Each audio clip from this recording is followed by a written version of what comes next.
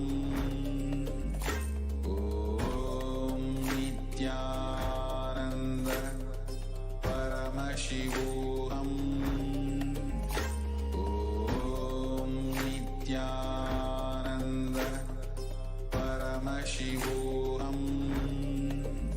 Nithyananda Paramashivoham. Om Nithyananda Paramashivoham. Om Nithyananda Paramashivoham. Om Nithyananda Paramashivoham. Om Nithyananda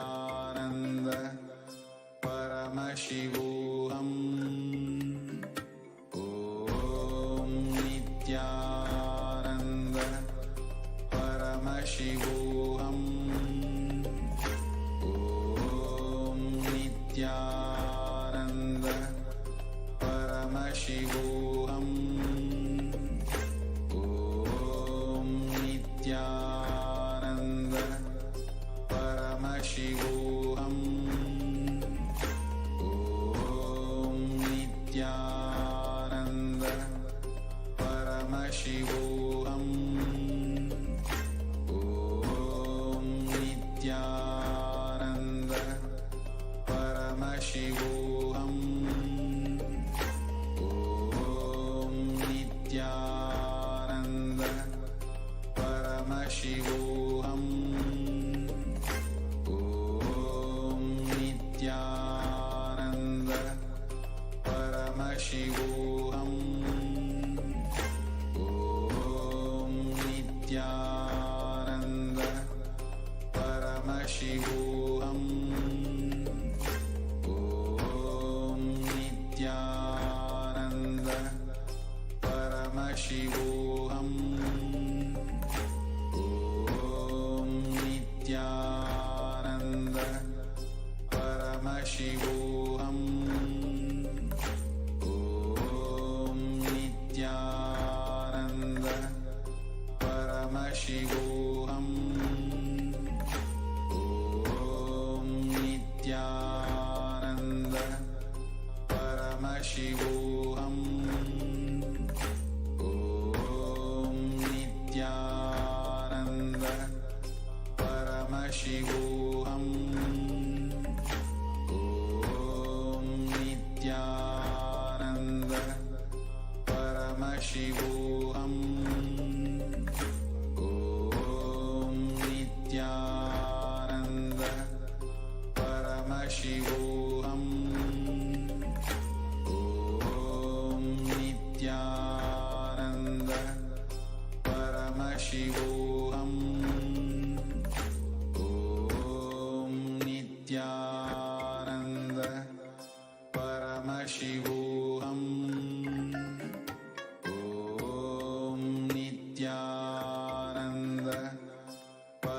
Paramashivoham. Om Nithyananda Paramashivoham.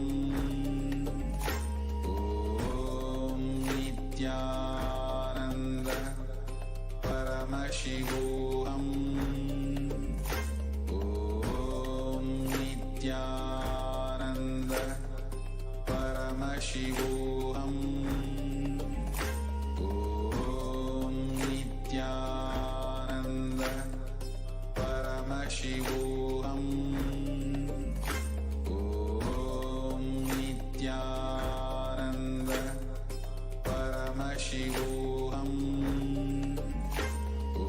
Om Nithyananda Paramashivoham. Om Nithyananda.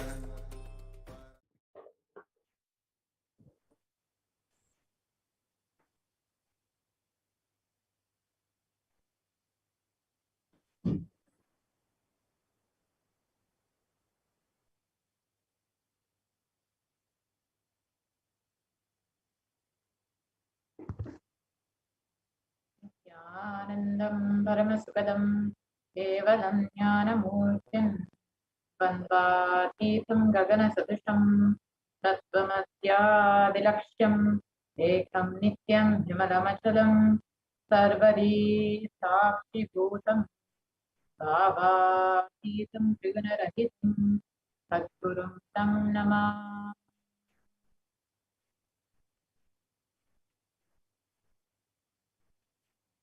Welcome to all viewers who are joining us from all over the world today for this very special Navaratri celebration. And we are now entering shortly into the third day of Navaratri, and we will be celebrating Devi Rajarajeshwari. So let us now enter into the segment and understand who is Devi Rajarajeshwari, manifesting through the supreme consequences of Jagat Guru Mahasanam, His Divine Holiness, Bhagavan Nithyananda Paramashivam. Yes, so as on the first day we celebrated Devi Rajarajeshwari, and on the second day we celebrated Devi Meenakshi. Today on the third day we will be celebrating Devi Kamakshi. And all of you in this program will be learning about the Navratri celebrations, the celebration of the divine feminine consciousness, about why the divine energy Devi Parashakti has incarnated again in modern age, and about Devi Parashakti. And you'll be learning the supreme point about the supreme point of Hinduism, Jagat Guru Mahasannidhanam, His Divine Holiness Bhagavan Sri Nithyananda Paramashivam, who has incarnated, who is an incarnation of Devi Parashakti, and how you need to prepare yourself to experience His space inside you.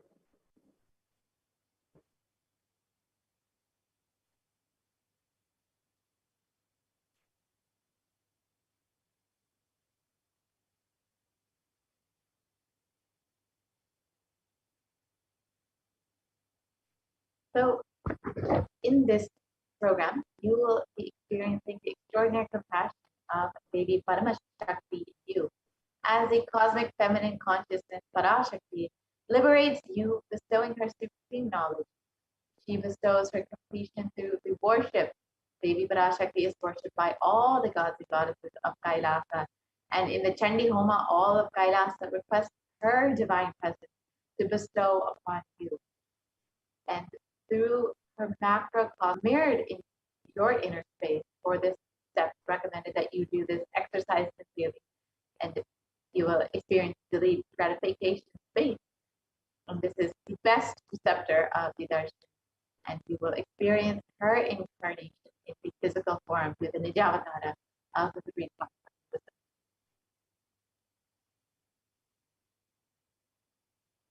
And your course has its roots in the Hindu cosmology. So each segment is designed using the science detailed by our ancestors in the Kamikagama, Upanishads, the Brahma Sutras, and many more Shastras, of how to invoke deity energies into fire and incarnations, and ideologies that you carry in the Manonmaya, the mind sheath, and the Vijnanamaya Kosha, the intellect sheath, are too important for this experience. Thus, each segment is designed to work on each kosha, recommended that you attend the complete program for the best experience.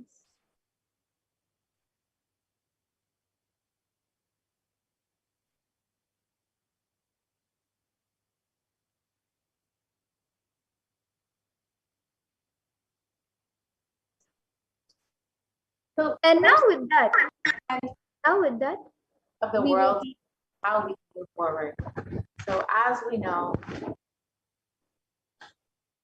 sorry for the technical glitch.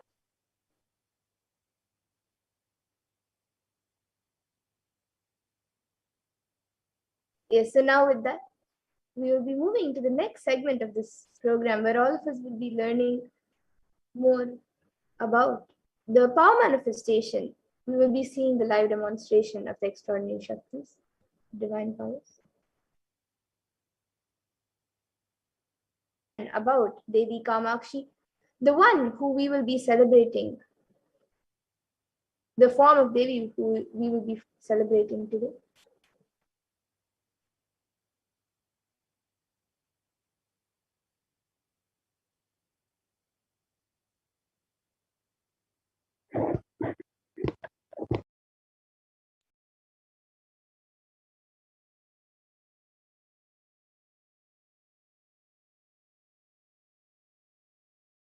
All of us will be celebrating the form of Devi Kamakshi. So in the Sri Devi Mahatmyam, it says, Ekai Vaham Jagat Yatra Dvitiya Ka Mama Para, which means I am the only eternal power in the world, which none else the second, and none else the second. So therefore, all these different alankaras and avatars are of Jagannatha. The Jagannatha takes the form of Devi Saraswati and bestows education and knowledge, takes the form of Devi Mahalakshmi and gives wealth, food, and much more.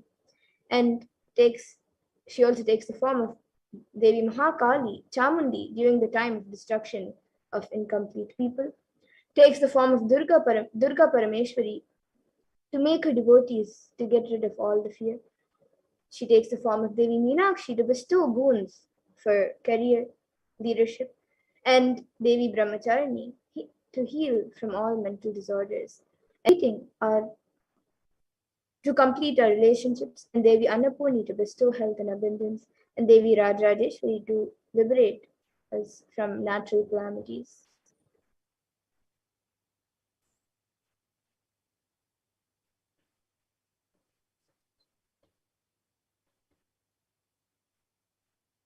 Yes, and now with that, we will be getting into the next segment of this program, where all of us will be seeing a live demonstration of the extraordinary Shaktis, the divine powers.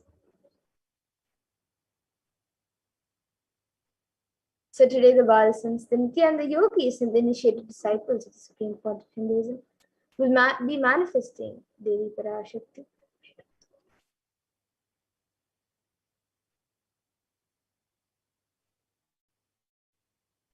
So now, the Balasans, the Nithyananda yogis, and the initiated disciples of the Supreme Point of Hinduism will be manifesting the extraordinary Shaktis, awakened in divine powers, through the Diksha.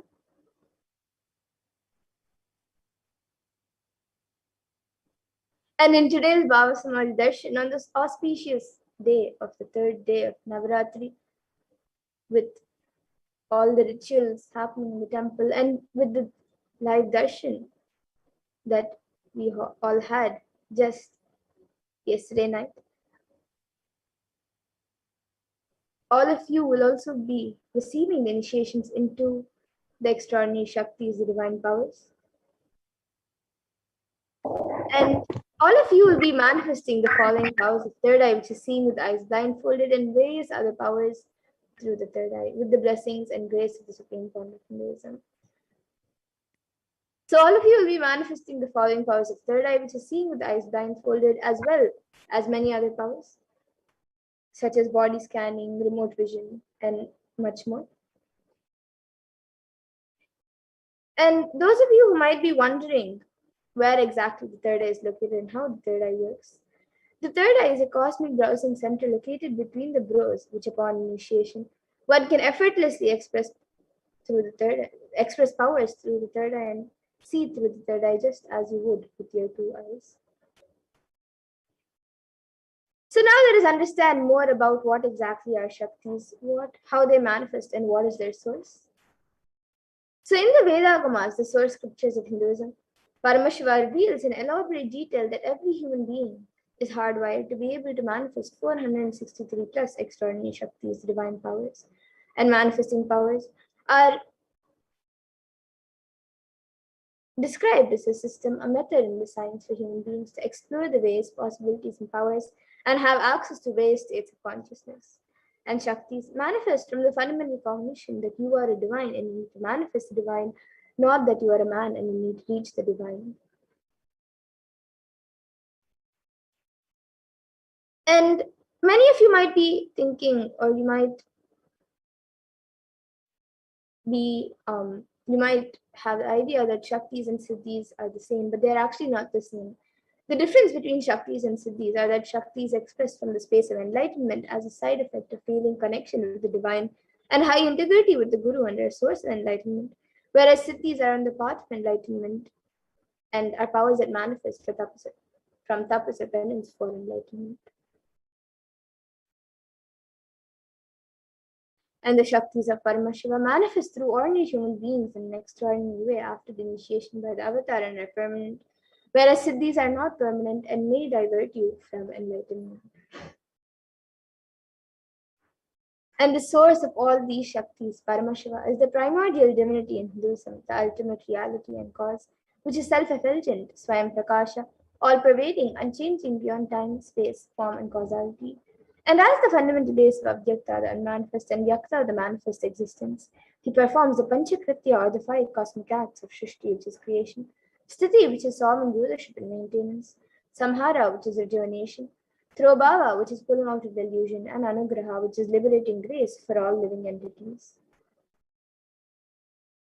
And the next, here, all of us know, and the avatar of Paramashiva has come down.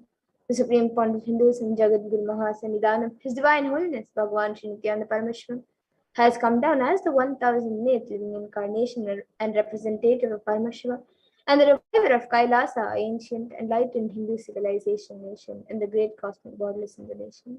And ever since the beginning of the civilization, the Sanatana Hindu Dharma has been a cradle of enlightened beings and highly advanced sciences.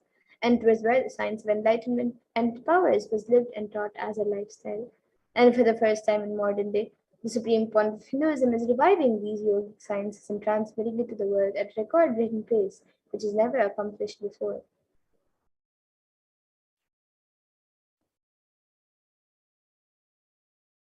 And all of this knowledge and the science of power manifestation is passed down from one generation to the next through the science of Diksha, initiation by enlightened gurus. And Supreme Pontiff of Hinduism being recognized as an incarnation that was trained and taught these sciences to revive the initiations and knowledge repositories for billions to manifest the science of power manifestation from the disciplines of Vedanta, Tantra, Sri Vidya, Yoga and Yogic powers, Mantra Shastra, Siddha Vidya, science of Aushadha, Advaita, Bhakti Yoga, Paramashiva Jnana, and much more. So now let's see how we can awaken these Shaktis in us. How can you manifest these Shaktis yourself? The Supreme Pontiff of Hinduism beautifully says, every ultimate truth, jnana, is mapped into your consciousness, prajna, and manifests as a possibility and power of every being, prajnana. And the science of power manifestation is authenticated with 4 aspects of evidences or pramanas, as said in Sanskrit. So the first is the Shastra Pramana, which is eternal unchangeable truths revealed in the source scriptures. And then the next is the Apta Pramana, which are the experiences and results of Aptas or authorities of Hinduism, where the Vedic rishis and scientists have time tested and verified these sciences. And the next is the Atma Pramana, which is an account from the life of the Supreme Pontiff of Hinduism, this millennium's avatar's personal experience of the power manifestation. And then the Pratyaksha Pramana, which is the empirical evidence from observation and scientific experimentation. Now, some of you might be wondering, what exactly are these Vedas and Agamas? So, the Vedas are the ultimate superior authority for Hindus and are pure science where the ultimate truths are explained. And the Agamas are the scriptures where the applied technology and the applied sciences are expanded. So the Vedas and the Agamas, the Veda Agamas, are given the status of Shruti as they are directly revealed by Paramashiva. They are the ultimate, eternal, unchangeable truths. And a reference cited from these Shastras or source scriptures is called the Shastra Pramana. So now, let us all get ready to witness a very unique and very exciting demonstration of the power of third eye. After we go through the pramanas for the power of third eye, so we will be first seeing the power of third eye, which is seeing with the eyes blindfolded. So the Shastra Pramana for this power of third eye comes from the Vijnana Bhairava Tantra. Kapalantarmanonyasya tishtanmilitalochanaha Kramena manasodadyat lakshaye lakshyamuttamam. And the translation for this verse is, by fixing the mind on the inner space within the crown center and sitting stably without any movement, having the eyes closed in succession, by that stability of the mind in inner space through the power of the third eye, one directly sees the ultimate goal Lakshyam by having the vision beyond the sight that reveals any object or place, attaining the space of oneness with the source Paramashiva. And the next is the Apta Pramana, where Krishna initiates Arjuna into the power of third eye. Bhagavan Krishna says to Arjuna, Natu maam shakyase drashtu manenaiva swachakshusha divyam dadami te chakshuhu pashyame yogamaishwaram. So in this verse, Bhagavan Krishna says to Arjuna, but you cannot see my cosmic form with these physical eyes of yours. Therefore, I grant you divine third eye vision. Behold my cosmic opulence. So this comes from the Hindu Purana Bhagavad Gita, where Bhagavan Krishna initiates Arjuna into the power of third eye. And during the revelation of Bhagavad Gita, he initiates Arjuna into the power of third eye, so Arjuna can behold Krishna's Vishnupa darshan. And this verse specifically is from the 11th chapter of Bhagavad Gita, which contains a description of Bhagavan Krishna's cosmic form. And further in this chapter, the description of Bhagavan Krishna's cosmic form is completely narrated by Arjuna as he sees Bhagavan Krishna through his third eye. And the next is the Atma Pramana. In Swamiji's own words, the first experience is that I was able to see everything around me, above me, the whole 360 degrees, 10 directions, below me, everything. I realized not only I was able to see, I was able to feel and experience all of that as me. And the next is the Pratyaksha Pramana. So all of you here can see study measures were done on the brainwaves of the Supreme Point of Hinduism himself using a PET, a positron emission tomography. And it was measured that when the activity measured in the brain where the third eye is located, and when in deep samadhi state, only the third eye region is active and almost 90% of the rest of the brain is at peace. So now, let us all get ready to witness a live demonstration of the powers of third eye, the live Sakshi Pramana.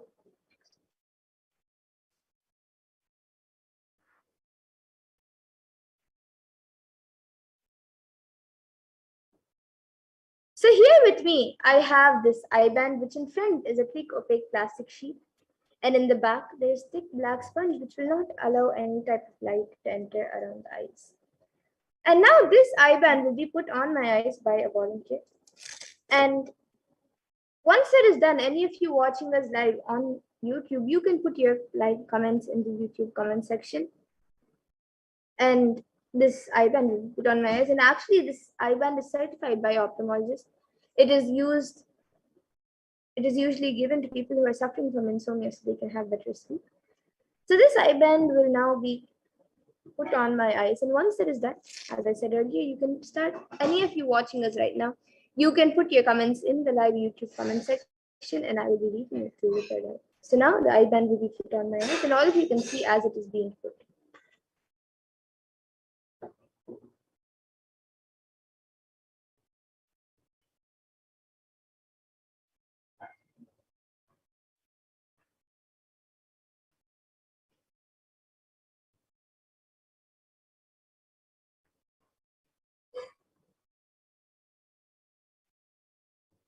It's a little tighter.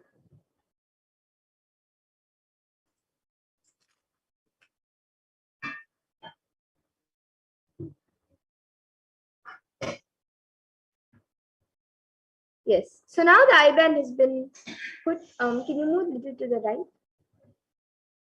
Yes. So now the I-band has been put. I will be turning to my right, left, up, and down. So now all of you can see that there is no gaps anywhere. And now the YouTube comment section will be projected in front of me, and we'll also be projecting it for all of you.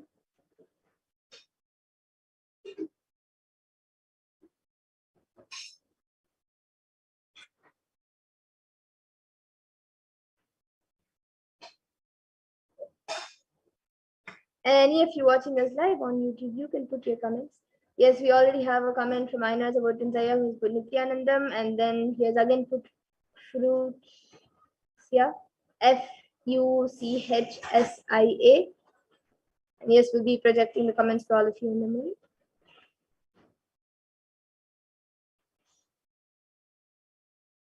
And anyone else also watching us, even you can put your comments. It can be anything that you would like me to read.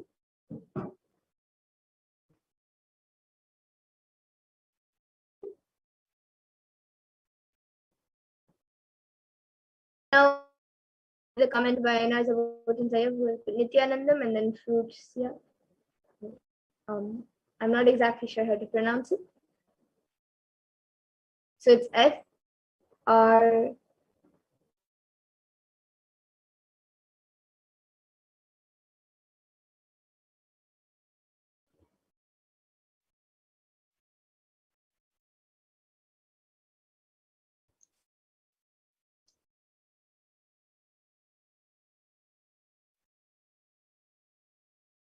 And Aina Zabotinzaya has now again put a comment saying Fluffy Cat went for a walk and made a friend.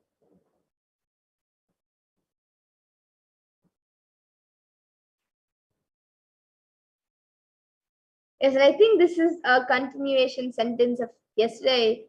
If I'm not wrong, Aina Zabotinzaya also put a comment yesterday, but only half the sentence of Fluffy Cat went for a walk.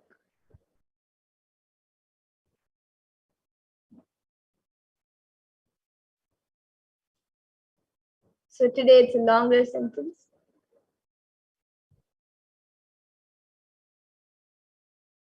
And yes, anyone else also watching us right now, you can put anything that you would like me to read. You can also share your experience or what you felt about the grand and divine celebrations that we had on these first 2 days of Navratri, and today we're on the third day.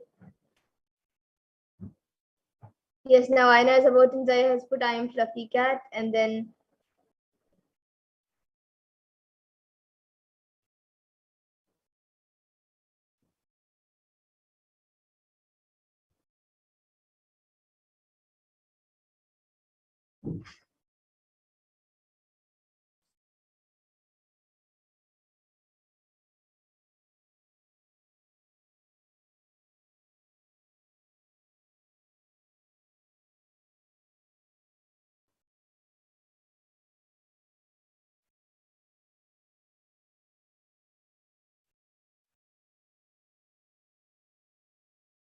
yes, and anyone else also, you can put anything that you would like me to read. It can be a sequence of emojis, numbers, letters, words, sentences, a random sentence that does not make sense at all. And it can even be a mix of things. It can be a different language. It can be anything.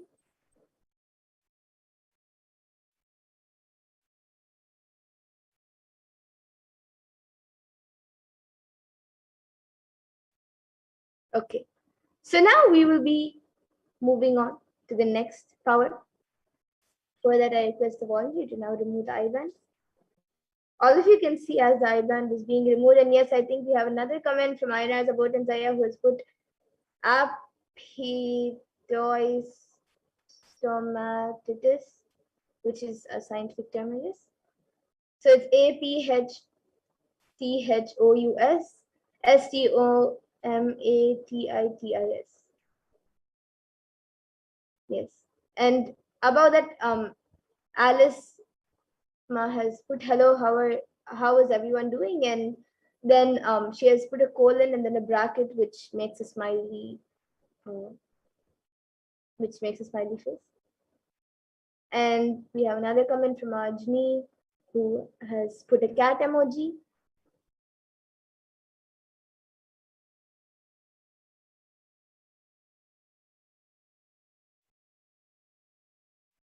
Okay, would anyone else put anything else? Okay. So we'll be moving on. I request the volunteer to now remove the IBAN.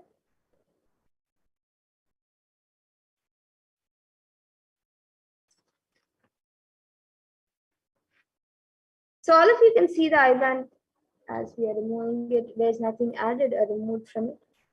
It is just as it was. And now we will be moving to the next power, the power of body scanning, which awakens the ability to scan in-depth illnesses, diseases, medically diagnosed issues in the body, whether it's physically, mentally, or emotionally. And the best part is that we can even scan a solution for the problem. So now we'll be going through the pramanas for the power of body scanning. So the Shastra Pramana comes from the Vijnana Bhairava Tantra. Swadehe jagato vapi sukshma sukshmatarani cha tatvani yani nilayam dhyatvante vyajyate para. And the translation for this verse is, in this verse, Bhagavan Paramashiva says, cognize deeply that from the subtle to the subtlest constitutive principles of your whole body, Swadeha, or of the whole universe, simultaneously consist of the essential reality. They are being absorbed in their source cause, Paramashiva. By the experience of such restful awareness, one becomes complete from all thoughts, and the ultimate universal divine power, Paradevi Adi Shakti, is revealed, and supreme power manifestation happens. And the next, the Apta Pramana for this power, comes from the life of a Siddha whose name is Teraya. And Teraya was one of a prominent disciple of Agastya. And one day, a man suffering from severe headache comes to Agastya for healing. Agastya then uses the power of body scanning and identifies the root cause of the headache. And he reveals that there is a small Terai, a type of frog, sitting in the person's brain. Agastya immediately instructs Teraya, his disciple, to perform an open head surgery and remove the frog. And once the surgery is completed successfully, the person is healed and cured of the headache. And the next is the Atma Pramana, which was revealed by the Supreme Founder of Hinduism himself on how he uses the power of body scanning. He revealed it on the 22nd of December 2019, paraphrasing his words. Only when I had the multiple compound hand fracture, I was forced to go for surgery and therefore for medical checkups related to that. At that time, we detected heavy metal quantity in my different organs. It was revealed that I had been poisoned without our knowledge. I immediately used diagnostic methods instead of medical facilities to study the body condition due to the poisoning. Through body scanning, I found out what the problems, imbalances had happened and where balances had to be done. I used allopathy as a second opinion to verify my findings. And the next is the Sakshi Pramana. So all of you here can see just a few sharings, but around the world, thousands have shared their experience of this power of body scanning, how they have successfully manifested this power after being initiated. And now each of you will be witnessing a live demonstration of this power, and you will also be able to manifest this power yourself after the initiation. So now anyone who would like a body scan, you can put your comments in the live YouTube comment section. And we will be doing a body scan for you.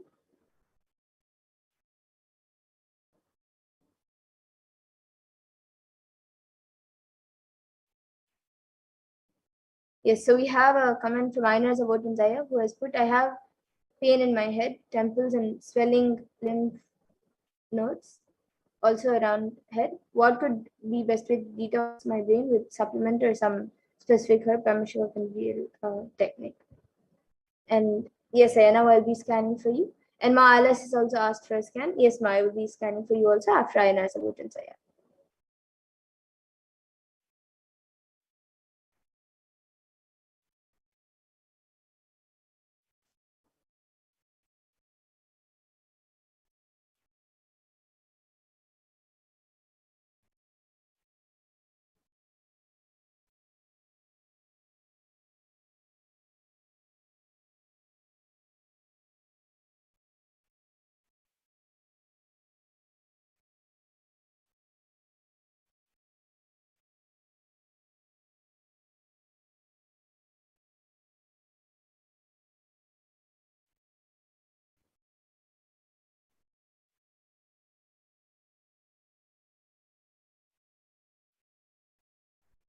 Yes, so Aina is about Zaya.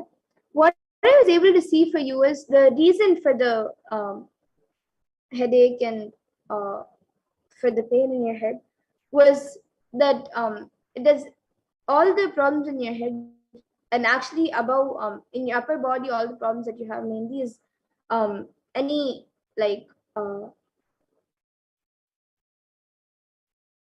any consistent pain kind of thing that you're having or shooting pain that you are having anywhere in the upper body is actually due to the blood circulation not being as it's supposed to. The blood circulation is not proper. And right now, especially for your head, the blood circulation, it is happening, but not properly as it should. So the solution that I was able to see, what Paramashiva revealed, was that every day you should start doing at least half an hour of yoga and 10 minutes of pranayama. You can do Trinetri Kumbhaka or any other pranayama which you are comfortable with. Do the which out of the 108 kriyas and that Swamiji has revealed, whichever you can see and do that.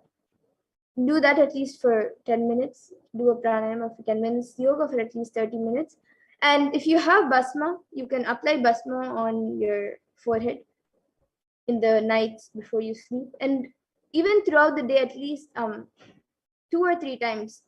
Even if in the middle of the day you forget, in the morning and the evening, apply a little bit pure coconut oil on your temples and just let it be there.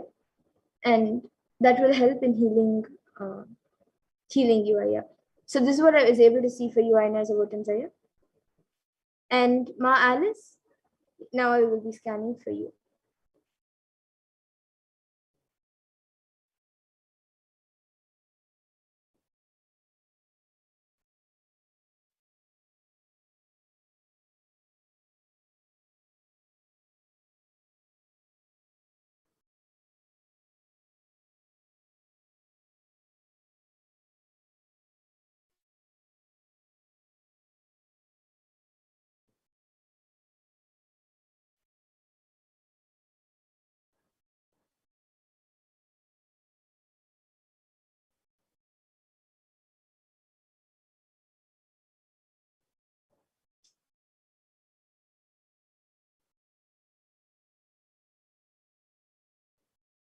Yes, so Ma Alice, what I was able to see for you was that both in your legs and your hands, I was able to see that your skin is getting little dry. And also, I was able to see that recently something, you hurt your hand or you your hand has gotten a little bit sprained and you're having, often you're getting some pain in your hands. And the solution that I was able to see for this was just sit in front of an art murti or sit in front of a picture of Swamiji and just you can, if you have an Atmalinga, you can keep the Atmalinga on the hand and just sit for some time chanting the Mahavakya. If not, just sit in front of Swamiji for some time, to heal your hand. Request Swamiji to heal the hand in your entire body itself, and chant the Mahavakya a few times, and you will see that you will be healed. And apart from that, I was also able to see some white particles in your stomach, which I was able to see it will get cleansed by itself. It's not any major issue, but you also have it by itself, it will go, but to get it out faster and to keep your body more clean, I was able to see that you should drink jeera water. So jeera water with little few pinches of turmeric. If you drink that, it will when it's hot itself. So just drink that, and that will help in cleansing the stomach. So this is what I was able to see for you. And for some reason, I was also actually able to see horses, which I was able to see horses, which after that I couldn't see anything. I was actually able to see horses. So if you're able to relate to something, and this is what I was able to see for you. No? And Aina Zapotin Zaya has asked, what is the root cause of the restricted blood flow happening in me? Yes, Aya, what I was able to see it is only because of lots of is just because of lots of the toxins getting accumulated in the body and getting stuck everywhere and getting accumulated in few places. It is when you cleanse the body, automatically it will start happening. And so when you do the yoga, the pranayama, and when you do the solutions, I was able to see that your body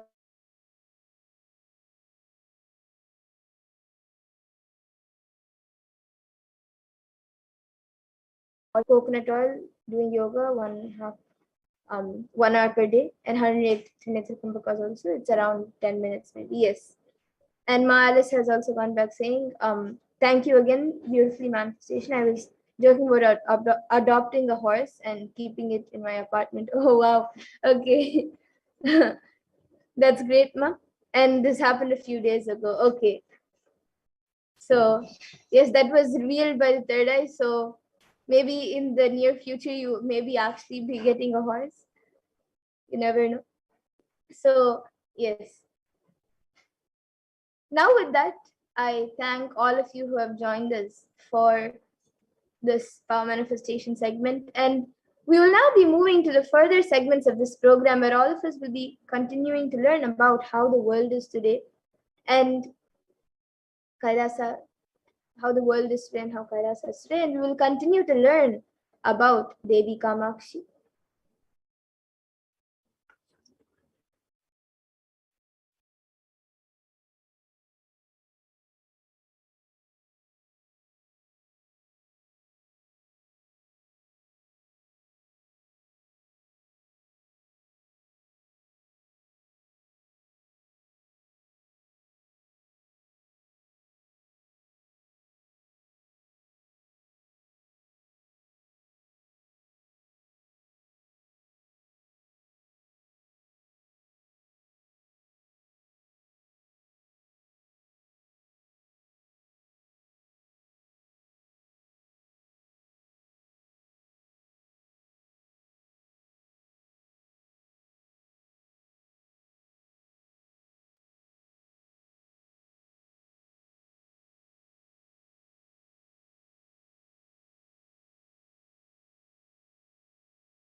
Yes. So now, in this next segment, let us learn about the world today and the way forward.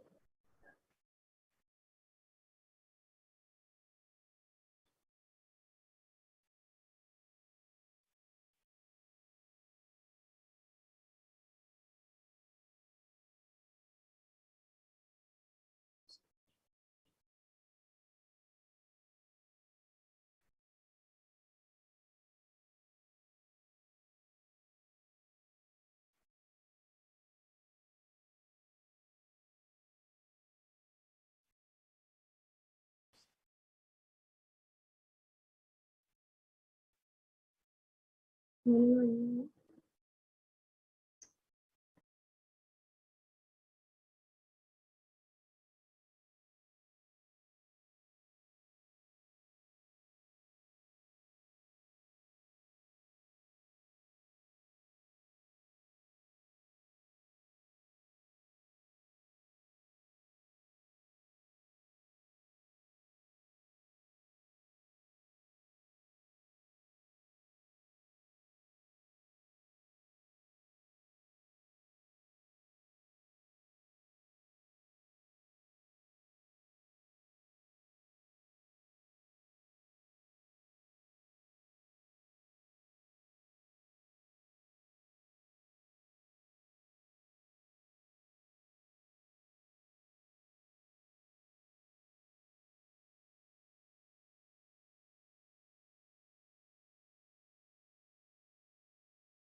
Yes, we apologize for the technical glitch.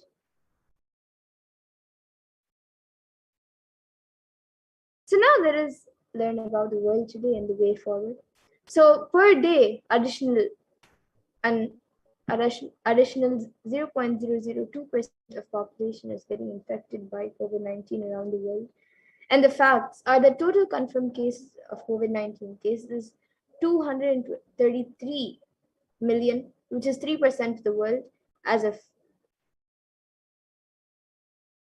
5 by 54 CEST on the 1st of October 2021, including 4 million, 4.7 million confirmed deaths.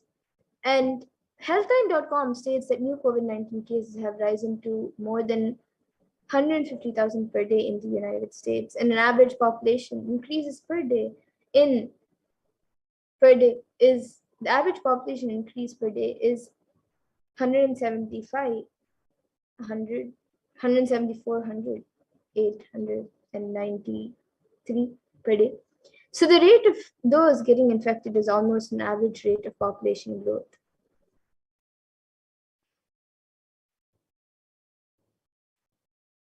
And the total confirmed COVID-19 cases is about 3%, 3% of the population and rising daily at all times.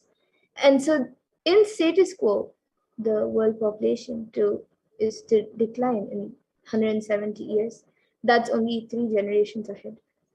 And as it says, the total confirmed COVID-19 cases 3% of the population and is rising continuously every day. And the vaccination not known to be the solution or available at any time line for the world. An average deaths per day is 126,000 plus 126 at 0.5562% of the world. An average deaths per year is 44 million plus, and it is growing each day. And if we just say, for our understanding, that population growth per day and the death rate are moving at the same rate, we are looking at human civilization decline in the next 3 generations. So here you can see the need of a global solution that works across all national policies. So you can see the situations by the WHO regions. So you can see it in America, in Europe, in Southeast Asia, in the Eastern Mediterranean, then the Western Pacific, and in Africa. And according to the United Nations, a new scientific report from the Intergovernmental Panel on Climate Change warns that we are on a crash course towards catastrophe if global temperatures are allowed to rise, and the window to slow or even halt some of these worsening impacts is rapidly closing. And immediate precautionary methods is to protecting ourselves, follow the local government's guidelines and regulations, but affect on our survival needs like food, clothes, shelter, and especially the less privileged, whom we call poor, for whom resources are not immediately available, is unknown.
And the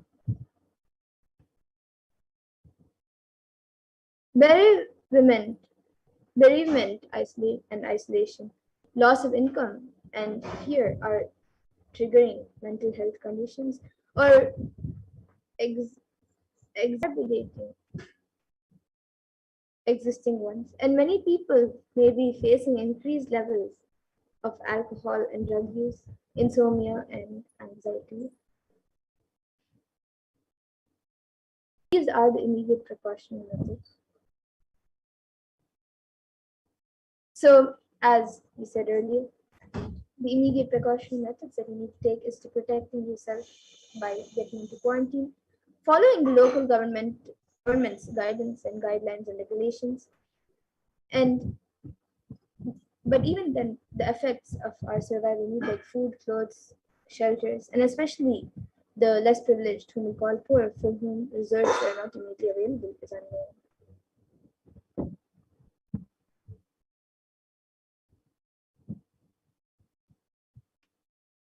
So, what is the karma that caused COVID-19?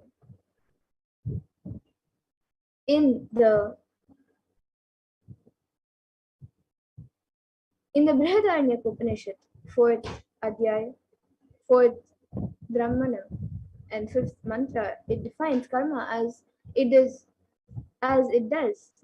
it and acts. So it becomes by doing good, it becomes good, and by doing evil, it becomes evil, it becomes virtuous to good acts and vicious through evil acts. And the verse says, Yatakari Tata Bhavati Sadhukari Sadhu Bhavati Papakari Papi Bhavati Punya Punyena Karmana Bhavati Papa Papena.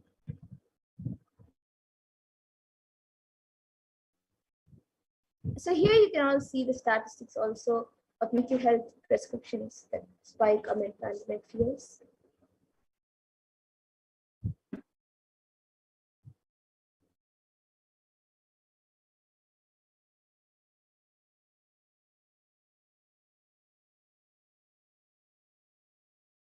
COVID-19. So 83% of wild mammals have become extinct, and stopping the idea that whole planet Earth belongs to only human race.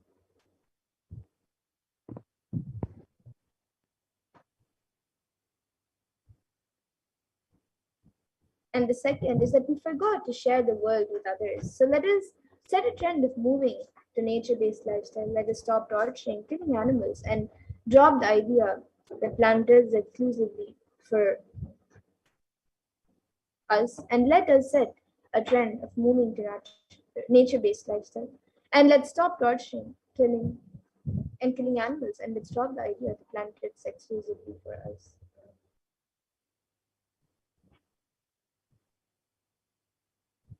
And let's talk about when you kill animals, when you keep livestock and kill animals, not only you disturb the environment, you disturb the ecosystem by releasing so much of the suffering.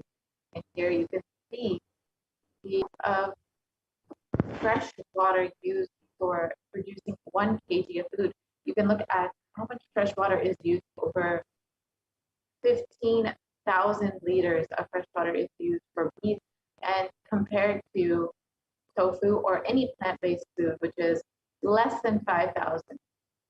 So almost all animal-based food is more than 5,000. So any meat is more than 5,000, well over 5,000 liters just to produce 1 kg of food, versus all plant-based food is less than 5,000 liters of water just to produce 1 kg of plant-based food. So you can see how much of a meat-based product are.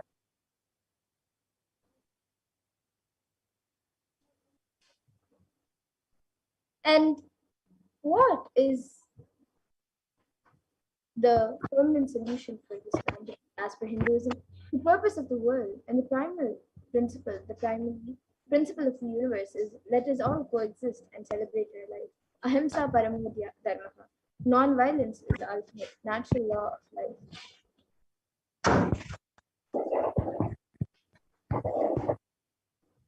So let us stop that and stop all actions from anger, lust, greed, pride, jealousy, and delusion. Aparigraha, asteya or himsa, the lifestyle of non-stealing, living with minimal things and non-violence. So every crisis that humanity faces, Hinduism has found solutions, and Hinduism is the religion which has seen at least 5 complete wiping out of planet Earth, wiping out the civilization. And we have the knowledge, we have recorded and documented every time when the civilization is wiped out and how it is rebuilt.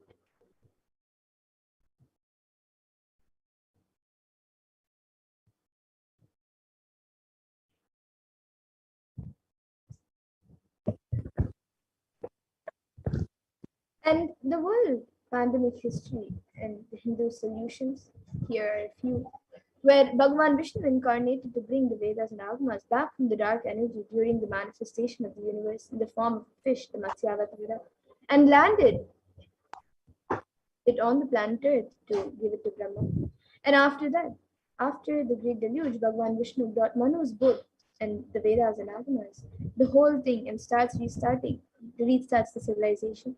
That is why the Pandya kingdom, the earliest kingdom, has a fish as their emblem.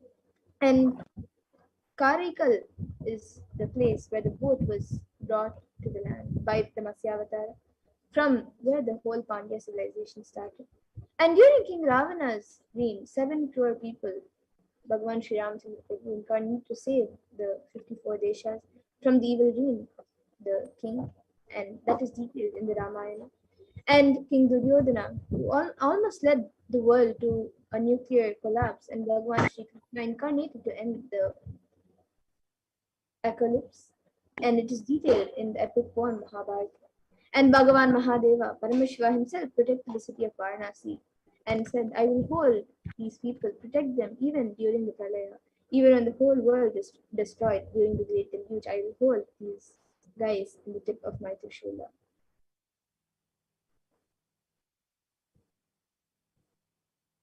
And in the Upanishads, the rishis celebrate the happening of the incarnation who comes down to liberate people from crisis. And it comes from the Taittiriya Upanishad, chapter 3, the Bhriguvali, section 10. And the rishis sing and dance in the ecstasy of enlightenment and Kundalini awakening. They say, Ha ha ha vu ahamannam ahamannam ahamannam ahamannado ahamannado ahamannadaha.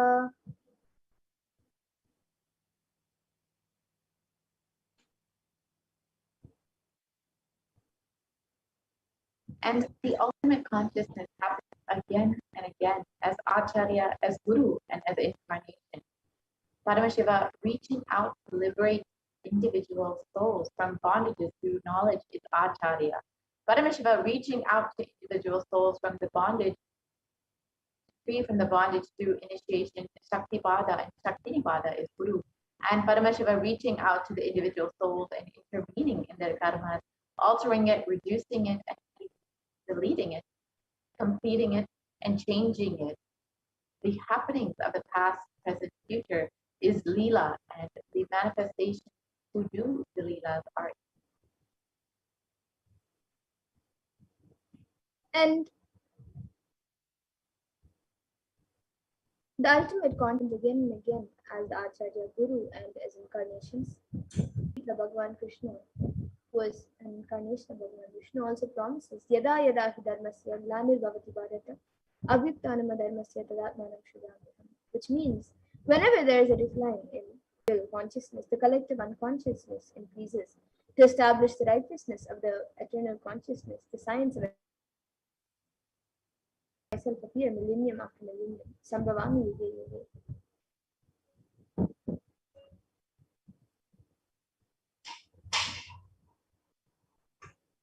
So let us understand now the significance of Navaratri during this deluge, during Pralaya.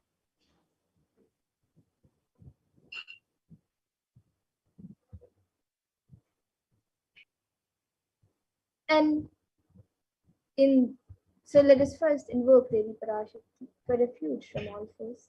So in the Devi Paramashakti, so Devi Paramashakti in the Devi Mahatmya portion of the Markandeya Purana gives the boon to all beings. Abada danavota bhavishyati tada tadavati ryaham karishyam yadi samshayam.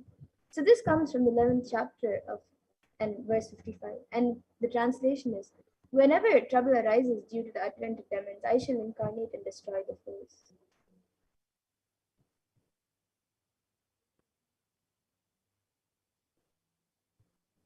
So let us celebrate Devi Paramashakti and invoke her blessing.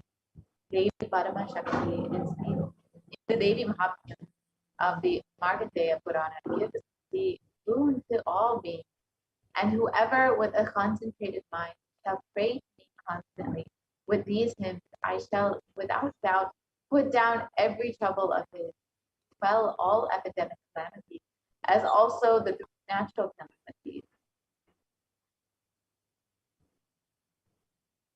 And the Navratri is the celebration of feminine consciousness. Devi Parashakti, who received the Agamas, and Bhagavan Vishnu, who made the Agamas as the software for the whole universe to restart the civilization.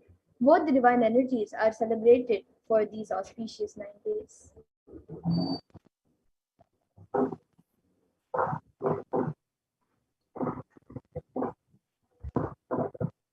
So now there is the significance of Kailash as Navaratri, revealed by the Supreme Court of Hinduism.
Yes, and we apologize for the technical glitch. You can watch, you can always watch the video on YouTube. The video is available on YouTube, and Swamiji has spoken elaborately on celebrations of Navaratri and on Devi Parashakti. So Parashakti is the source Shakti, the source energy, and the divine consort of Bhagavan Parameshwara, and the source power from which all of us came, in which all of us are in even now, and in which all of us are going to merge. And it is like how the wave starts from the ocean, raises from the oceans and stays in the ocean and merges with the ocean. The same way we all start from Parashakti, raise in Parashakti and merge in Parashakti.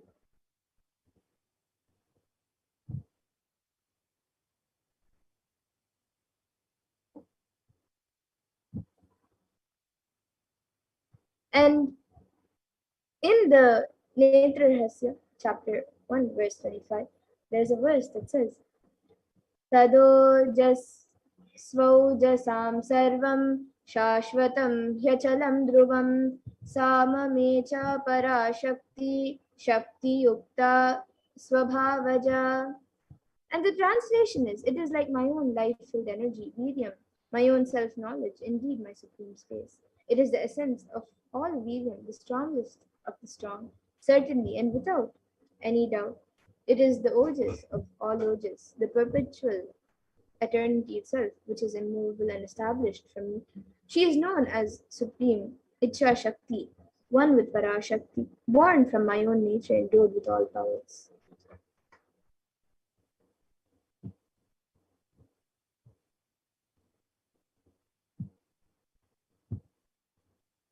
And during Navaratri, awaken the sacred feminine consciousness.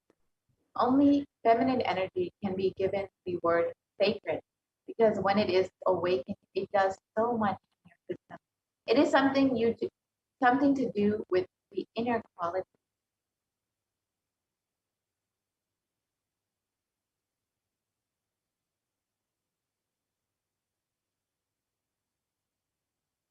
So the definition of feminism, as per Vedic tradition, is not giving up. So you can awaken the sacred feminine consciousness inside of you during this Navaratri.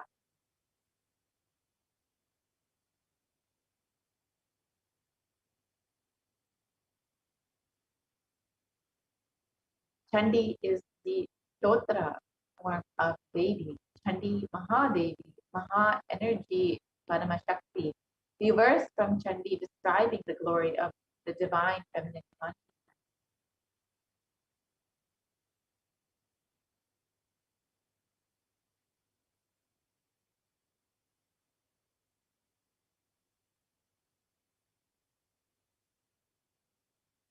The divine feminine consciousness exists in all. Whatever exists, Sarva Bhuteshu Matru, in the form of the ultimate creativity, mother, and who is residing. Namaste, namaste, namaste, namo namaha. I bow down, I bow down, I bow down, I surrender. It's amazing. It's amazing, Stotra.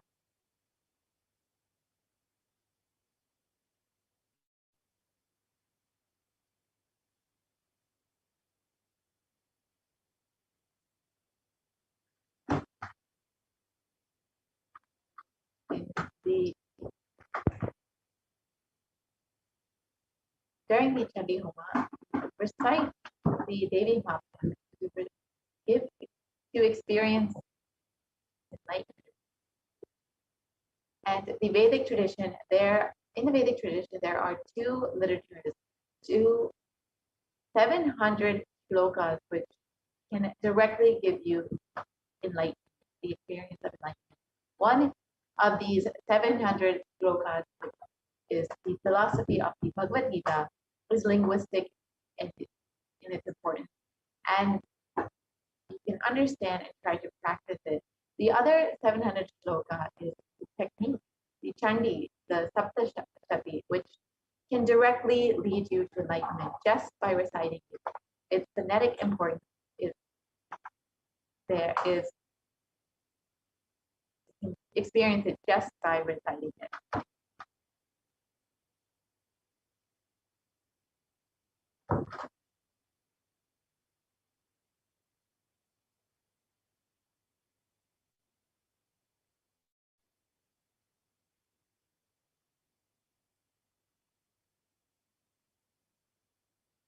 The Chandi Homa is the hologram of the Vedic tradition.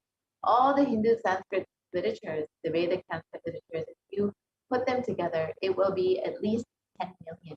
At least 10 million shlokas means crores.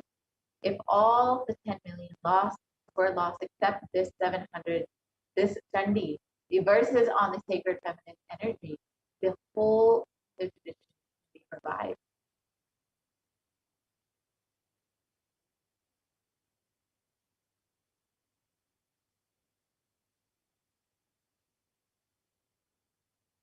And in the Chandi, there are two ways to enlightenment. One, you can remember constantly you are Devi, the cosmic mother.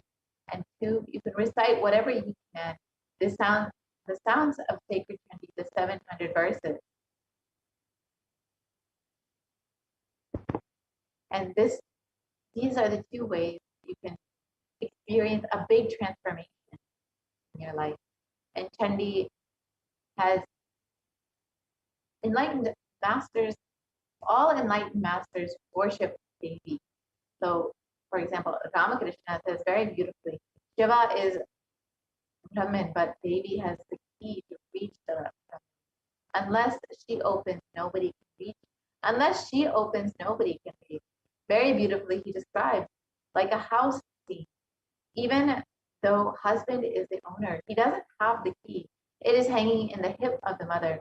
Either you need to fall at her feet, at the feet of the mother, or maybe the son, small kids who are already near the mother. They can go and have the right to remove the key from the hip.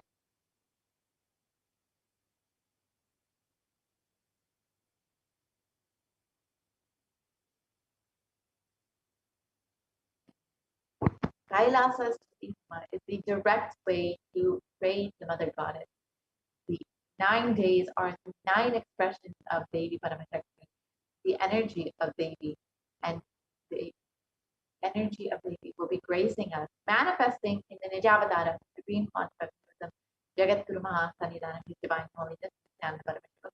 Kailasa's Chandi Homa, personally being conducted by Devi's divine energy, makes you awaken yourself to the knowledge, the science from the Agamas, the Chandi Homa, the science from the Rig Veda, and the initiation, the Darshan, science from the Agamas.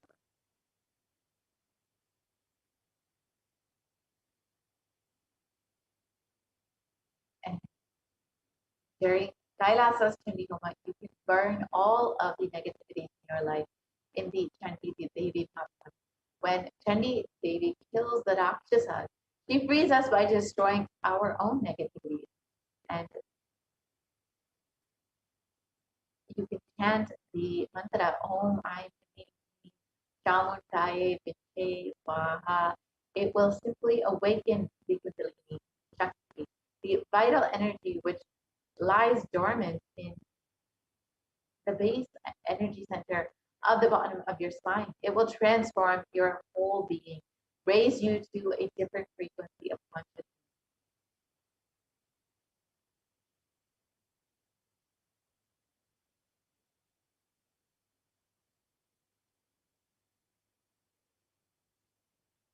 Sorry for the echo. Yes. Now we all learn how Kailasa and Hinduism is providing the solution. So now let us learn more about Devi Kamakshi and what Devi has revealed in the Devi Mahatmya. Let us now learn about Devi Kamakshi, the form of Devi who we will be celebrating the day of Navaratri.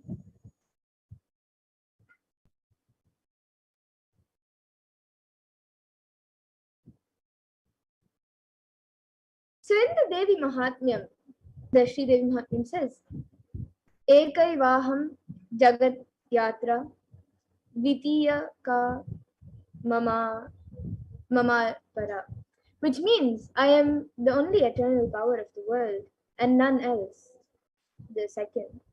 Therefore, all the different alankaras and avatars are Jagannatha, and that Jagannatha takes the form of Devi Saraswati and bestows education and knowledge, takes the form of Devi Mahalakshmi and gives wealth and food and much more.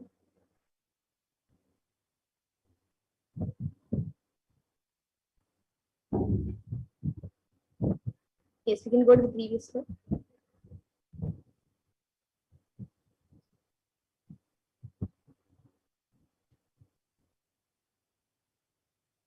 We can go to the previous slide.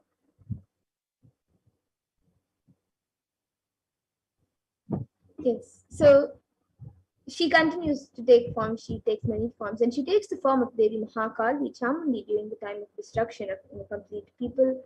She takes the form of Durga Parameshwari to make her devotees to get rid of all the fear. Devi Meenakshi takes the form of Devi Meenakshi to bestow boons for career and leadership. She takes the form of Brahmacharni to heal from all mental disorders. She takes the form of Devi Kamakshi to complete our relationships.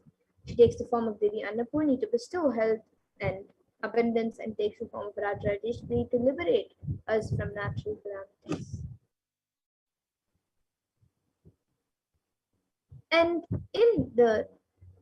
in chapter 11 of the Devi Mahatmyam and verse 35, Devi Kamakshi graces us to and grants boons, and it says, Pranata Pranatanam Prasidatvam Devi Arti Harini Trailokyavasini Nidye Lokanam Varada Bhava. And the translation is the Divine Mother says, O Devi, you who remove the afflictions of the universe, be gracious to us who have bowed to you. O you worthy of adoration by the dwellers of the three worlds, be a boon giver to the worlds.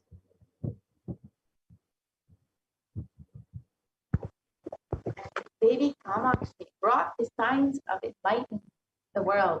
Devi Kamakshi's Jiva Samadhi is in Kanchipuram. She came down and did tapas towards Paramashiva and became enlightened. Kamakshi's presence in Kanchipuram still radiates the highest sensitivity. You can worship Devi Kamakshi, awakening the sacred feminine consciousness in each every one of us. And this is the oldest mother worship tradition. And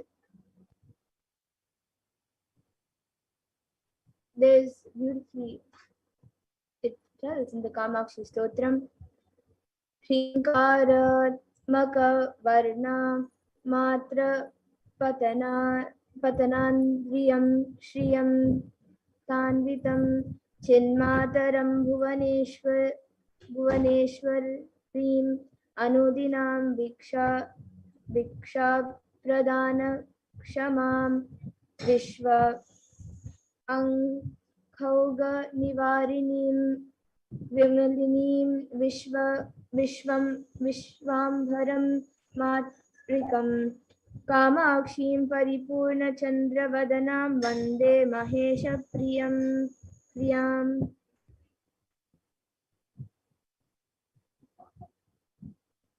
The meaning of the Stotram.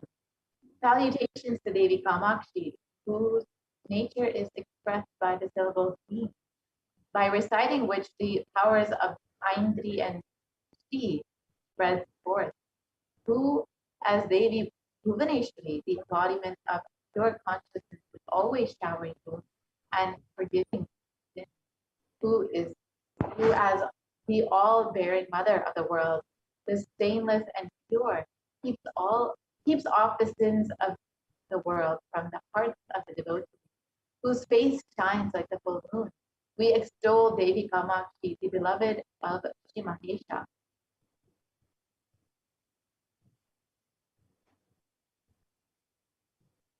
And the next verses are Vagdevi cha yam vadanti munaya Kshirabdi Kanyeti cha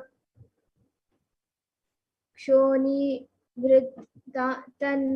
Tanayeti cha Shruti Giroyam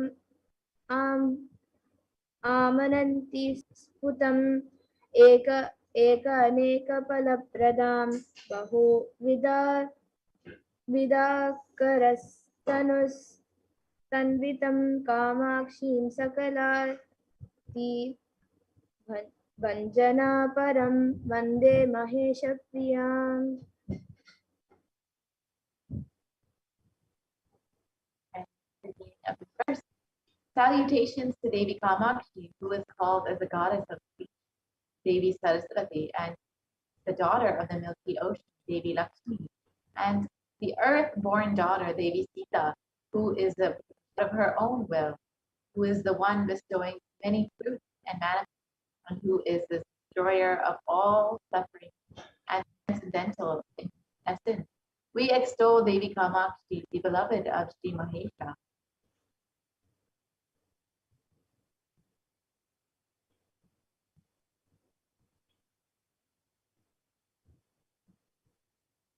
And the next verse is Kanta Kama Dudakari Indra Gamana Kamari Vama Angaka Anga Ga Kayas Kalyani Kalitavatara Shubhanga Kasturika Charchita Kampa Silra Prasala Muta Mula Nilaya Karunya Kalolini Kalyanani Karoti Me Bhagavati Kanchi Puri Devata. Meaning of the verse, salutations to Devi Kamakshi, who is the beloved of the devotee, and like a milch cow, fulfills their wishes, whose movement is like the king of elephants, and who shares the left half of the body of Sri Shiva, who is the bestower of auspiciousness, incarnated in divine auspicious body, smeared with the perfume of kasturi, who, abiding in the banks of the Kampa River under a mango tree, Ampara, surges forth her compassion. Devi Parvati meditated on Sri Shiva on the banks of Kampa River at Kanchipuram. And please make my life happy and prosperous, O divine goddess of Kanchipuram.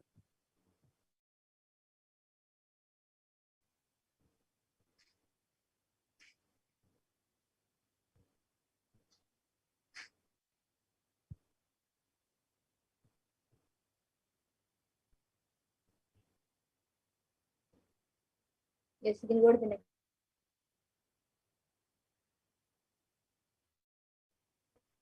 Now let us look at Devi Parashakti's divine way from the Chandi Stotram, the Devi Mahatyam Leela.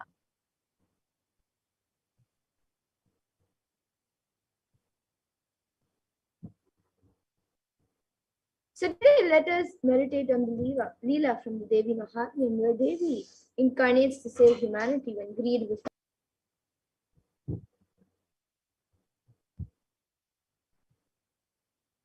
And Devi Mahatyam celebrates Devi's grace to protect humanity when greed befalls us. The power of human anger and greed threatens to destroy everything it touches. The goodness of the nurturing earth, the stability of the mountains, the expansive beauty of the ocean, the innocence of the gentle clouds. Under Devi's attack demon Maheshasura changes the form, and from buffalo to lion to man to elephant, every time eluding her death blows.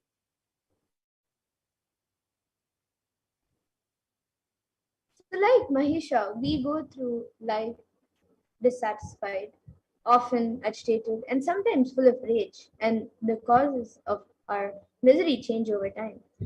One day it's this, and the next day it's something else, and so it goes.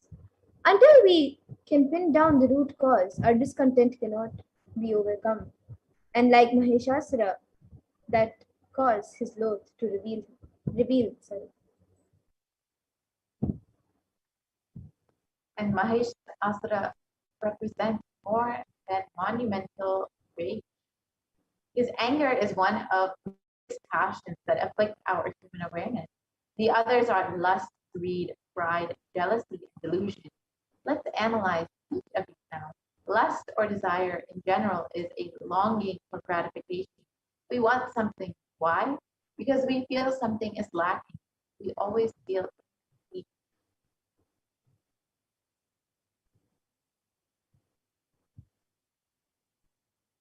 We feel incomplete, limited, or separated in some way, and when we fall to satisfy a desire, a common response is anger. Or when a desire is satisfied, a common response is greed, that we want more. And so we're caught in an ongoing cycle. To make matters worse, we can add pride and jealousy to the mix.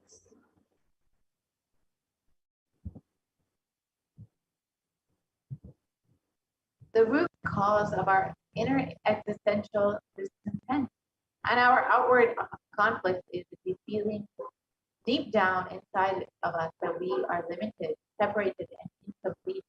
We mistakenly identify with the limited ego, when in fact we are the limitless Atman. The Atman abiding in every person is the true self, the one undivided reality whose essence is pure, being consciousness bliss.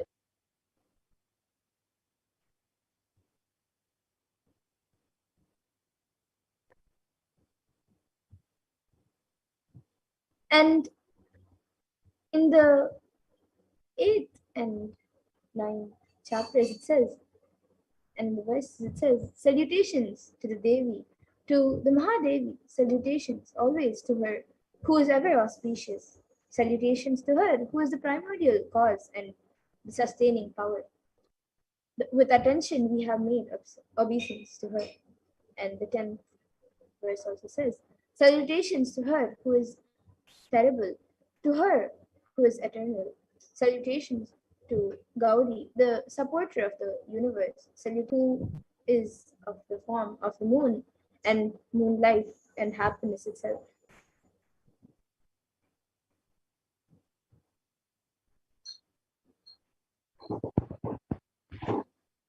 In this country, most of us are Maheshasura, just operating on basic impossibilities.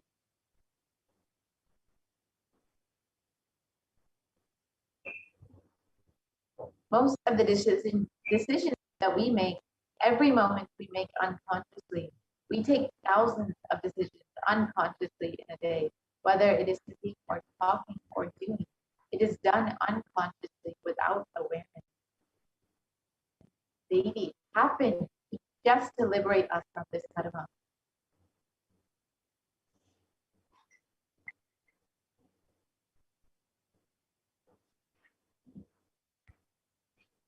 That is the reason that we are not able to connect the cause and the effect of things that happen in our lives. We always think we have been dished out unfair results.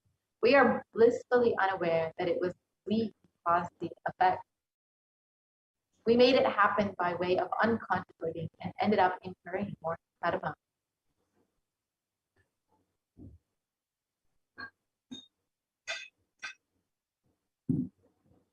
And there is a way to again and again remind ourselves not to collect karma and to live without the influence of the earlier incurred karma.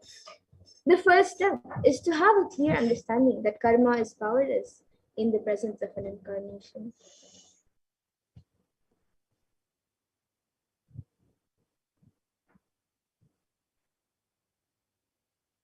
Somewhere this karma chakra needs to be broken, and you need to be given a new energy, inspiration, understanding, and possibility. If you are always stuck with this action result life cycle, you will never ever be given a chance to taste the possibility. Possibility, taste the possibility can be given to you only when the divine intervention happens in your life. Mahadeva intervenes in your life in the form of Guru.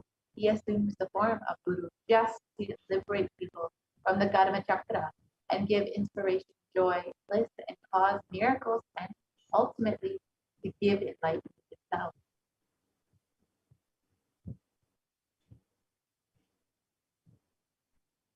An initiation means the idea or knowledge or the clicks that bring you out of these depressive thoughts, that bring you out of the influence of your karma.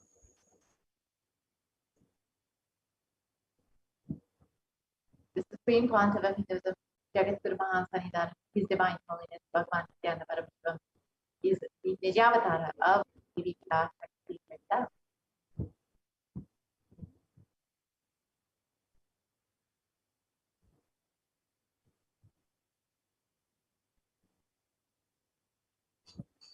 The Kailash, one of the Shamla Pitas, Satvinya Pitas, rare and sacred lineage of pontiffs, has been systematically carried over in an unbroken from the ages.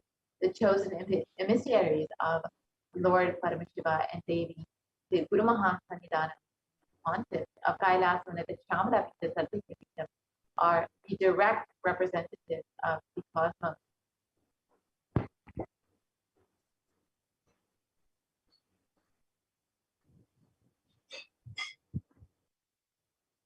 And on the 27th of April 2012, Srila Shri Nithyananda Paramashivoham Paramacharya was formally appointed as the 293rd Jagadguru Mahasanidhan, the Guru Mahasanidhan of Kailash under the Shyamala Pita Sarvanya Pitam, and is the lawful successor, descendant, and inheritor, invested with all the powers, duties, obligations to perform the rituals, spiritual, religious, and customary rites vested in the Kailash under the Shyamala Pita Sarvanya Pitam, and has been reviving its spiritual, religious, and linguistic epicenters to its original glory.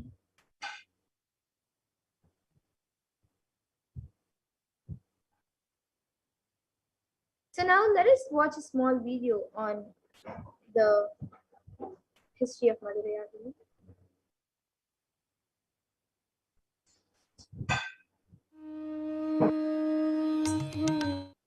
The ancient temple town of Madurai in southern India boasts of a 2,500-year-old history of spirituality.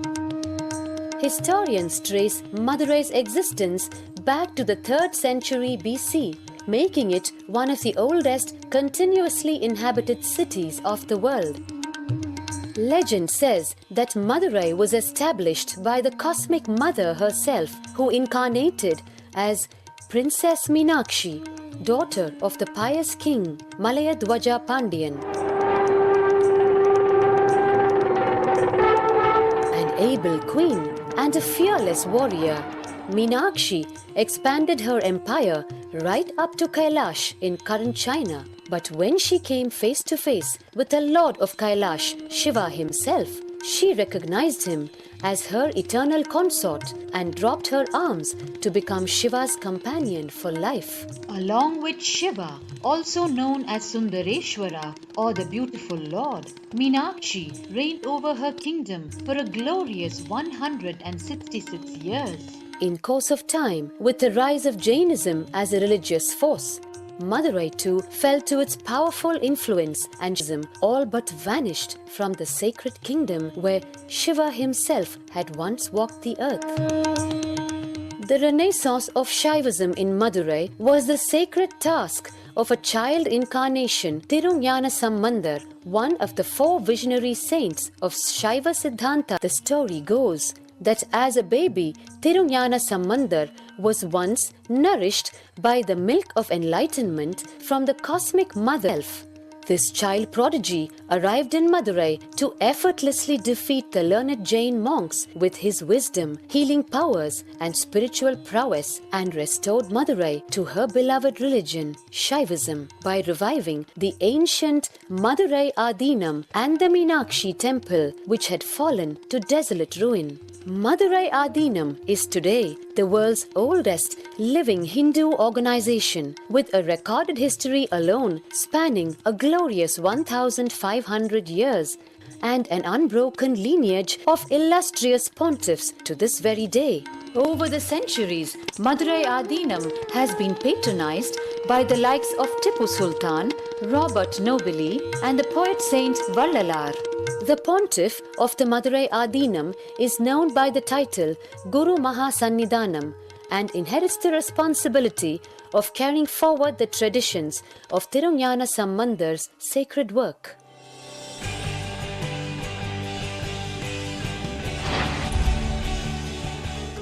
On 27th April 2012, a new era began in the history of Madurai Adinam. The 292nd Pontiff, Srila Sri Arunagirinatha Jnana Sambandha Desika Paramacharya Swamigal, guided by intuition and inducement by Lord Shiva, coronated a charismatic young saint as the 293rd Pontiff of the Madurai Adinam. An accomplished yogi, a pragmatic social visionary, and an adept in mystical sciences. His Holiness Paramahamsa Nithyananda is revered as a divine incarnation by millions worldwide. Within weeks of his ascent to the sacred throne, he brought about sweeping changes to the Adinam, including the renovation of the ancient monastery, Annadan, free food for thousands every day, free medical camps, yoga classes, scriptural study, spiritual healing, and meditation programs. The traditional Adinam now has a website, and thousands participate in the morning worship and spiritual talks via live streaming and two-way video conferencing. Vast properties belonging to the Adinam are being reclaimed from illegal encroachment. Its numerous temples are being restored to sanctity, and the neighboring villages are being adopted with basic amenities, education and medical care being provided for all. His Holiness dreams of an authentic Vedic Renaissance for which India has already waited too long. Here, I take the commitment of making Madurai Adinam as an international religious organization.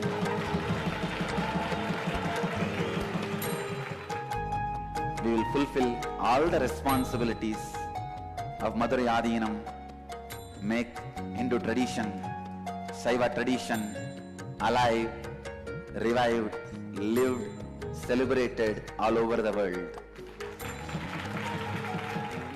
With a brand new pontiff at its helm, Madurai Adinam promises to be more than just another traditional monastery. As a whole generation turns to spirituality for answers, the changes at Madurai Adinam mirror the changing role of spiritual organizations today as power centers and guiding forces, forging the enlightened government of the new world.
Sorry for the technical glitch.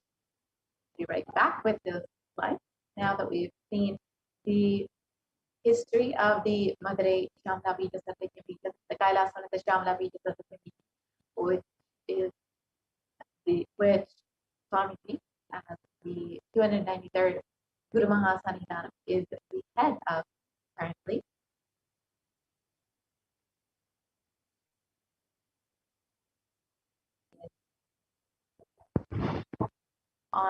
The 292nd Pontiff of Madurai, Sri Arunagirinatha Jnana Sambandha Desika Paramacharya Swami, is the predecessor to the Supreme Pontiff of Hinduism in the esteemed Guru-based tradition of the kingdom, the Kailash and the Vadashanta Shamala Pita Satyakam, the Madurai Adinam.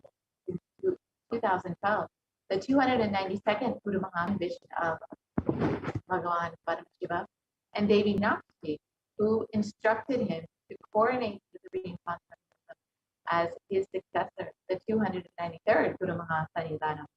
This historic record of Madurai Adinam introducing the successor of the Supreme Concept, the Jagat Guru Mahasannidhanam, is divine Bhagavan Nithyananda Paramashivam. Watch that video now. This is a test for Monday.com's new product, Monday Work Docs. Test number 1, the typing test. So let's see.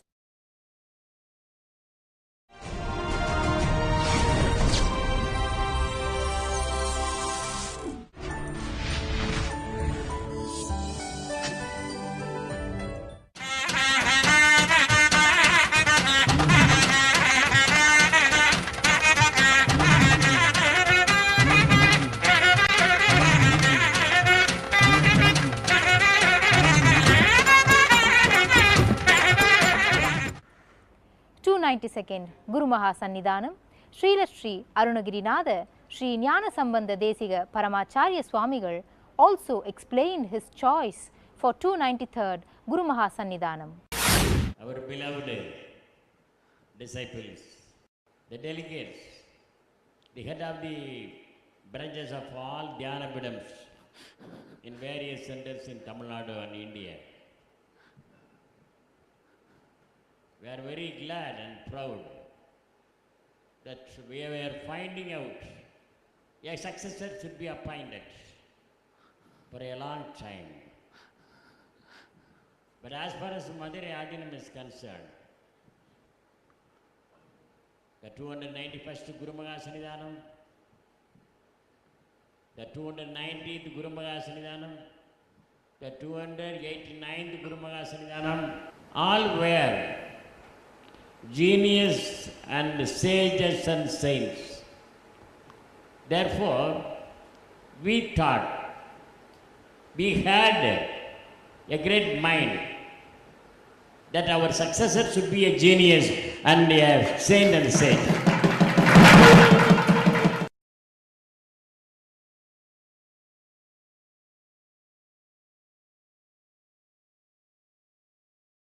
Devi, God has given a very powerful, youngest youth and a vital person for my successor.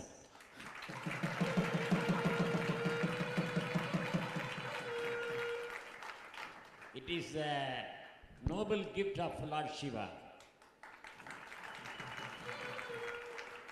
The Thirunjana Sambandha Swamigal Adinam is the very, very oldest and ancient mutt in India, which was established in the 6th century by Saint Thirunjana Sambandha of Sirihari, Tanjavur district in Tamil Nadu. He was not only propagating the Saiva religion, he was not only propagating the Saiva Siddhanta philosophy, he not only sang 4,000 odd Devaram songs, he was striving for the upliftment of the downtrodden people, and he was propagating the praise of Tamil language. He ordered the people to call him as only Tamil Jnana Sambandha, Chandamil Vella Jnana Sambandha, Nattamil Vella Jnana Sambandha, Arumare Vella Muniyaga Jnana Sambandha, Nattamil Veragan, Vilayudaya Arindamil Jnana Sambandhan, and so on. Many people, many genius people are our disciples of Madurai. For example, Vadalur, Vallal Ramaliki Adigal, who visited our Adinam several times. And he wrote 3 pages songs about the praise of the Madurai Adinam. He was blessed by the 288 Guru Mahasannidhanam Sri Sri Swaminatha Sri Nyanasambandha Desika Paramacharya Swamigal. And the Bhaskara Sethupathi of Ramnad Samasthanam was a disciple, and he constructed a bungalow for the stay of Gurumaga Sannidhanam in the Madurai Adina upstairs.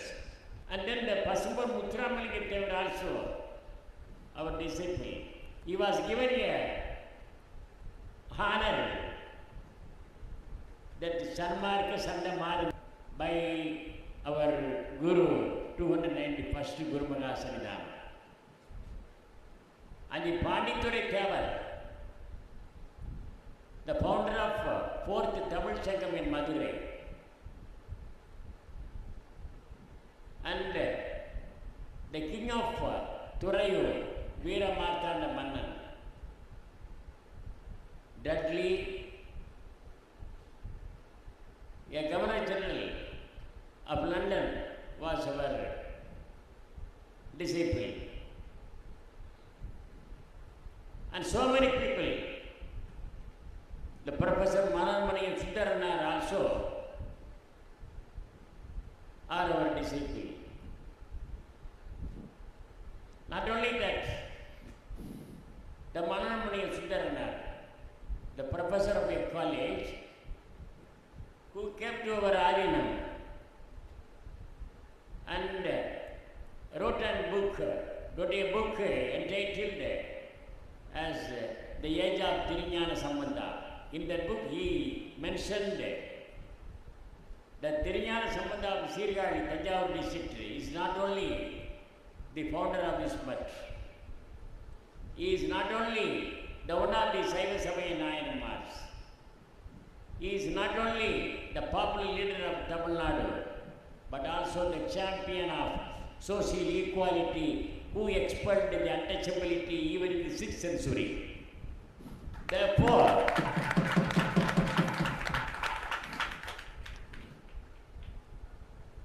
our 293rd Gurumaga Sannidhanam, Sri Sri Nithyananda Paramashivam Swamigal, is also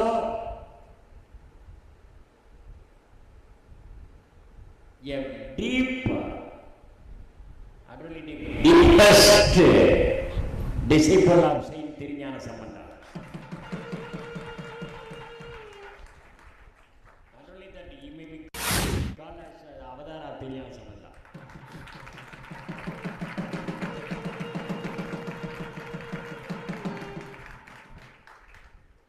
The 292nd Gurumaga Sannidhanam and the 293rd Gurumaga Sannidhanam are all ambassadors to the Almighty Lord Shiva. Appointed by the eternal government. Appointed by the eternal government. That is Lord Shiva's government.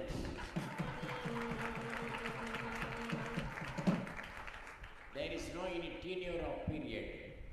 Up to the end of our life, we will be the ambassadors. That's the most important one. So according to the Saiva Siddhanta philosophy, according to the Hindu religion, we have come to this with an impartial judgment of the Almighty God for what we have been doing before in our previous birth. God has made him as 293rd Gurumaga Sannidhanam according to his past karma done by him in his previous birth. Our beloved people, our eyes are opened. Our eyes are opened. But we are unable to assess what will be happening the next moment. The decision of the coronation of the 293rd Gurumaga Sannidhanam is also a decision of the Lord Shiva. Actually, it is not in our hands. It is not, it was not, it is not in the hands of the 292nd Guru Maha Sannidhanam, but it is absolutely left to the Lord Shiva's activities, action. God has selected a dynamic person for me.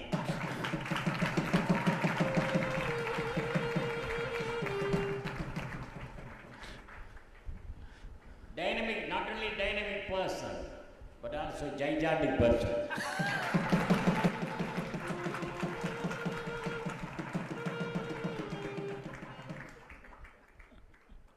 The young chap, a greatest propagandist of Hindu religion in this world. The one of the 100 famous Hindu leaders among the 100 Hindu leaders, the great leaders, Sri Paramashivoham Nithyananda Paramashivam is one of the grand leader in Hindu religion. Not only that, in the spiritual world, a living people is Nithyananda. One of the living person, one of the living dignitary, one of the chief representative of this Hindu religion. It is recorded in America. London. In all countries, in London, you see, we have great connection in between the Madurai Adinam and the England. The 289th Guru Maha Sannidhanam was honored as Rao Bahadur by the British government. In that connection, Sri Paramashivoham Nithyananda Paramashivoham has been given the one of the living people in the Hindu religion by the London government, London people. It is proud, not only proud for the disciples of Dhyanapedam, not only the proud of the delegates of the Dhyanapedam, not only the proud of the Saiva Siddhanta disciples, but also for the whole Tamil people. The one of the 100 most spiritually influential personalities. Watkins Mind Body magazine, Esoteria magazine in London, it has published this news. Therefore, our beloved Atmans, you are all here. You are all seeing this grand function according to the great grace of the Lord Shiva. The press people are all watching. The news is spreading out all over the world. It is the action of Lord Shiva. The 293rd Guru Maha Sannidhanam, we have coronated him as a Pidadipati of Madurai Adinam.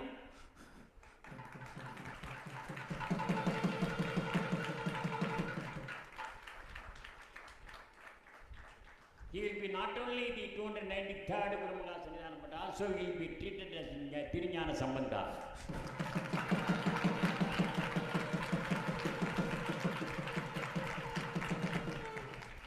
It is the traditional customary rules and regulations of the Madurai Adinam. According to Saiva Siddhanta philosophy, everything is preordained, predetermined, pre-resolved as per the impartial judgment of the Almighty God. Because the Lord Shiva is delivering judgment to all the people in this whole world, irrespective of caste, creed, nationality, and language.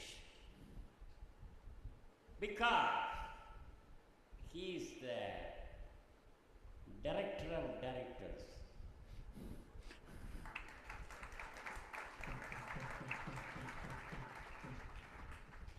He is the doctor of doctors. He is an engineer of engineers.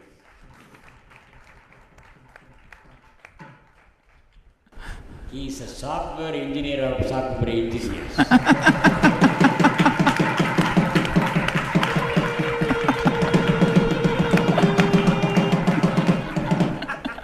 He is the prime minister of prime ministers.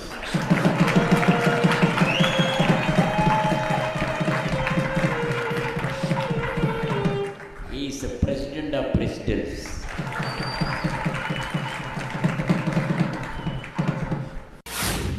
He is the actor of actors.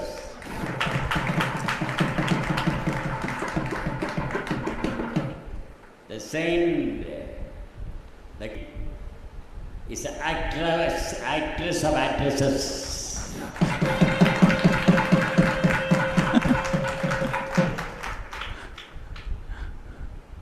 He is the Gurumaga Sanidhanam.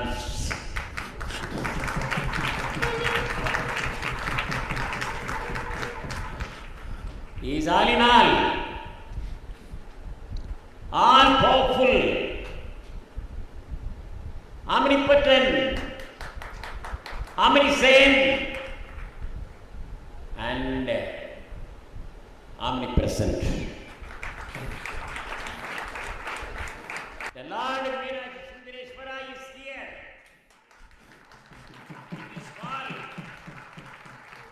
He is dwelling. He is showering his choice and blessing to you all.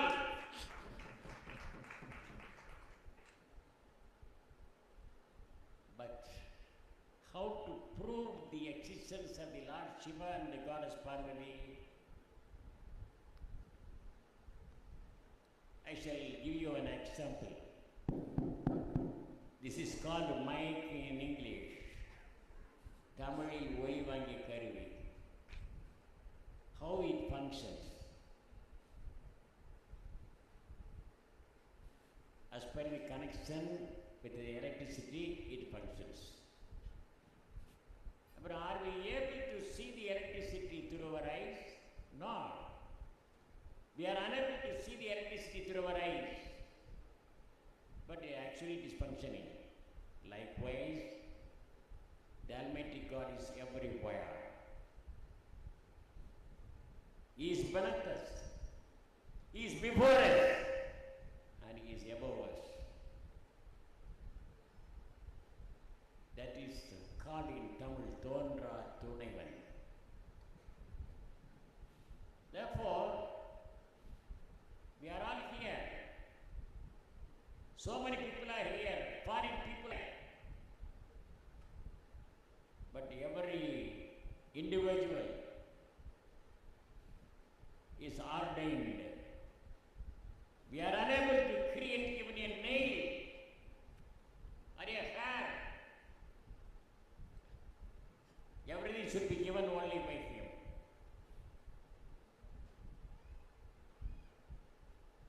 We cannot make our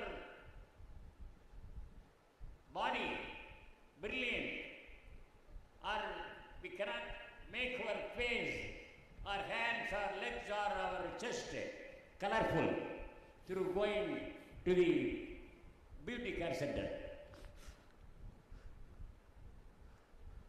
They are giving creams, they are giving talcum powder,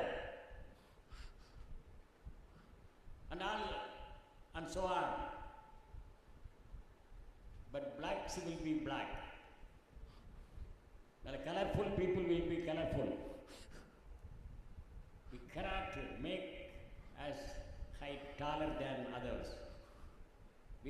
make weight and height. Everything, whatever may be. We cannot make our wife. We cannot create our wife. We cannot create our husband. We cannot select our place to live, our profession, our bodily structure, our speech, our voice, our hands, our ears, our mouth, our nose, all are given by the Almighty Lord Shiva. We are all receivers.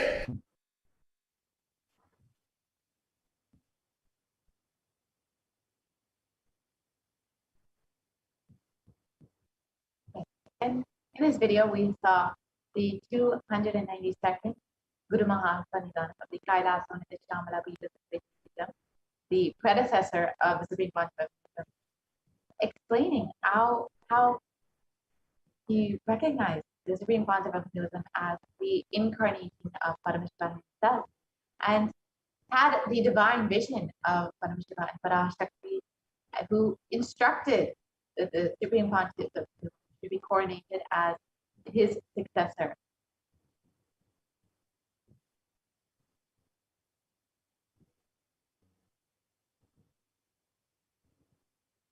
And here is the coronation of the Supreme Council of Hinduism as the present 293rd Jagat Guru Mahasanidhanam of the Kailash on the Shamala Pita.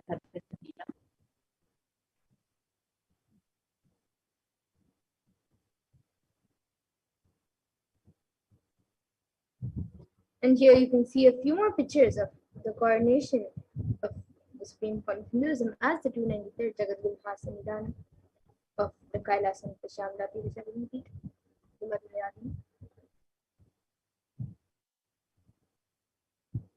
The Supreme Council of Hinduism was declared as the successor of the Arunachala Sarvajna by the Guru Parampara at the mere age of 16 on the 24th of May 1994. And in this parampara, started with Yogi Yogananda Puri, and then Ishak Swamigal and Mata Vibhudananda Puri for Kupamal, and finally the Supreme Council of Hinduism itself, who is successor of all.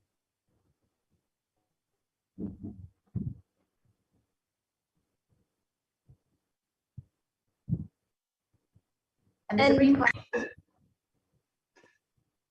Supreme Point of Hinduism founded the mission of Nithyananda Sangha to revive Kailash internationally at the age of 21 in 1999.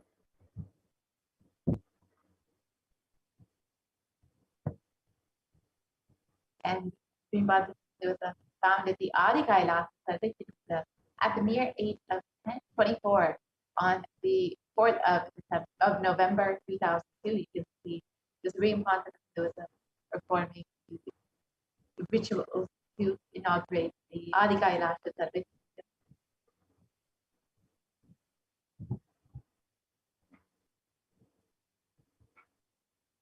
And the Supreme Point of Hinduism was declared as the successor of the Bhagyanagara Sripura Sarvajna Pitam at the age of 26 on the 1st of January 2004.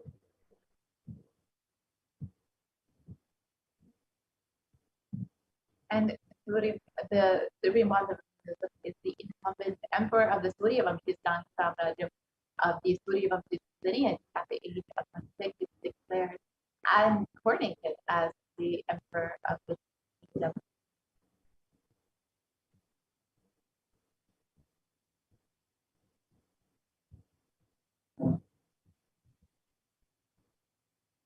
And at 29, the Supreme Council of Hinduism revived the Adi Pallava Sarvajna in 2007.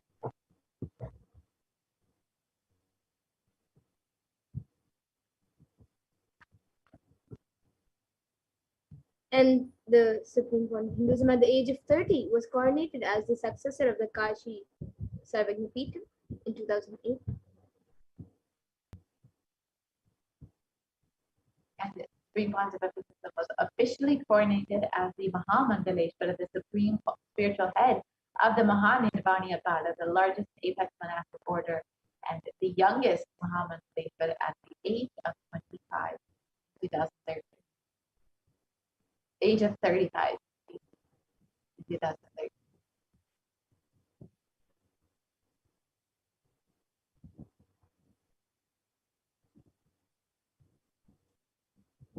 And the Supreme Court of Hinduism was declared as the Acharya Muhammad Leshwar of that Talakada, the oldest monastic order in Hinduism, and which was established by Mahavira himself, by the Acharya Muhammad Leshwar Sukadevanandaji, the then incumbent spiritual head at the age of 35.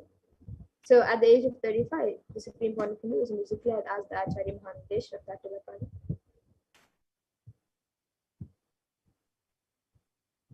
And the Supreme Court has been coronated as the Guru Mahasantanam of the Tanjavur Adinam at the age of 36.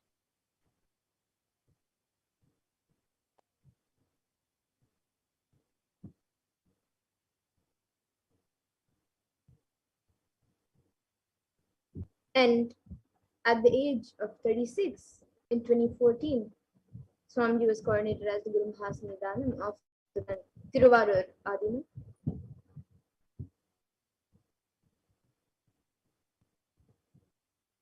And the Supreme Council of Hinduism was coronated as the Guru Mahasantanam of the Vedaranyam Adinam at the age of 36 in 2014.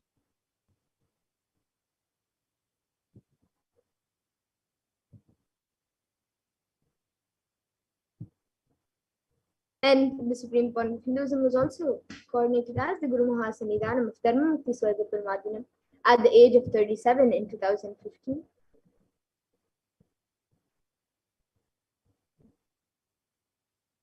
And the Supreme Council of Hinduism was coronated as the Guru Mahasanidhanam Kolara Math at the age of 37 in 2016.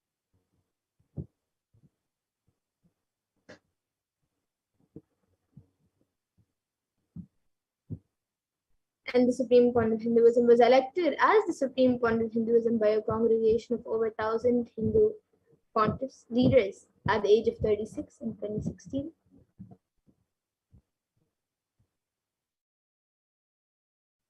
And the Supreme Council of Hinduism is revered as the most prolific and most used guru in the digital world, and as well as the most read, watched guru across the globe, followed by 1 billion people across the globe. Prolific, most viewed guru in the digital world, and he is read and watched by millions around the world, and thousands of people follow the Supreme Court of Hinduism as the teacher of Hinduism.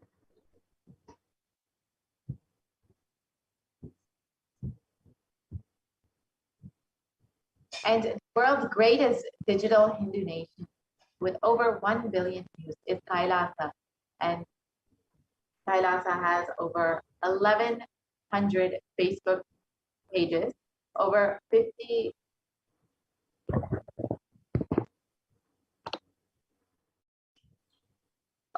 websites, 102 Instagram channels, and 70 initiatives, 458 YouTube channels, 128 Twitter channels, and 12 web TV channels, and has enriched over 1 billion lives digitally and has enriched over 1 billion lives digitally as well.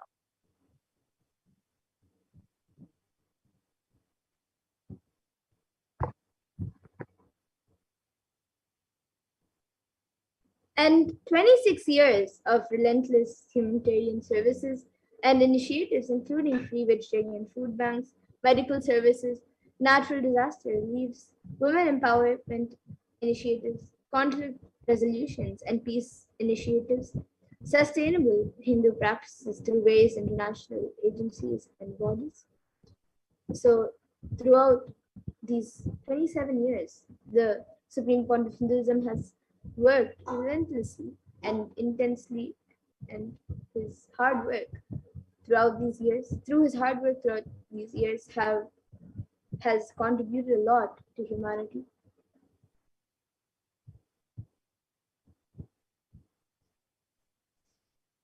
And the global initiatives led by the Supreme Concept of Hinduism include authoring over 300 books, 10,000 articles in 3 languages, English, Tamil, and Sanskrit, which have been translated into over 50 languages with over 1,000 titles.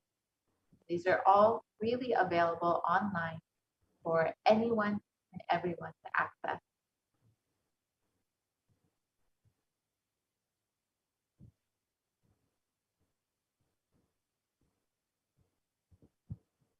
So here you can see a few more languages. So just as Supreme Court of Hinduism has authored 300 books and 10,000 articles in 3 languages, which are English, Tamil, and Sanskrit, and which are translated into languages with more than 1,000 titles. So here in the previous slide, all of you saw English and French. So here you can also see the Tamil books and then the books in Spanish as well.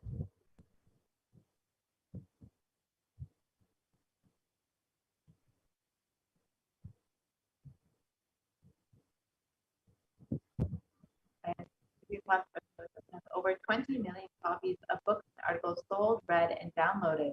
You can see the Supreme Concept of Hinduism gifting these wonderful books to the world and releasing these some of the books, over 300 books that have been written by the Supreme Concept of Hinduism.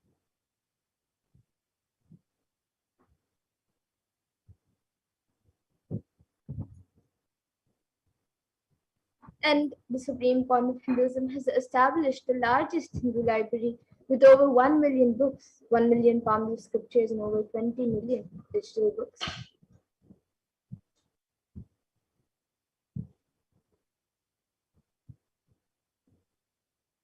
And the Supreme Concept of Hinduism has over 10,000 hours of discourses delivered and over 1 billion views on all the social media platforms.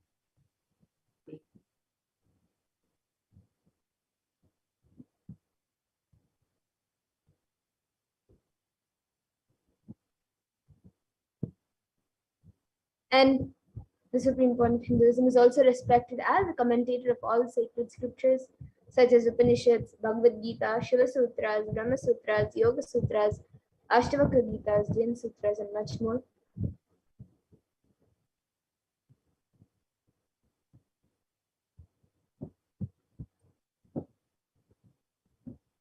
The Supreme Concept of Hinduism is honored as the leader of Hinduism, the most awarded, internationally recognized leader, and the Supreme Concept of Hinduism has been recognized by state governments, legislators all over the globe, recognizing his contribution to humanity and Hinduism.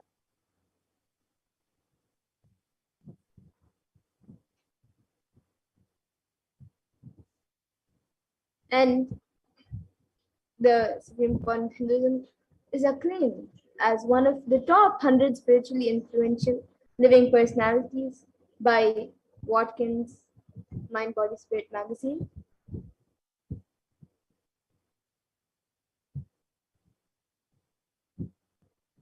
And Supreme Concept of Hinduism is the reviver of the sovereign order of Kailash, led by the Supreme Concept of Hinduism, and the order of monks, nuns, and the Hindu diaspora who are working for global peace and to give the superconscious breakthrough to humanity.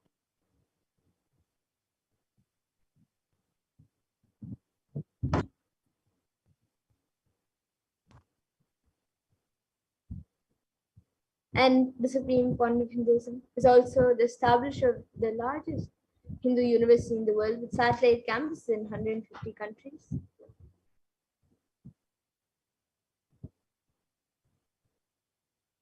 The Supreme Concept of Hinduism is the establisher of 1,000 plus Kailash and ecosystems.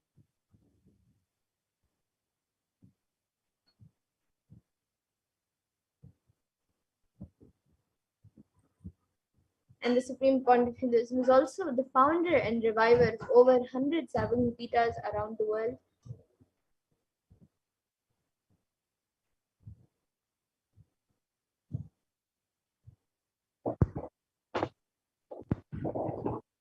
And the late Mahant Narendra Giriji, the president of the largest apex body of Hinduism, the Bharatiya Akara Parishad, the group of 13 Akaras and over 2 crore sadhus, monks in India, welcomed the Supreme Pontiff of Hinduism, Bhagavan Nithyananda Paramashivam, as one day the Supreme Pontiff of Hinduism, Jagatguru Mahasanitanam, Bhagavan Nithyananda Paramashivam, Swamiji is going to be called the Vishwa Guru, the Guru of the whole world.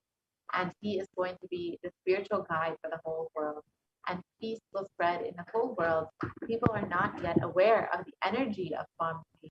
In reality, Swamiji is the Svarupa, God himself. And we are offering prayers not just to a Guru, but to an embodiment of Bhagavan. I am sure that Swamiji must have done intense penance tapas in his childhood and merged into God, as a result of which he is expressing this divine power of God.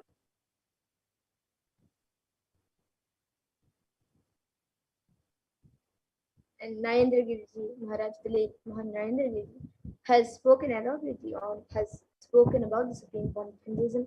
And this video is available on YouTube, and you can watch it at your own time.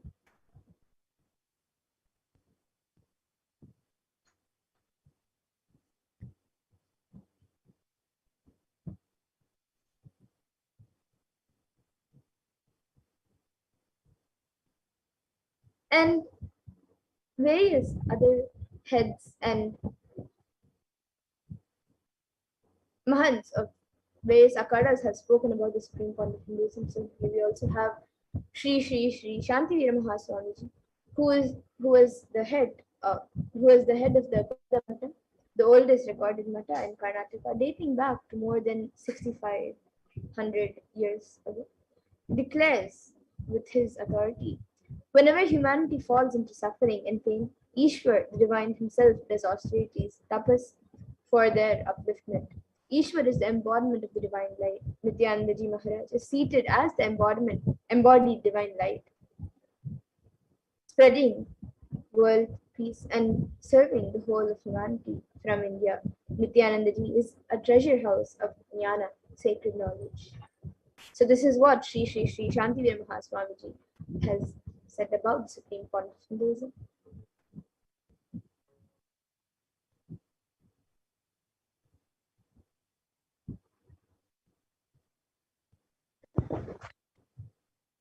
So we will be entering into this next segment very shortly and understanding how Swamiji Bhagavan Nithyananda Paramashivam has happened as Guru for each and every one of you.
I went, but I straight walked into the room.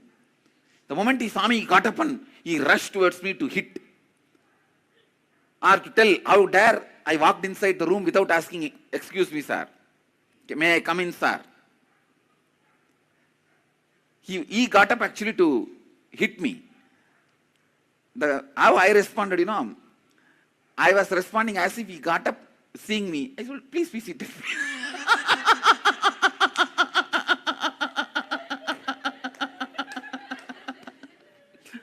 உட்காருங்க.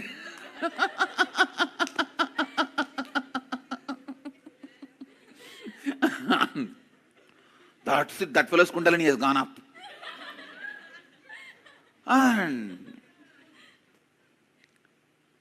he caught hold of my one hand and started twisting and started wiping my vibhuti.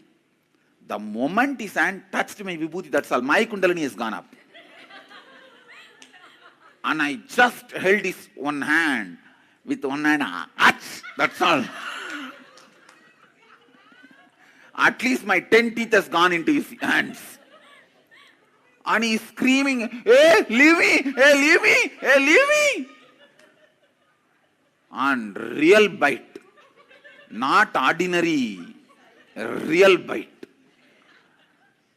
And it took at least 2-3 minutes for him to get released. I bit him in the right hand. And nicely. And finally when he released his hand, he saw it's bleeding. And all 5-6 teeth mark. And I was nicely wiping my mouth and cleaning with my hand key. I had a small hand key in my trouser. With that I was cleaning and all that. And this fellow started screaming, hey, I will go and tell the headmaster and throw you out of the school. I just looked up and told him, if you go, in Tamil I said, வாத்தியார் headmaster போய் சொன்னா உன் மானம் தான் போகும், ஒரு சின்ன பையன் உனக்கு கடிச்சு வச்சிட்டான்னு. I told him, if you go and tell the headmaster, because a small kid has bitten you.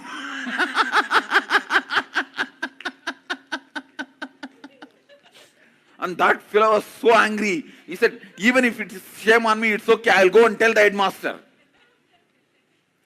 And the next word which I uttered only, I shook him. He had an extramarital affair with another one teacher. And both of them will come to the temple every day and sit under the banyan tree. And that usually I used to sit on that tree only.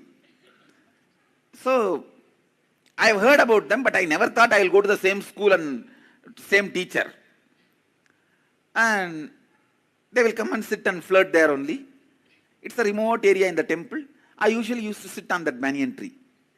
I'll sit on the banyan tree playing, and we will be playing around in that area only.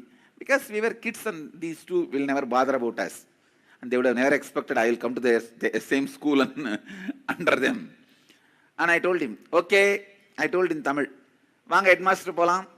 நீங்களும் Lakshmi டீச்சரும் daily ஸ்கூலுக்கு வந்து என்ன பண்றீங்களோ, கோயிலில் வந்து என்ன பண்றீங்களோ நான் சொல்றேன், நீங்களும் சொல்லுங்க நானும் சொல்றேன், ரெண்டு பேரும் வாங்க போலாம். In Tamil I said, let's go to the headmaster and you tell what I did and I'll tell what you and Lakshmi teacher do every day in the temple after the school hours. Come on, let's go to the headmaster. That's all. That's all. That fellow took his kerchief and wiped his hand and he told me in Tamil, Sari po, nee sollada nanu sollala. Means, all right, go. You also don't tell, I also won't tell. That's all. After that, he never bothered about my vibhuti. My sakradash, he never interfered. Please understand why I want to tell this.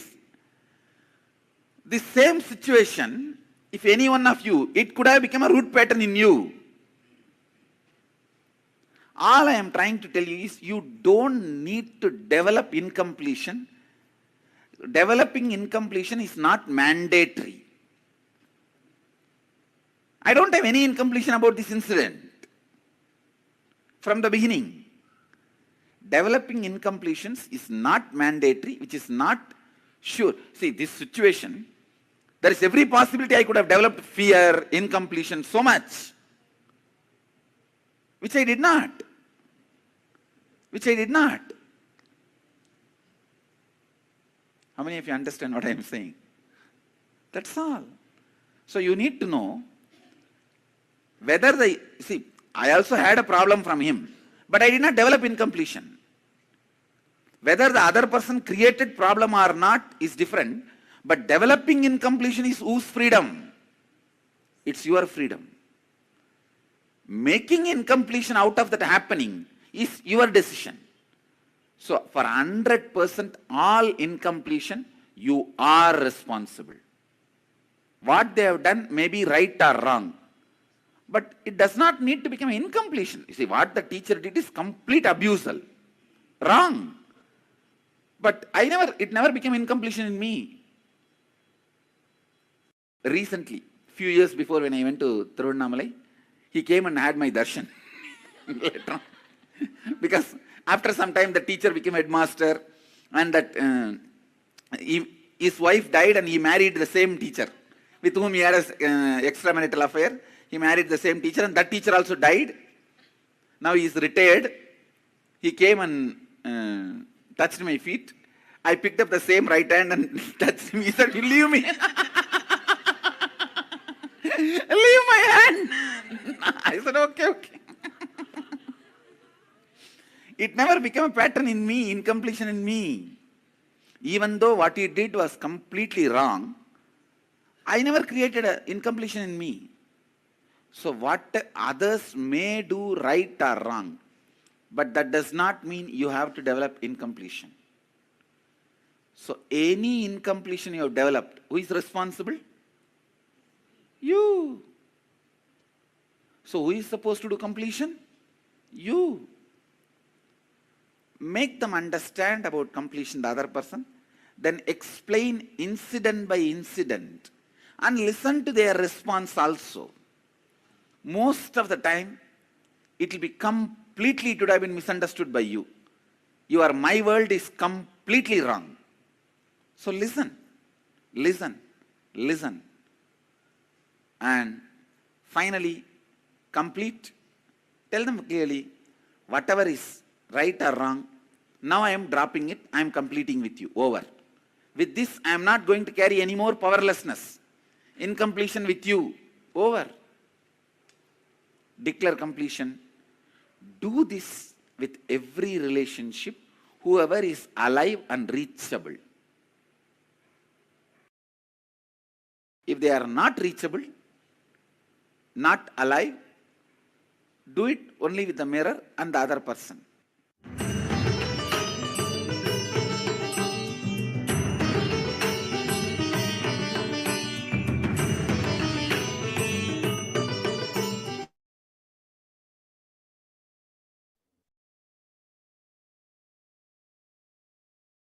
Yes, Nithyanandam. Welcome back. Nithyanandeshwara sada shila samaramba. Nithyanandeshwara.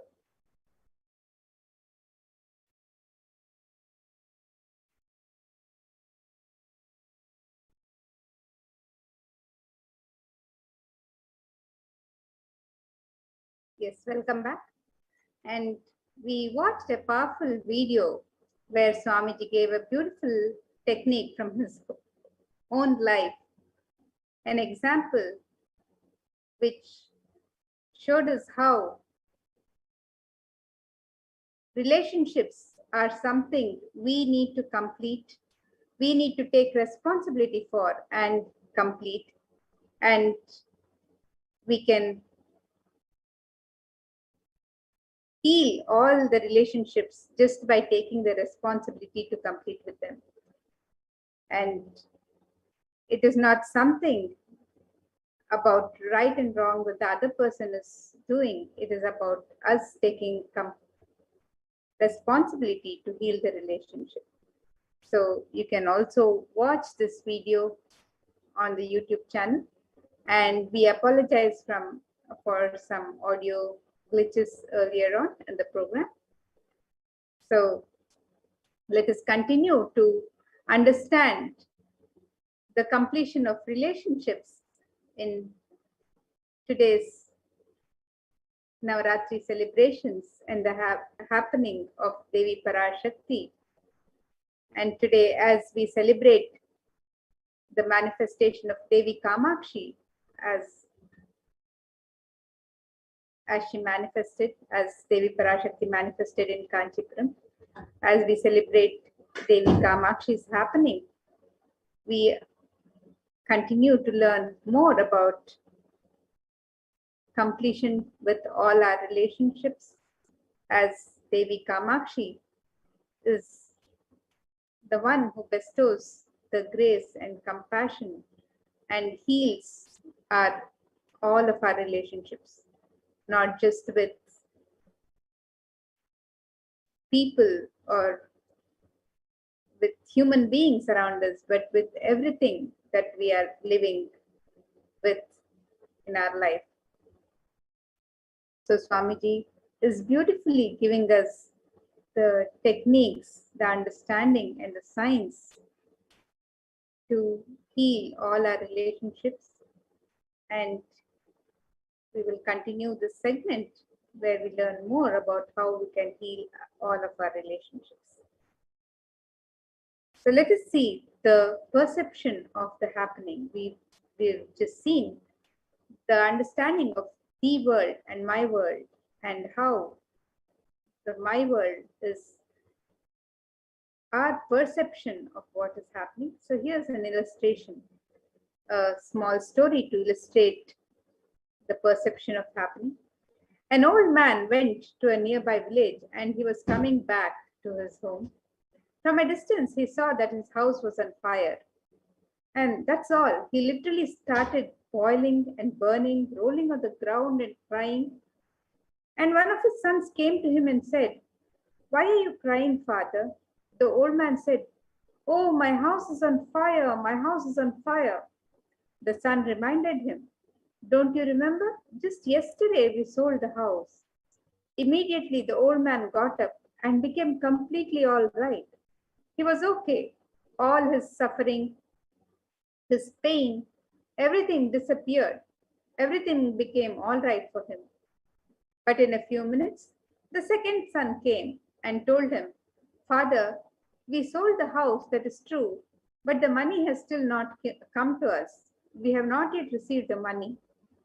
Immediately, the old man started rolling on the ground and crying, "Oh, my house is on fire, my house is on fire, my house is on fire." It was the same house that was burning. For a few minutes, it was a suffering for the person. The next few minutes, it was not a suffering for the person because it was not his house at the time. And then again, when he cognized it as his house still, again, it was a suffering. So it is nothing but his perception, how his patterns cognized the happening of the house burning. So now let us take a few minutes to do a small exercise where we internalize this understanding of the world and my world. Please take a notebook or a paper where you can note down 3 columns with the titles. On the first column, note down what is the situation or incompletion that is occurring to you in your world as an incompletion in your relationship, in your life. And for that incomplete situation, in the second column, write down all the facts related to the situation. These facts are the world. So write down the world facts for your incomplete situation. And in the third column, pen down your my world perception of the situation. Whatever your emotions, incompletions, memories, cognitions, anything that are your cognition of the situation, of the incompletion, please pen them down in the third column, which is my world. So let us take a few minutes to do this exercise so we can internalize this truth and understand deeper and be able to complete all our relationships today as we get ready to receive the darshan of Devi Parashakti, Devi Kamakshi. So please take a few minutes. We'll be playing the Mahavakya. Please take a few minutes and pen down these 3 columns in your notebook.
I welcome you all with my love and respect. Let you all open all your 3 eyes. Om Nithyananda Paramashivoham.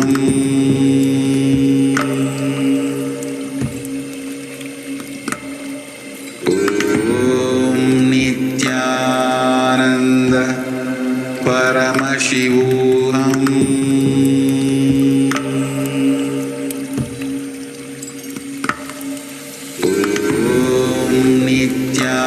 Nithyananda Paramashivoham.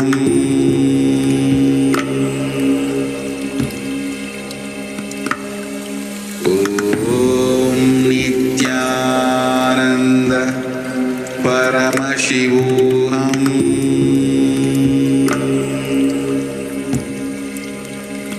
Paramashivoham.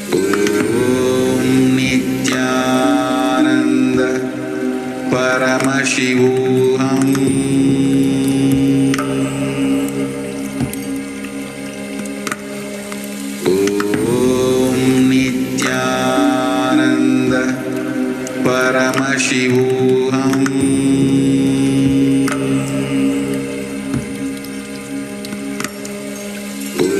Om Nithyananda Paramashivoham.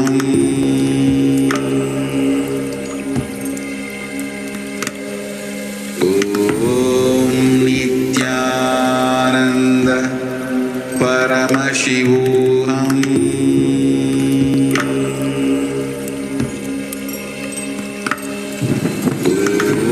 Om Nithyananda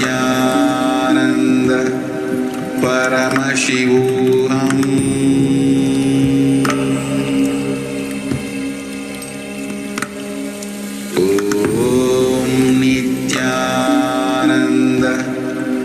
Paramashivoham.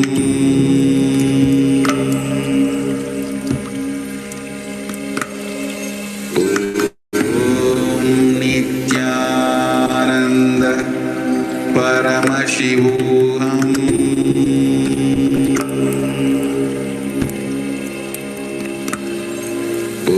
Om Nithyananda Paramashivoham.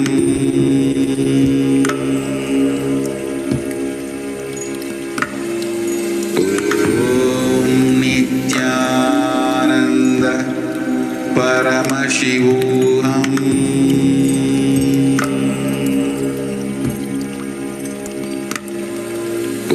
Om Nithyananda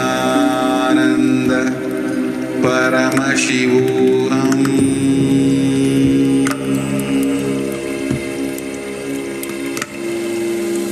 Om Nithyananda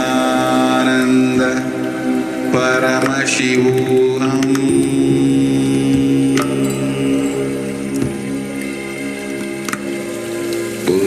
Om Nithyananda Paramashivoham.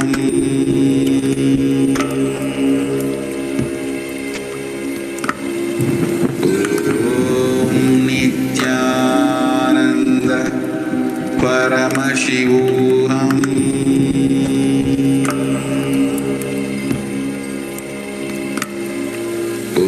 Om Nithyananda Paramashivoham.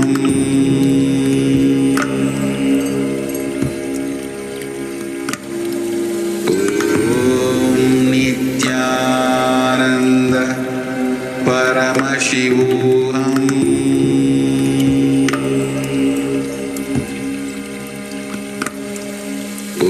Om Nithyananda Paramashivoham.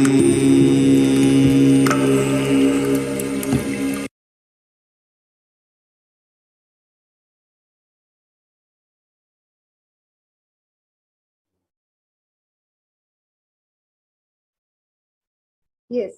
So now, with this, we hope all of you have penned down at least a few situations in your life where you're feeling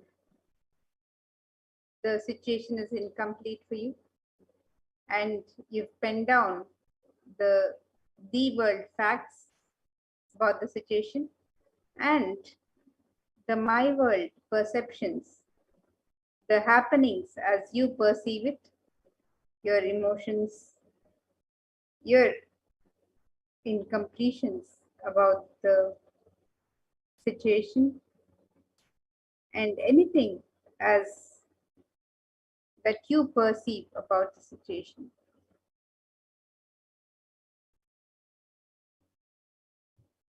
And now let us look into how we can complete with this incomplete situation for you. So Swamiji explains further. He says, first, you have to take responsibility for everything happening around you. You have to cognize that you are the source of everything happening around you. The purpose of completion is not just healing of relationships. Your whole energy and consciousness will be different. Please know that what happened was not wrong and what is happening is right. Completion is right. Past is not wrong. You're not blaming or complaining. You're only completing and dropping it from your inner space. Now let us watch this video where Swamiji explains further the signs of completion with others.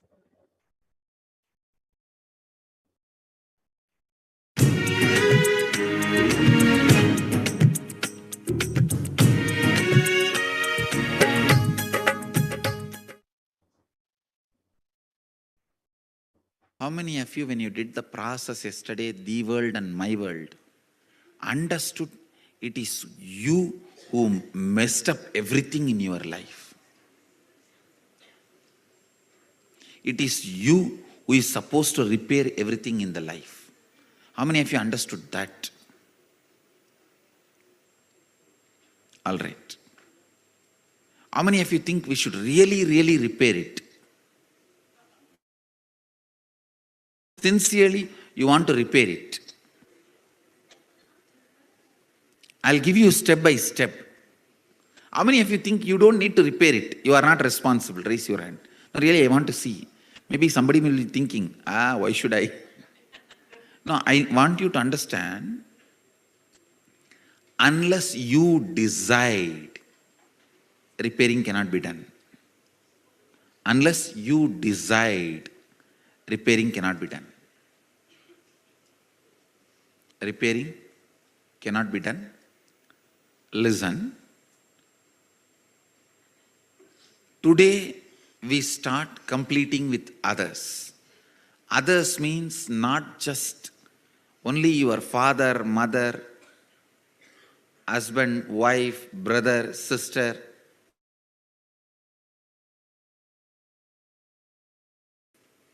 We will start the completion with everything with which you are living. Your wealth, your health, your bag, your seat, your pets, your car, your house, all this are living part of your life.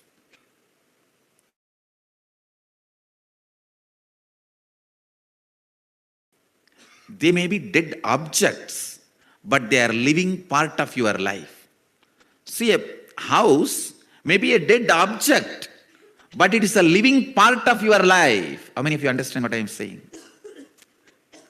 It's a very important component of your life. First, we will start completion with all the human beings.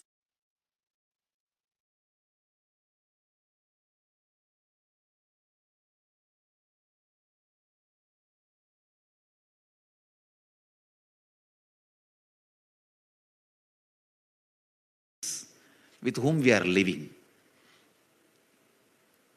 First step, completion with everything. With every human being. First thing you need to do is deciding, I have to bring completion with others, with whoever I am living. I have to bring completion with whoever I am living. Even if they don't want, I will stretch my best and I will decide I am in the space of completion. Whenever they want, I am open to have them. I am open. I am going to be in the space of completion. Whenever they are also ready, it will become completely complete. Understand? Completion with others does not mean you are going to apologize to them. No. Apologizing is not completion. Asking sorry is not. So many people were saying, I want to apologize, I am sorry. No. I am sorry is not completion. I am deciding to drop hurting pattern in my life. Or any incompletion, misunderstanding, anything, I am deciding to drop and I am deciding not to bring them, not to give life to it again. See, past, you can't say you are wrong or you are right. No one can say you are wrong, you are right. It is not apologizing. It is not feeling sorry for the past. No.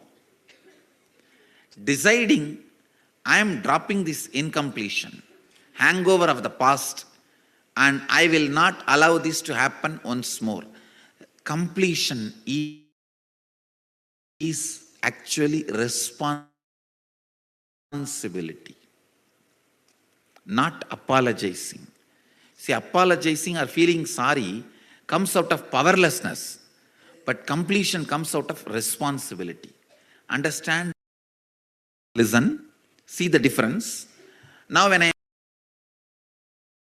saying you need to complete with your mother, with your father, with your brother, with others, I am not asking you to apologize. I am not asking you to call them and say, oh sorry, bus bus. No.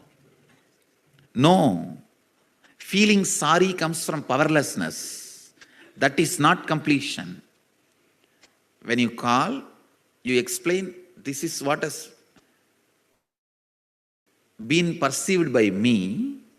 Here, I am not interested in looking into you are wrong or I am wrong. That will only create more and more anger, hatred and suppressed violence. I am only saying one thing. I am ready to drop the past and its powerlessness, incompletion. I am declaring dropping the past and I am complete. I don't have incompletion.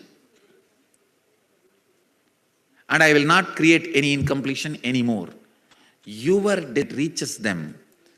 You will suddenly see they also open up and start coming towards completion. But first you need to be prepared. The first step, preparation for you. Sit with any one person in the hall. First invoke your mother in that person and complete. Then go to the another participant and invoke the father in the person and complete. Don't invoke everybody in one person. No. One person, and with whoever you need to complete. Here, complete. Then mirror and invoke that person in the mirror. Invoke your mother in the mirror. Talk loudly, not silent completion. No. Talk loudly as you are talking to your mother and complete. Invoke your father. Talk loudly as you are talking to your father and complete. Listen. First step, with the participants, you will sit and do completion. Second step, with the mirror, you will sit and talk and do the completion. Third, only you are going to call them and start talking to them. How many of you understand? First, do the first step and second step. If they are dead, by invoking in the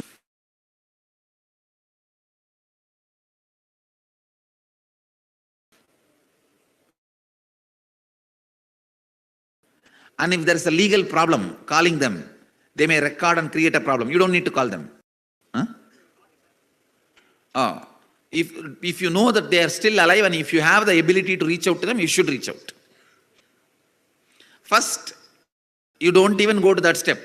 Let us first do these two completion. Then you will have a lot of questions. I'll help you to do these two completion first. That will take away the anger and vengeance and misunderstandings and suppressions you have. Let that come out first. Let you be healed. All that spicy, chilly anger, vengeance, everything will come out through the words. You will be ready to complete. If you directly now call them, you will only pick up more fight and come back with more mess up and incompletion. How many of you understand that? That is why I am not going to let you call them now. You will start reasoning with them. You are wrong, you are wrong, you are wrong. End of the call, more incompletion. First, even if your relative or the person with whom you have to complete is in the hall, you will not talk to them directly.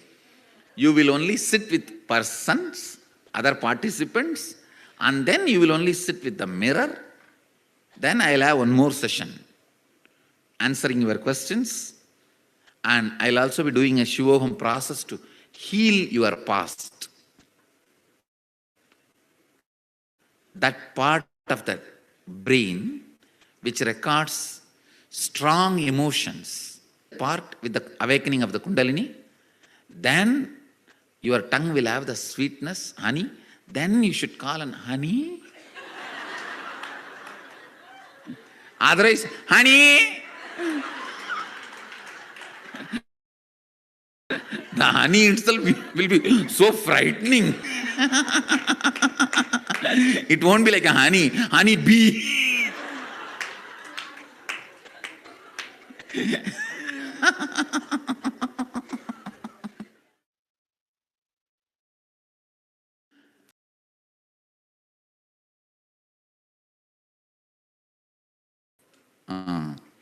See, completion is not feeling sorry, feeling powerless. For example, you are going to call your mother.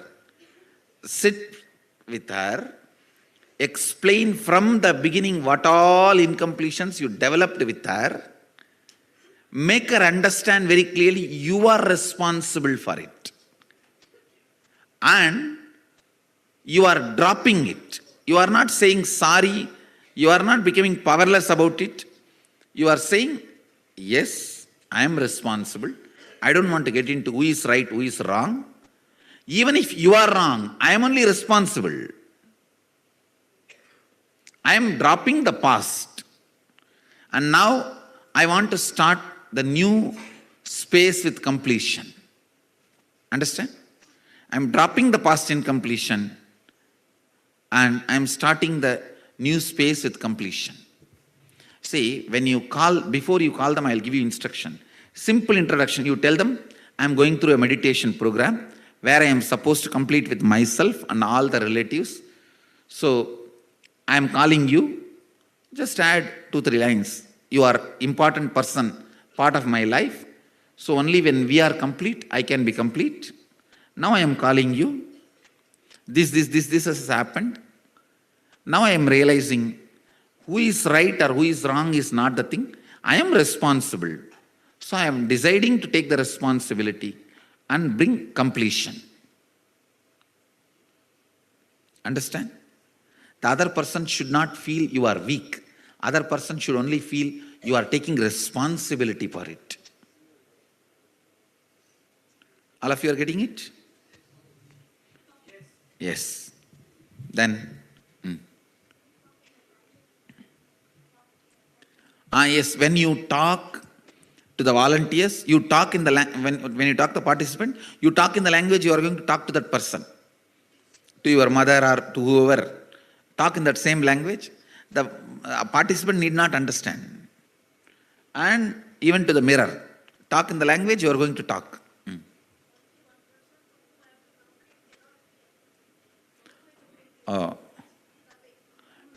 Maybe when you meet him next time, you'll have to sit and communicate. Shall we start now? Yes, any questions? Come on, answer. I'll answer. இப்போ இந்த ஒரு பர்சனோடையும் மிரரோடையும் உட்காந்து complete பண்ணுங்க. அதுக்கு அடுத்து கால் பண்ணுறது மட்டும் நான் இன்ஸ்ட்ரக்ஷன் கொடுக்குறேன்.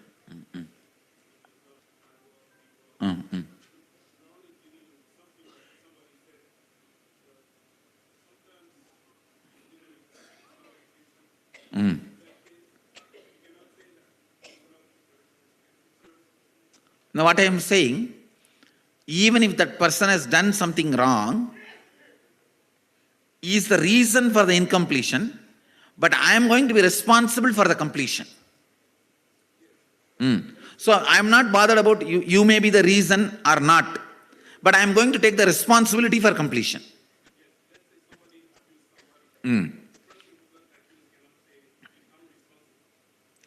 No, I am not responsible for the abusal I went through, but I am responsible for the completion which I am going to bring now.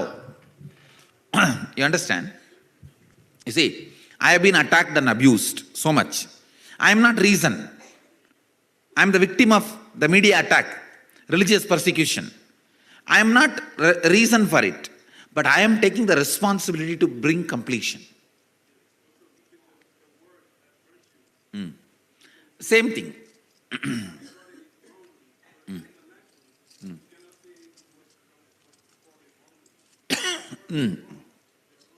Yes. So, even if the other person is wrong, we will take the responsibility for completion. Yes.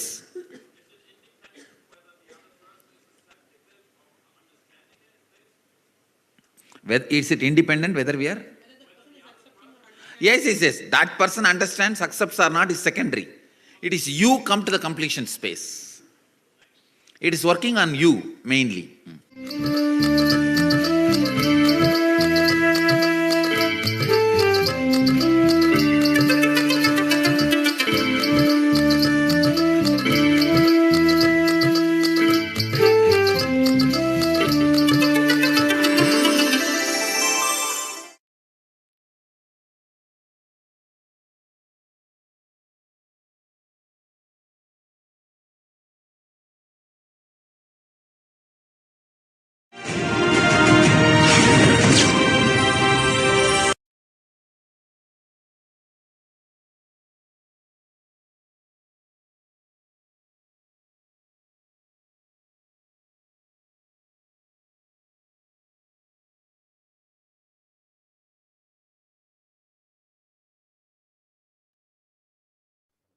Yes, Nityananda. So let's see the two steps in the completion process with others, as Swamiji has beautifully explained the science in the video that we just watched. And the two steps you can practice to have the completion with others. First step, invoke the relationship in Swamiji's Atmamurti and complete with the relationship. Invoke relationship verbally, not talk inside yourself mentally.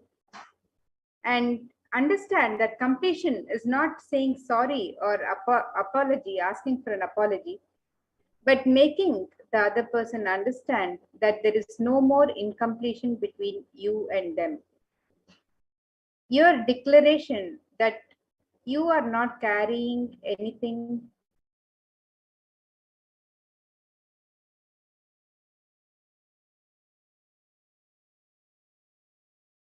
any hurt inside when you invoke your relationship, complete with the other person with this understanding that you are not carrying any hurt inside you with the other person, and you're also not asking an apology, but you're deciding to be complete with the relationship and talk this out verbally with the other person, not just within yourself, but talk it out loud when with the Atmamurti, with Swamiji, with the Atmamurti, and when you invoke the other person in the Atmamurti, talk out the incompletions, talk them out loud, and declare to be complete and make the other person understand that there is nothing that you carry inside you against them. And step 2 is the step of completion with the mirror. Invoke the other person in the mirror and do the completion. So do this process at least twice. Completion is your completion is process is complete when you explain and when the other person understands that you are not carrying anything inside you against the other person. So tell the other person that you invoke in the mirror, I'm not carrying anything inside me against you. Make this declaration and complete with the relationship that you're invoking in the mirror.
So with that, now let us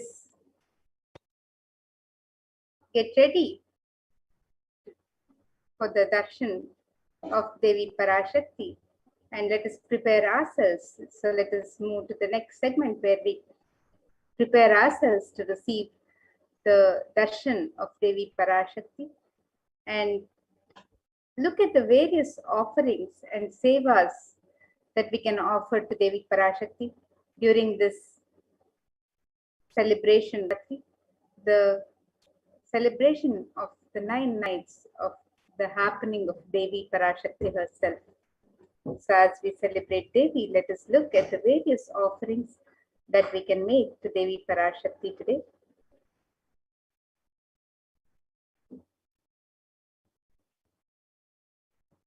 And as we celebrate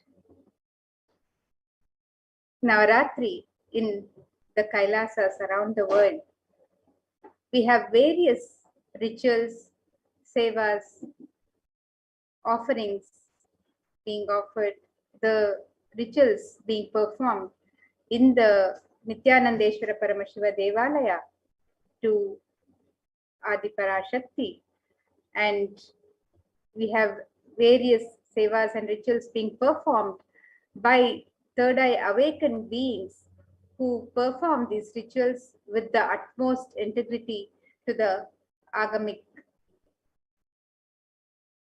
scriptures. And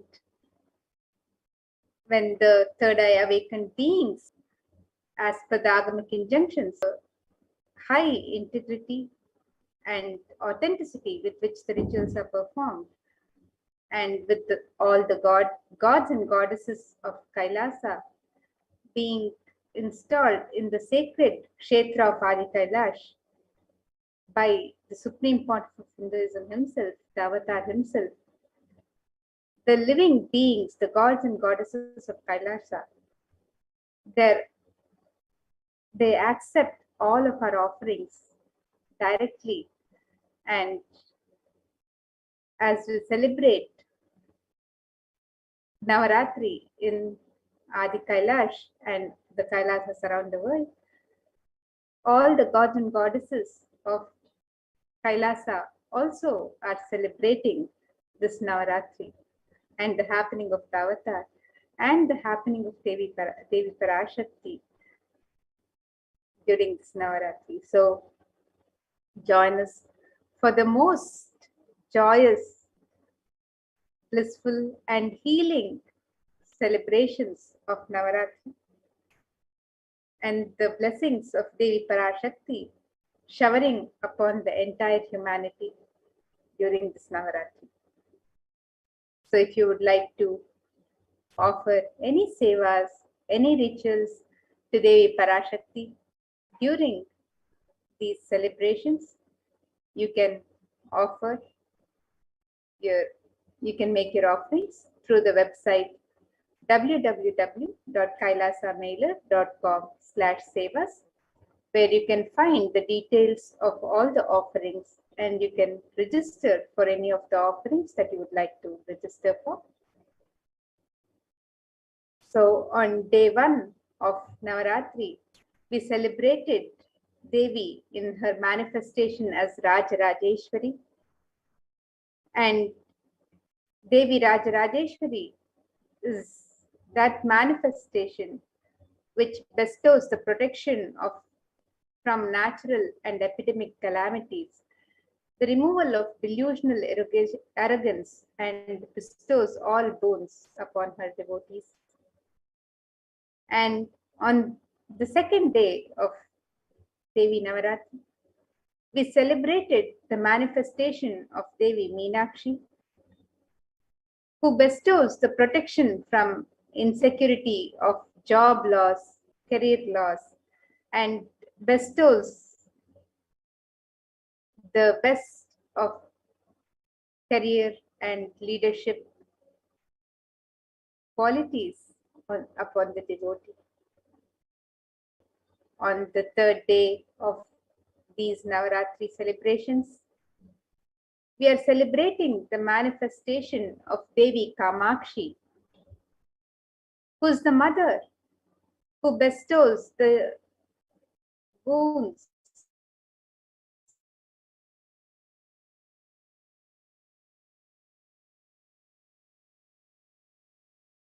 and grace and compassion from the loss of loved ones. And as we continue to celebrate Navaratri,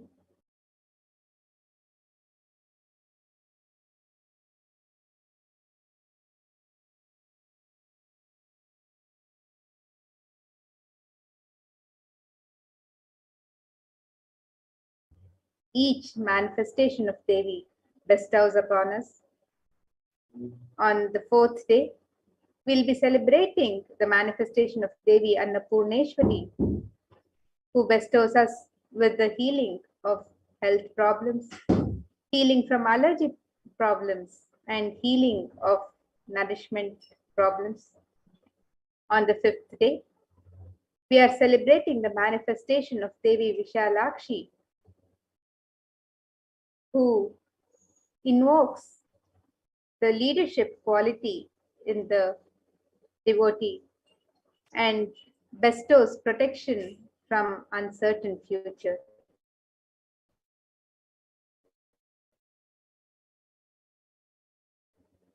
And on the sixth, rating the manifestation of Devi as Shayana Tirukolam. She is the Devi who provides blessings and grace from and provides the grace for relief from psychosomatic disorders, healing from mental disorders like stress, suicidal thoughts, and depression. And on the seventh day, on the seventh night of Navaratri celebrations, we are celebrating the manifestation of Devi as Mahalakshmi, who bestows the protection from loss of wealth, protection from loss of business, and bestows the grace and blessings for all the wealth and auspiciousness upon the devotees. And on the eighth night of this Devi Navaratri, we celebrate the manifestation of Devi Durga to bestow her grace upon us, to protect us from all of the negativity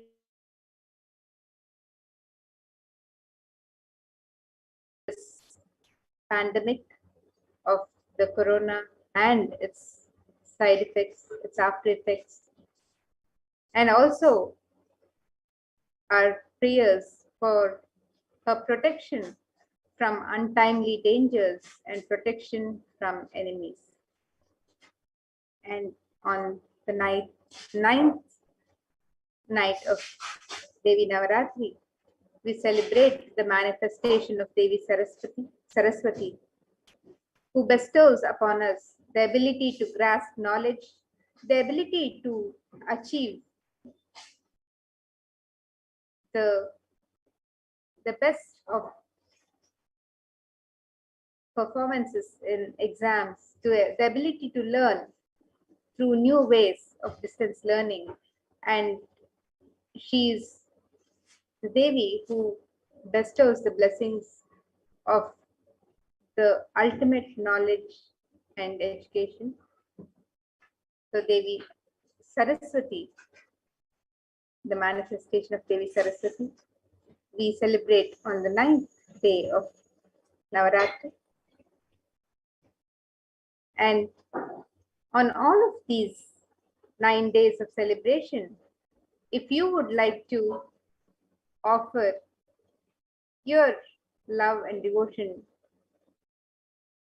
to Devi Parashakti, your gratitude to Devi Parashakti, and invoke her presence in your life, you can register for the various sevas and rituals being offered in the sacred space, the Kshetra of Adi Kailash, Nithyananda Paramashiva Devalaya. And the various offerings, here's a summary of the various offerings that are and the rituals that are being offered in Adi Kailash. So you can register for the Mahaganapati Homa, the Utsava Ambal Alankara Seva, the Vishesha Ambal Alankara Seva to the Utsava Murti of Swamiji, the Utsava Ambal Vishesha Shodashopachara Puja, the Chandi Homa with the Vishesha Dravya Homa and Purnahuti, the Dasha Bhairava Puja, Kumari Puja and the Suhasini Puja, the Durga Pratima Prana Pratishtapana and the Durga Saptami Puja.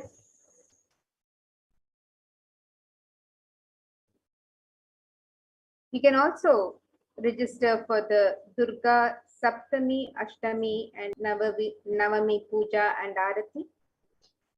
You can register for the Devi Maha,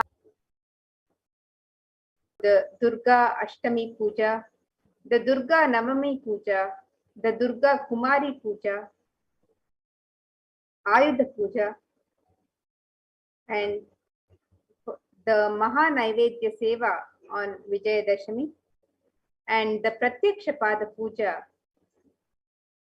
on Vijayadashami, the Pratyaksha Pada Puja to the Supreme Pontiff of Hinduism himself, who is the Nijavatar of Devi Parashakti, manifesting as our Guru.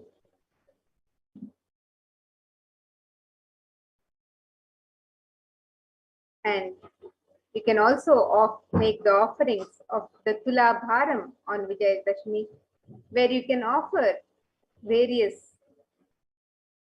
sacred items that are offered in the Tula Bharam: rice, honey, jaggery, ghee, and various other items, and even precious metals, silver and gold. So you can make all of these various offerings. You can register for the Tula Bharam on Vijayadashami. You can also register for the Utsava Venkateshwara Alankara Seva. So this Navaratri, we celebrate both Devi and Venkateshwara. We have the Venkateshwara Brahmotsavam happening and the Devi Navaratri Brahmotsavam. So you can also sign up for the Utsava Venkateshwara Alankara Seva and the Utsava Venkateshwara Navakalasha Abhishekam. And if you would like to sign up for the Alankara Seva on any of these days of Navaratri, you can sign up for the Alankara Seva. Alankara means decoration and also that which causes the deep sense of fulfillment. Alankara, the word comes from Alam Karoti iti Alankara. So it is the decoration which causes deep sense of fulfillment in the eye of the beholder.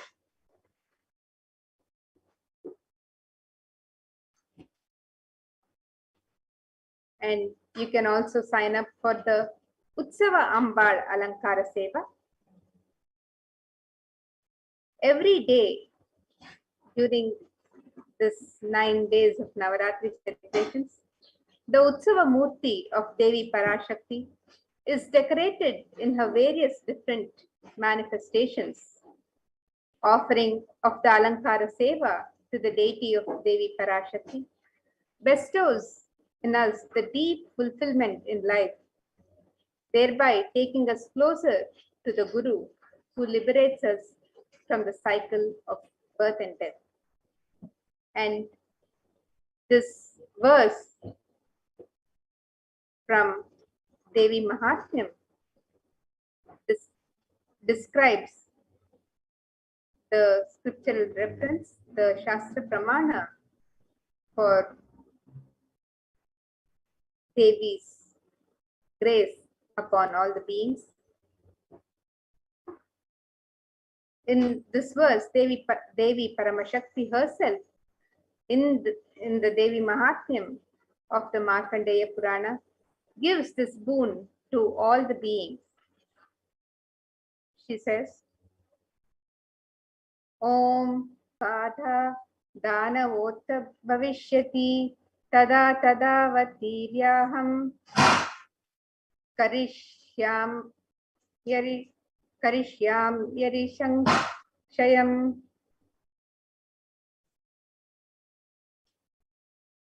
And the translation for this verse, it says, whenever trouble arises due to the advent of the demons, I shall incarnate and destroy the foes.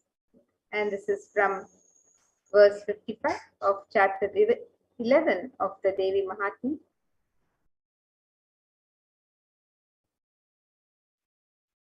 And every day, the Sachala Murti of the Supreme Pontiff of Hinduism in the Garbha Mandir of the Nithyanandeshwara Paramashiva Devalayam is also decorated in the various manifestations of Parashakti during these Navaratri celebrations, and offering of the Alankara Seva to the deity of the Supreme Pontiff of Hinduism bestows the deep fulfillment in life, thereby taking us closer to the Guru who liberates us from the cycle of birth and death. So you can also make this offering of Swamiji Vishesha Ambad Alankara Seva through the website www.kailasamailer.com/sevas.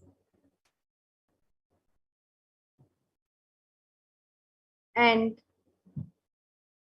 the next offering of the Alankara Seva is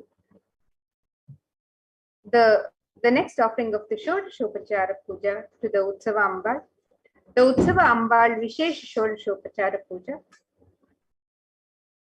The Utsava Murti of Devi Parashakti is decorated in her various manifestations and is worshipped with the 16 offerings that are favorite to Devi Parashakti. As a part of it, a special Samputita Archana will be offered with the 108 names of her manifestations, describing her divine qualities. Samputita Karana is unique to the Shakta Sampradaya, where two mantras are merged together to offer worship. A select verse from the Devi Mahatmya will be merged with the 108 names, and the Archana, the Samputita Archana will be offered. So you can make this offering of the Utsava Ambal Vishesha Shodashopachara Puja on the website www.kailasamailer.com/sevas.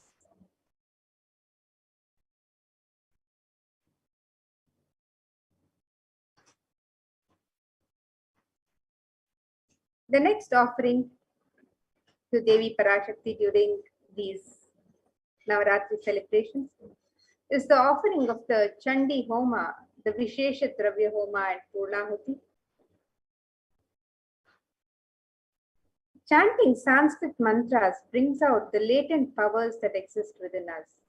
Sanskrit mantras, when chanted by the power manifestors, the Dvijas, those who are reborn from the Shaktipada of Paramashiva, they manifest intense life positive blessings, literally clearing the air of any fire ritual. We have to have the cosmic permission to invoke Chandika Parameshwari in the Agni and worship her while chanting the Devi Mahatmya. The fire ritual demands the japam or incantation of chanting of the Devi Mahatmya to be repeated 10 times to bring a cosmic alliance to invoke Chandi Devi in the Agni.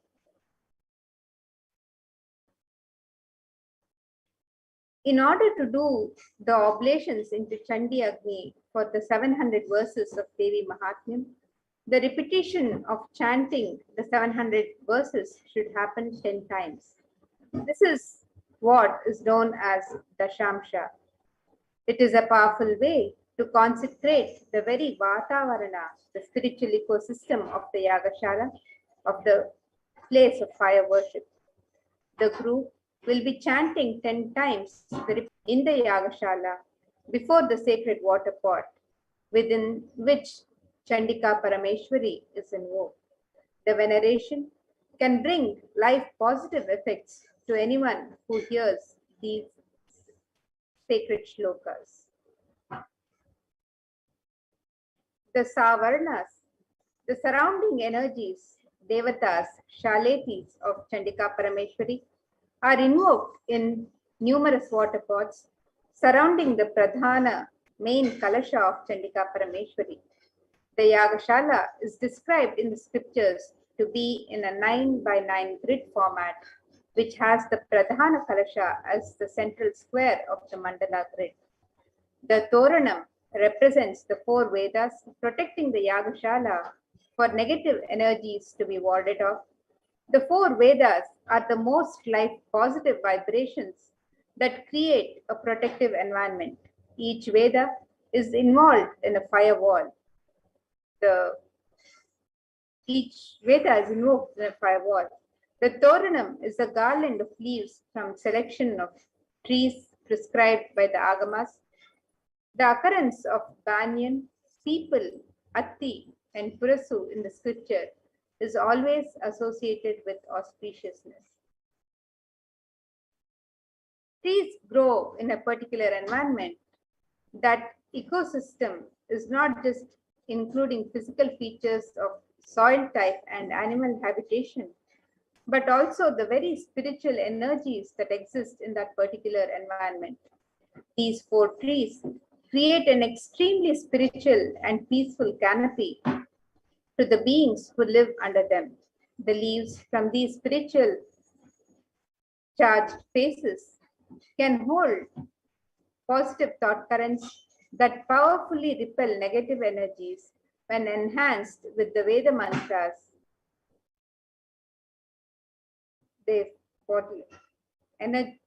That energize the Yagashala.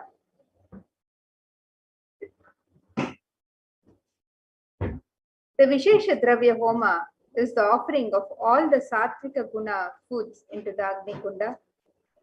The gods of Brahma, Vishnu, Rudra, and Ananta are invoked within the Agni Kunda. The Agni Kunda's top is said to be the very mouth of the gods, while the pit below is the stomach of the gods. In the Vishesha Dravya Homa, various fruits, cooked rice, the coconut is offered as it represents the head of the Devata. Finally, the Annam is adorned with clothing and flower garlands and is worshipped as the embodiment of the Devata.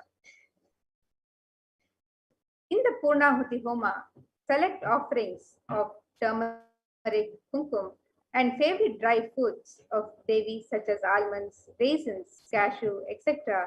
are offered into the Chandi Agni right before the final offerings of Purnahuti, which includes a sari, a silver mangalyam, silver coins, flower.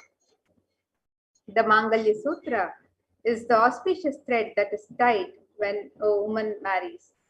This thread as a medallion that symbolizes the chastity and elevates the woman as a goddess, a literal embodiment of Parashakti herself. This is the offering of the silver, the highest metals that can hold and radiate energy. It is one of the rarest offerings made into the Chandi Agni when the metal itself is consumed by the Agni and given to the cosmic energy directly.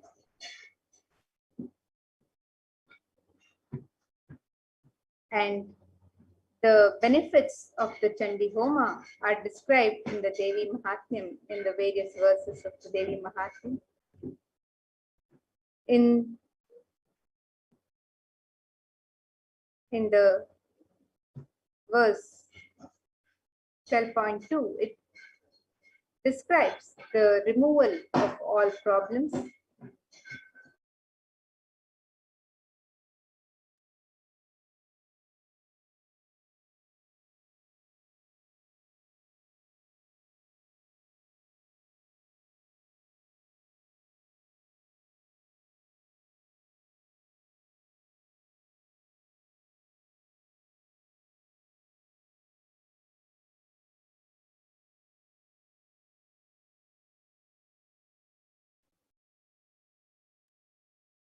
And in the 12th chapter, the verse 4 and 5 describes the avoiding of all untoward happenings in life.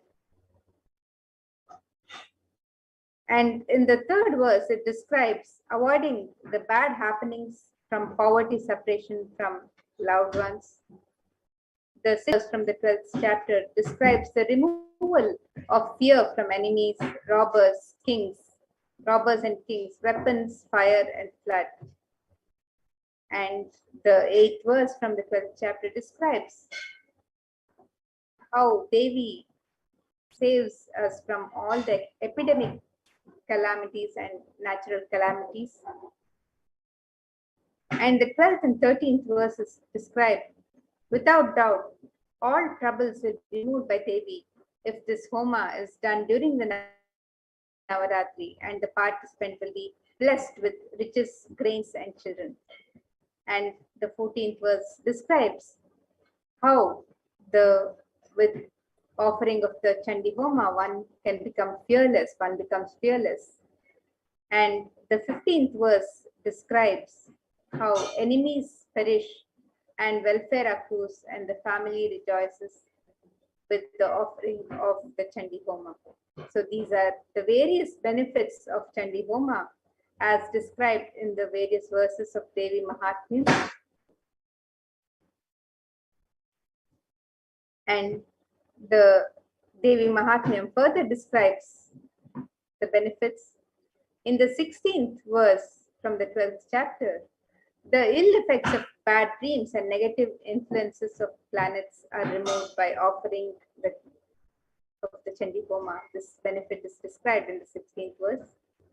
And the 17th verse describes that planets turn favorable and the results of good dreams manifest. The 18th verse describes that completion manifests in between human beings, the completion of relationships between human beings. And the 20th verse describes that the presence of all evil spirits are driven away. And the more scriptures describe that all the world pleasures that are sought manifest, and also the supreme union with the cosmic mother happens, and one becomes a siddha, enlightened, as described in these scriptures.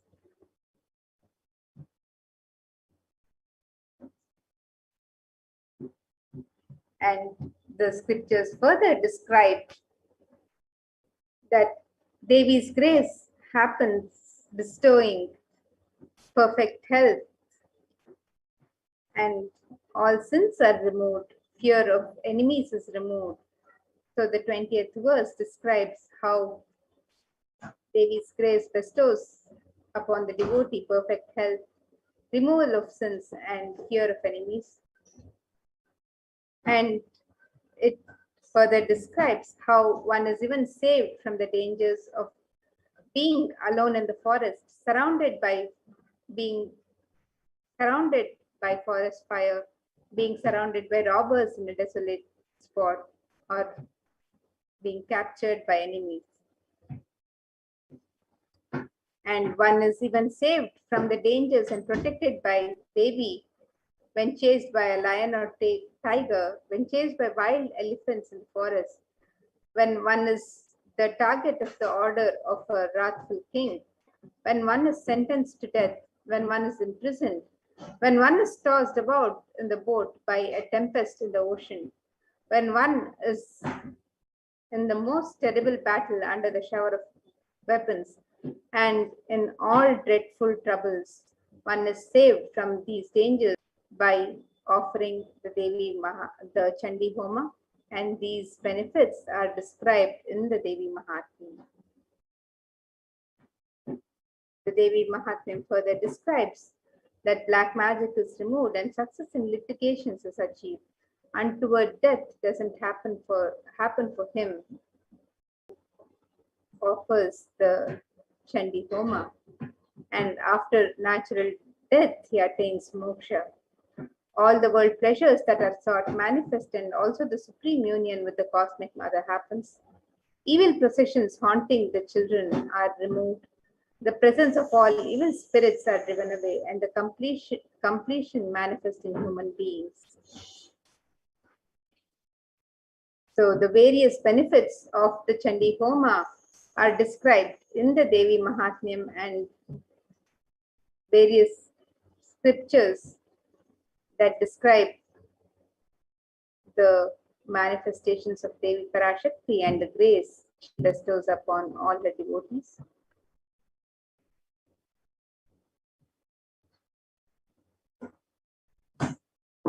And the Chandi Homa happens on every day of these 9 days of celebrations of the Navaratri. And the Rajarajeshwari Ekadasha Dravya Abhishekam and Snapana Abhishekam is also offered to Devi Rajarajeshwari during these Navaratri celebrations. This is a very special offering where, as per the Shakta Agamas, 11 types of dravyams of Abhishekam items such as rice flour, turmeric powder, Jaladravya powder, Panchamritam, milk, curd, ghee, honey, sugarcane juice, fruit juice, tender coconut water, and Gandha Jalam will be offered to the Moolavar Rajarajeshwari in the Nithyanandeshwara Paramashiva Devalayam. Finally, the energized waters of the Chandi Homa Kalashas and the Shankha, the conch, which have been consecrated during the entire day by various powerful mantras and rituals, are offered onto the deity of Sri Rajarajeshwari Devi.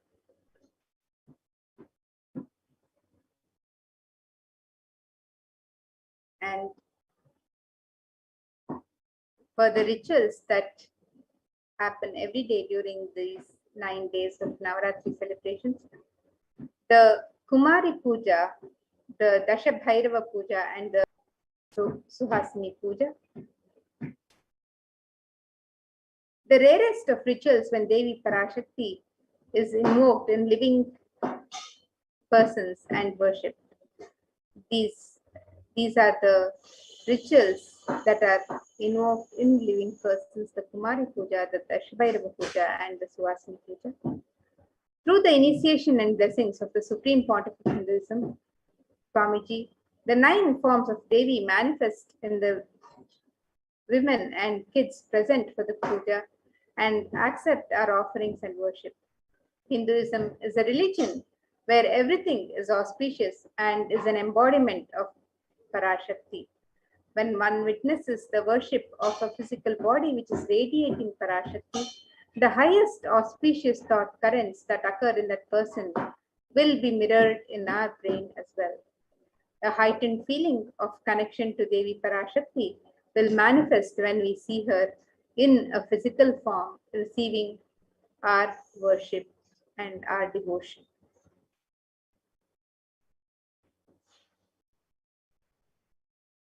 In the Kumari Puja, where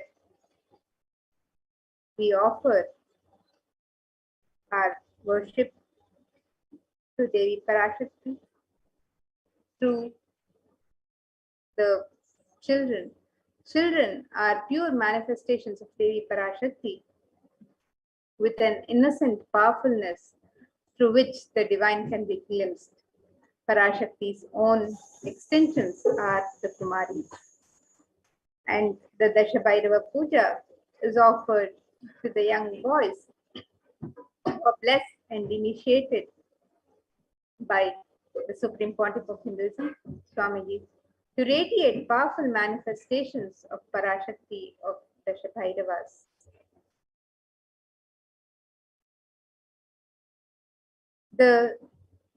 In the Suhasini Puja, married women who are initiates of the Supreme Pontiff of Hinduism, Swamiji, sit as the form of Devi Parashakti. This unique revival of worship is one of the rarest, where Parashakti is actualized and is embodied and represents an actual physical body of a Suhasini. As the Supreme Pontiff of Hinduism, Swamiji says, Women are an embodiment of Parashakti. Here is a unique ritual in Hinduism, recreating the same sacred sentiments that Sri Ramakrishna had when he offered the Jadadatri Puja to Sri Sharada Devi.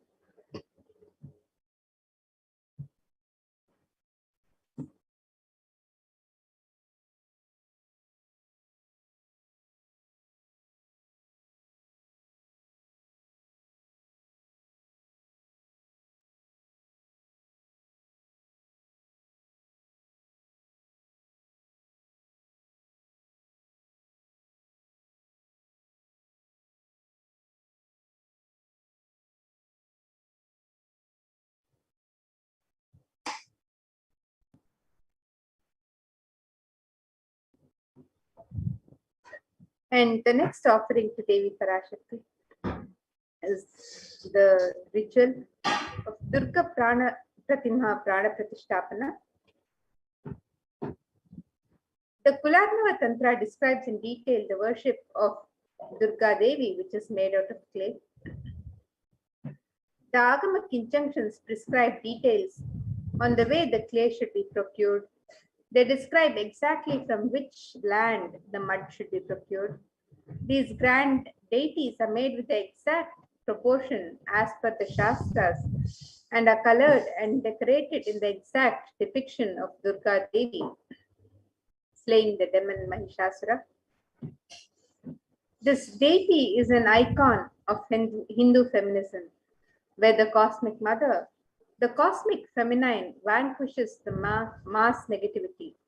Tremendous amount of energy lands when Durga Devi receives Prana Pratishtapana by the Supreme Pontiff of Hinduism, Swamiji himself. And during this Navaratri celebrations, we'll be having this sacred ritual of Durga Pratima Prana Pratishtapana in the sacred kshetra of Adi Kailash Nithyananda Paramashivam Devalaya, and you can register for this offering of the sacred ritual.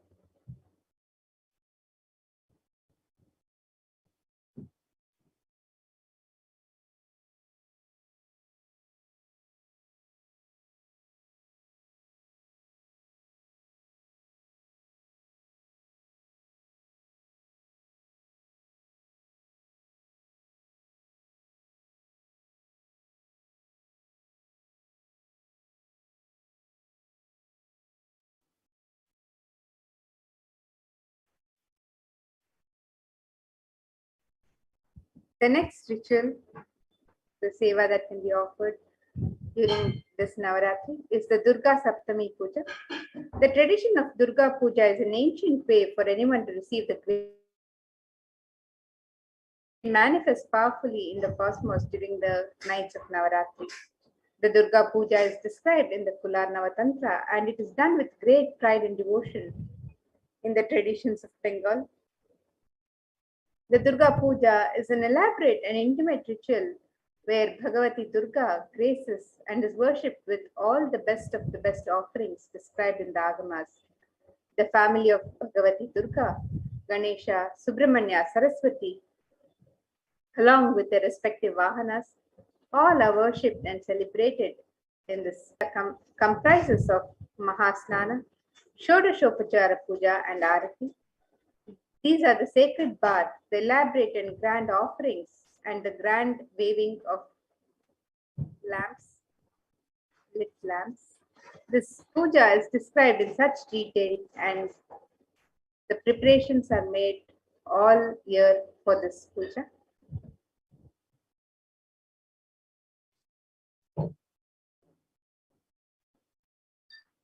The next offering of seva, the rituals during Navaratri, is the offering of the Durga Puja Arati on the days of Saptami, Ashtami, and Navami. The offering of the Deeparadhana, the Arati, is the offering of flames in various covered lamps. The Gopura Arati is numbered, representing the 108 different nadis or energy centers in one's body. The Jyoti or lamp has the unique ability to dispel darkness. When we light these towered lamps and offer them to our beloved deities, the lamps awaken and align our energy centers to receive the darshan of the deities. The upliftment of our energies and senses through combination of the lit lamps and the rhythmic ragas of Nadaswaram and Tawil take us to a surreal experience of deities darshan and transports us to the authentic experience of Kailasa's ambience.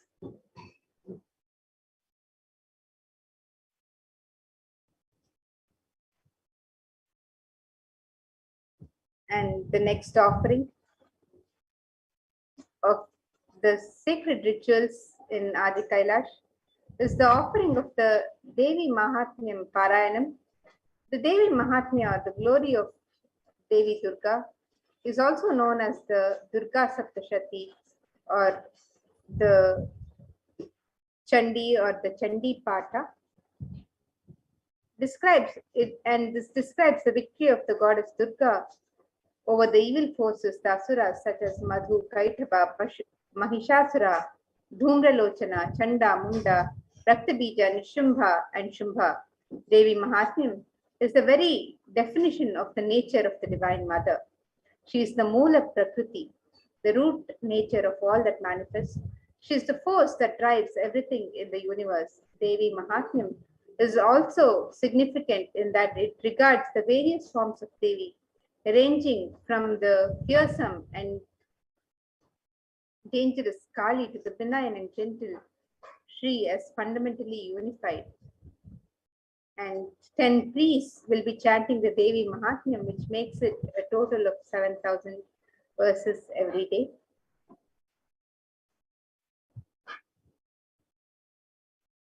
The next offering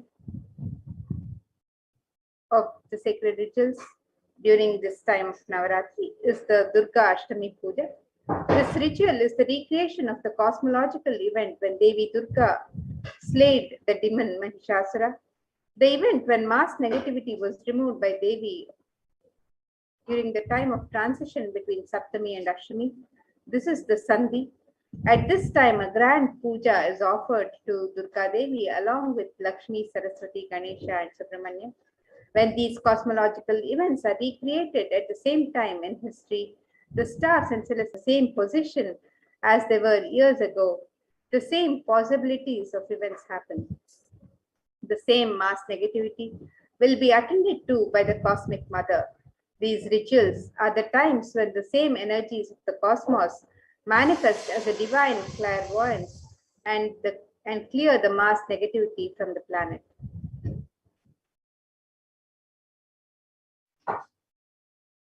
And the next offering of the sacred rituals during this time of Navaratri is the offering of the Ashtami Kumari Puja. Kumari Puja is the ritual done before Devi Durga when a young girl is decorated and worshipped as the embodiment and representation of Durga Devi. This is one of the rarest pujas when the cosmic mother comes in the form of a young girl, child, to accept our worship and devotion. This is one of the sweetest and most beautiful rituals to witness, especially after the powerful Sandhi Puja. The ferocious energy of Durga Devi is pacified as she appears as a young child, accepting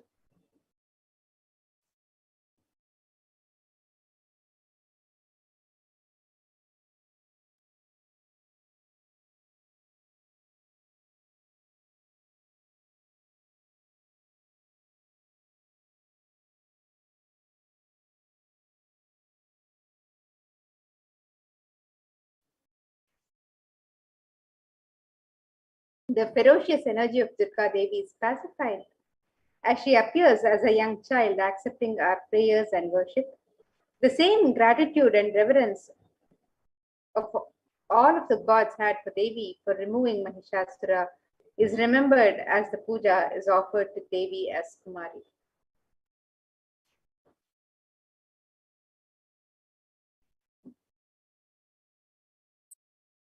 and ritual offered during this time of Navaratri to Devi Durga is the Durga Navami Sandhi Puja and the Navami Homa. This ritual is the recreation of the battle and victory of Durga Devi over the demons Chanda and Munda. The event when mass negativity was removed by Devi on the time of transition between Ashtami and Navami. This is the Sandhi of this event. At this time, a grand puja is offered to Durga Devi, Lakshmi, Saraswati, Ganesha, and Saraswati. Or are you all in this step in your right? And the Navami Homa is a unique fire ritual done before Devi Durga Pratima, chanting a unique mantra for Devi Durga, who is invoked in the form of Agni. And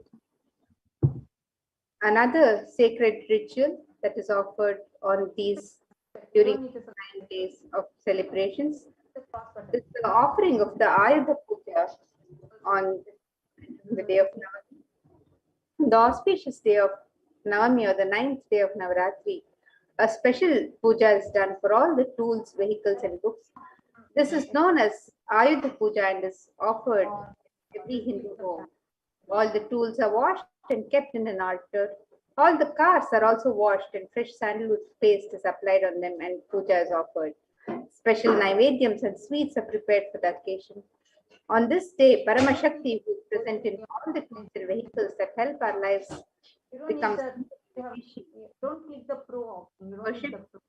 It is a day of rejuvenation when all the homes are cleared and all the corners of the home and all the doors are refreshed with fresh incense and wood. No, don't do any of those. Don't do any of those. Just okay, we are. Sorry, go ahead.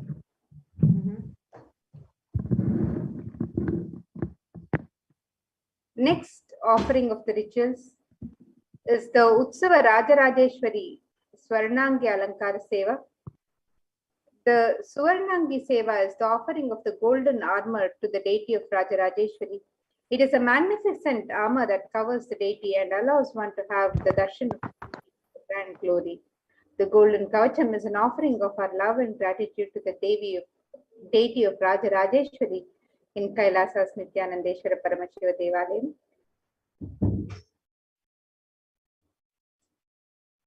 And the next offering during these celebrations of Navaratri and Vijayadashmi is the Mahanaivedya Seva on the day of Vijayadashmi. On the auspicious occasion of Vijayadashmi, the Annalayas of Adi Kailasa and the devotees of Nithyanandeshwara Paramashiva Devalaya offer the Mahanaivedya Seva to our beloved Supreme Pontiff of Hinduism, Jagadguru Mahasannidhanam, His Divine Holiness Bhagwan Nithyananda Paramashivam. This grand offering of 1008 varieties of food. The celebration is an offering of our deep love and gratitude to our beloved Swamiji. We celebrate this Mahanaivedya Seva only 4 times in a year. On the day of victory, choicest offerings one can make, celebrating Bhagwan's presence in one's life. And the next offering on the auspicious day of Vijayadashmi is the offering of the Pratyaksha Pada Puja. In Hinduism, the traditional way of offering our gratitude to the Guru is the Pratyaksha Pada Puja. And this verse describes the glory of worshipping Guru's feet. It describes Shoshanam Papa Pankashya Deepanam Gnana Tejasam Guru Padodakam Samyak Samsararnavatarakam. The translation for this verse: the water of the Guru's feet dries up the mud of the sins, lights the fire of knowledge, and causes one to cross the ocean of worldly material life of Maya in the right way. So you can make the offering of the Pratyaksha Pada Puja on the day of Vijayadashmi, which is the offering of the traditional gratitude from disciple to Guru.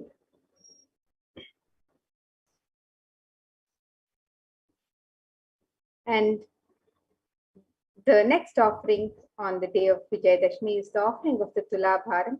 Tulabharam is a ritual where material donations are made to the Supreme Pontiff of Hinduism against the weight of his deity. The scriptures describe various items that can be offered, from jaggery to sugar to silver and gold. Tula means scale. It is a scale where the donations are made against the weight of Swamiji's deity. In Hinduism, the traditional way of offering is any material offerings is known as Tulabharam. It is the sacred act of offering an item equal in weight of the deity or Guru or God that we are offering to. Offerings can be various. It can be flowers, bilwa, tulsi, dates, bananas, books, silver, and gold. Tulabharam is an intense offering of gratitude for your prayers to be answered and giving just for the sake of giving. Opens up to receive Paramashiva and Parashakti. Hindu giving is about offering with gratitude the highest that we have. Only when we offer to our maximum potential, more and more, we'll be open to receiving the best possible Paramashiva and Parashakti herself. So you can make the offering of the Tulabharam on the auspicious occasion of Vijayadashmi. You can also make the offering of the Alankara Seva to the Utsava Murti of Bhagavan Venkateshwara as we celebrate the Venkateshwara Brahmotsava and the Devi Navaratri during these 9 days. So you can make the offering to Bhagavan Venkateshwara, the Utsava Murti. Of the Alankara Seva to the deity of Venkateshwara bestows deep fulfillment in life, thereby taking us closer to the Guru who liberates us from the cycle of birth and death.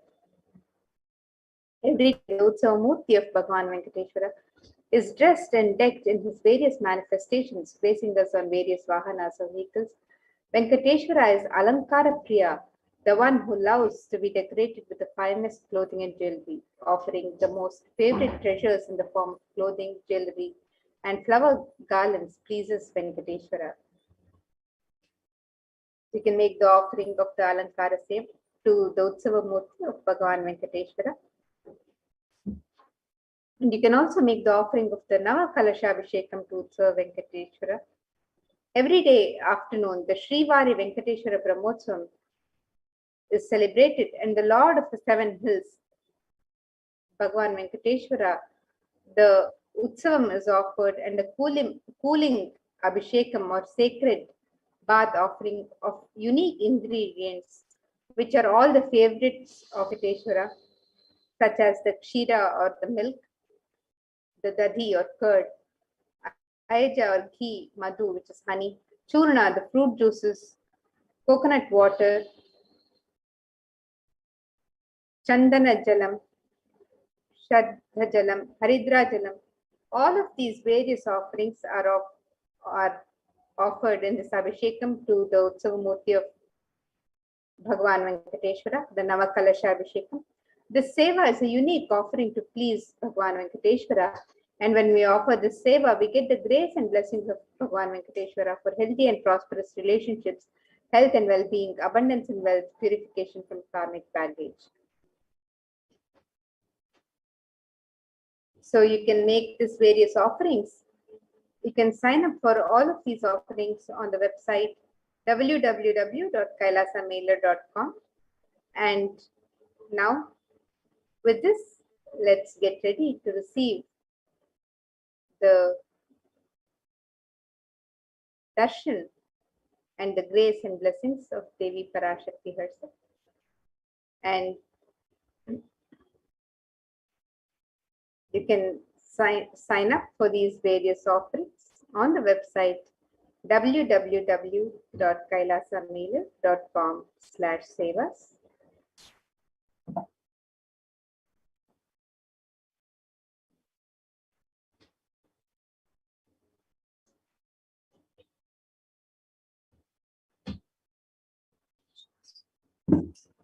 So here is the website www.kailasamelia.com/sevas, where you can learn more about the various sevas and offerings being offered during this auspicious time of Navaratri in the sacred Kshetra of Adi Kailash Nithyananda Paramashiva Devalaya. So you can visit the website www.kailasamelia.com/sevas and learn more about all of these offerings and the sevas and rituals that can be offered during this time of Navaratri as we get ready to receive the grace and blessings of Devi Parashakti herself during these 9 nights of celebration. With that, let us now get ready for the darshan of Devi Parashakti. We'll be right back in just a few minutes as we prepare ourselves to receive the darshan of Devi Parashakti.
Connecting with the divine with your eyes closed is meditation. Connecting with the divine with your eyes open is darshan. Come, let us all now move from meditation to darshan. Slowly, very slowly, please open your eyes.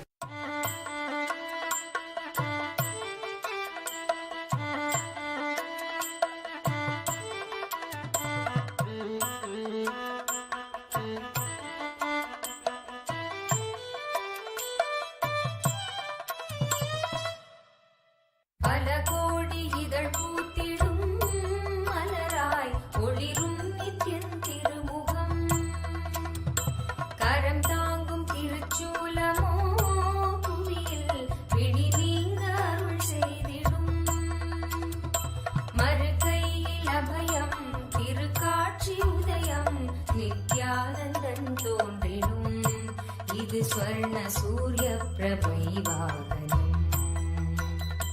மறுகையில் அபயம் திருக்காட்சி உதயம் நித்யானந்தன் தோன்றிடும் இது ஸ்வர்ண சூரிய பிரபை வாகனம் பல கோடி இதழ் பூத்திடும் மலராய் ஒளிரும் நித்யன் திருமுகம் கரம் தாங்கும் திருச்சூலமோ பிடி நீங்க அருள் செய்திடும்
ஸ்வர்ண சூரிய பிரபை வாகனம்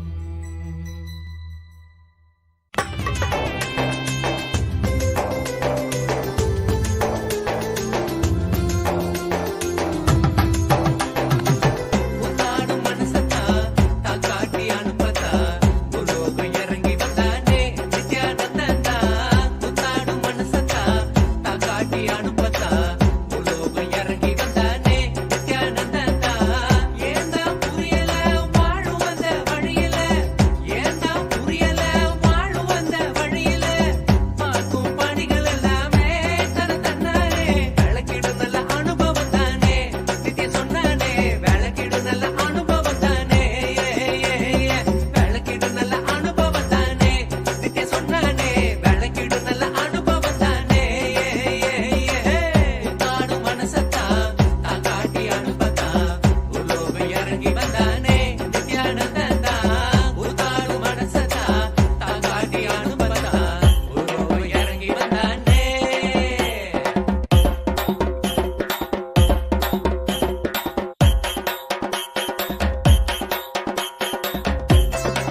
ॐ नित्यानन्देश्वर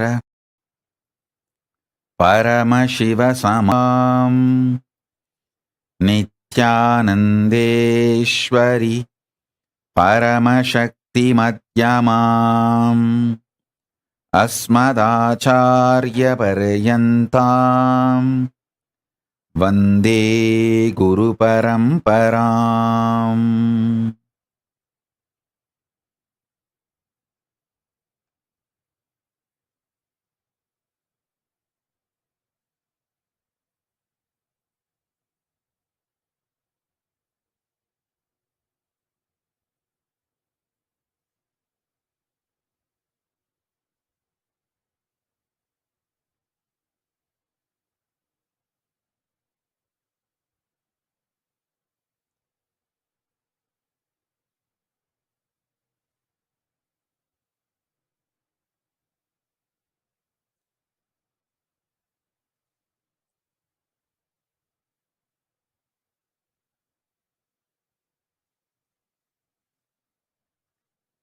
I welcome you all with my love and respect.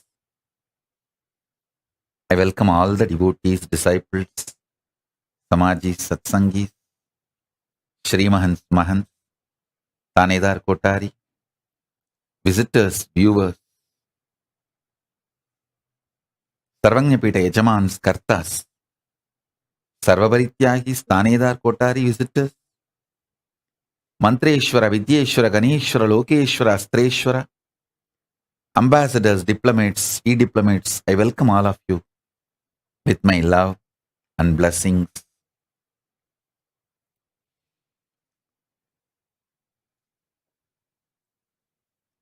Paramashiva's message directly from Kailash.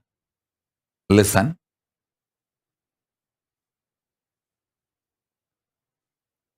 புலன்னமக்கு புலப்படாத பொழுதும்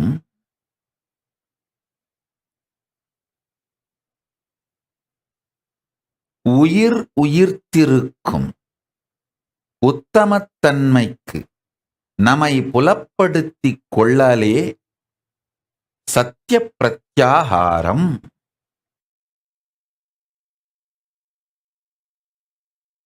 I'll repeat, listen. புலனெல்லாம் நமக்கு அடங்கி புலப்படாது போகுங்காலத்தும் உயிர்ப்பை உயிர்ப்பிக்கும் உற்சாக சத்தியத்தை உணர்த்தும் விதமாய் வாழ்க்கையை உயர்த்திக் கொள்ளல் சத்திய பிரத்யாகாரம். I'll translate. Listen. There will be a time in your life where your senses will not be active.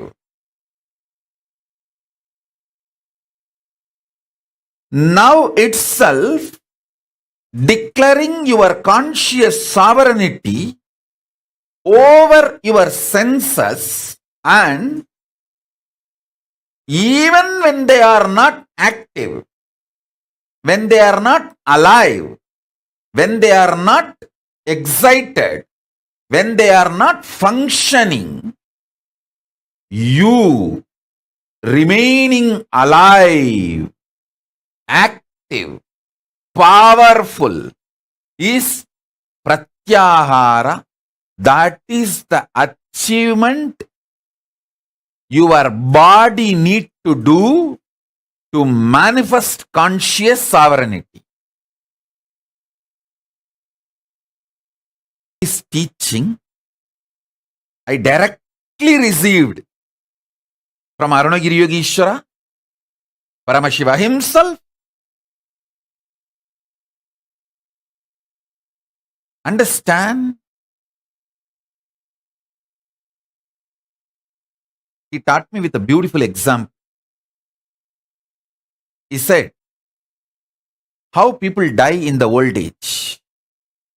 He explained how one by one the senses stop functioning, like eyes slowly become dim. The skin loses its capacity to experience, then to experience even sensuality. Then it stops its ability to experience even a love, a loving touch or care. Then slowly it loses its experience even to sense. Then tongue, how it loses its ability to taste and its ability to verbalize what goes on inside you.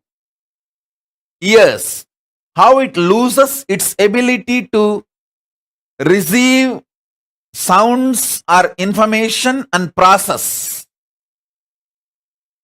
Listen, even while all these senses don't function well, are excited, active, inspired to be alive, if you are alive, that is what is power of conscious sovereignty, preparing your body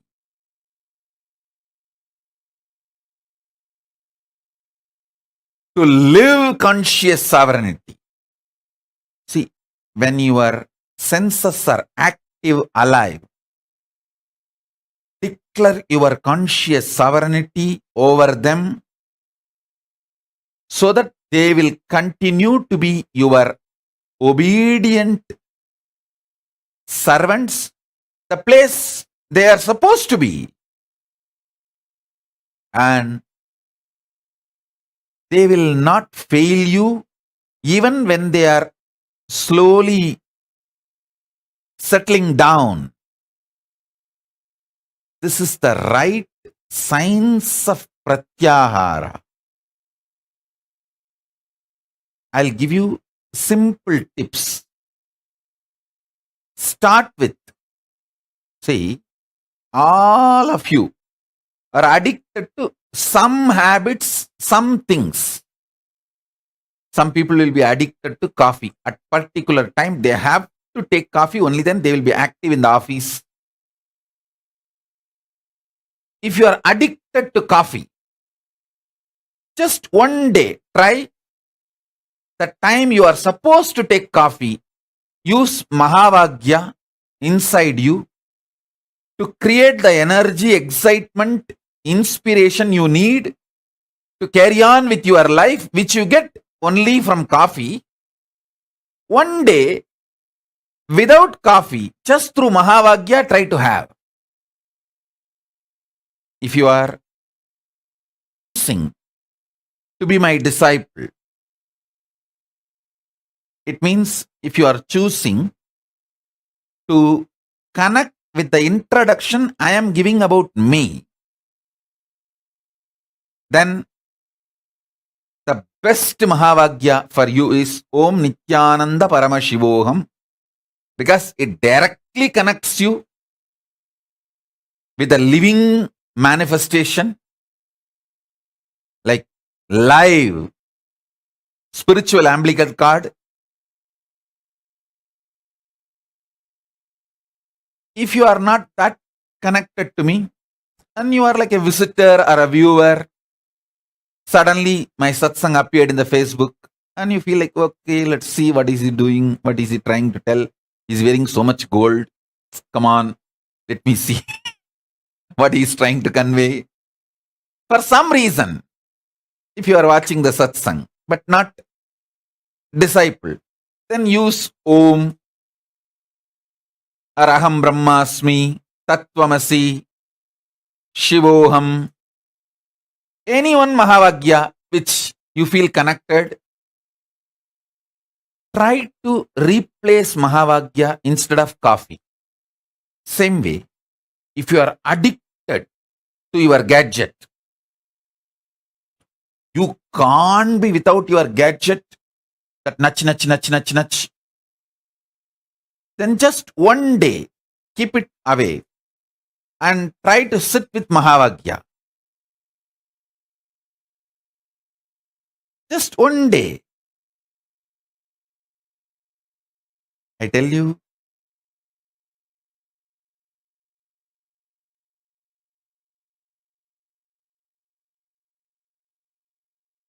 this simple way, start the pratyahara. If you are absolutely addicted to this comfortable cushion bed, just one day try to sleep on the floor.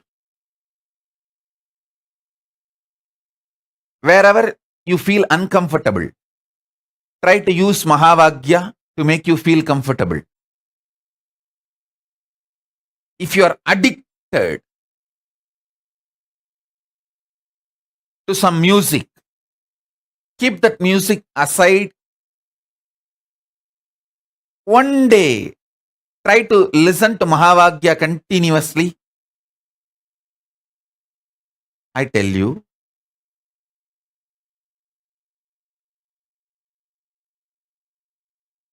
just replacing few of your addictions with Mahavagya and feeling the freedom will give you tremendous strength and power. You will be able to replace with Mahavagya. I did it. Practically last 3 years I am doing it. You can see how healthily I lost 30 kg. Very healthy way of losing 30 kg. When you replace your food with Mahavagya. Let me very clearly spell it out. Using Mahavagya in your stomach and not putting any external food into it, or reducing the quantity drastically, 90%. When that kind of pratyahara starts happening in you, dry fasting, just water fasting, all this becomes too easy. Not only that, listen, it is not just for weight loss. Please understand, I am not teaching you weight loss technique. No. You make your whole body deeply purify itself to the core biomemory level. I tell you, when you get out of the addictions like a coffee, tea, you get out of actually the addictions like continuous irritation. You see, continuous irritation is kind of a drug. You feel compelled only if you have the drug, you can work. No, not required. Not at all required. You don't need a continuous irritation as a drug for you to function. Understand very clearly. So when you break one addiction, you break multiple addictions.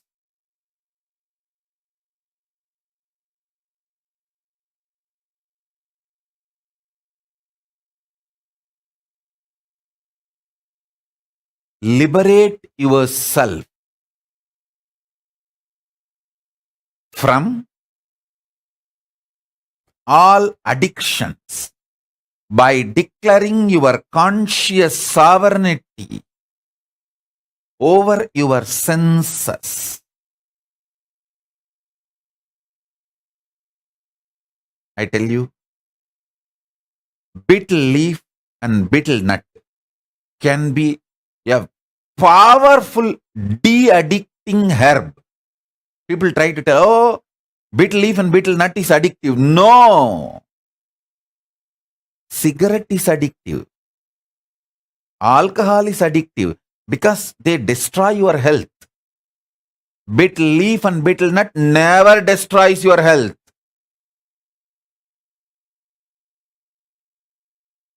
Don't add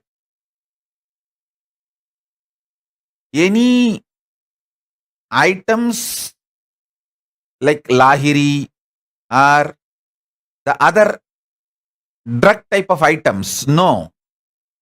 Simple betel leaf, betel nut is highly healthy. It is actually de-addicting substance.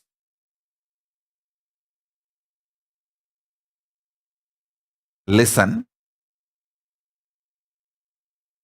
Food should be nourishing, tasty, making you healthy.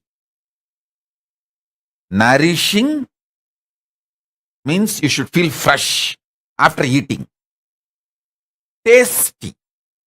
You should feel very pleasant while you are eating and after eating.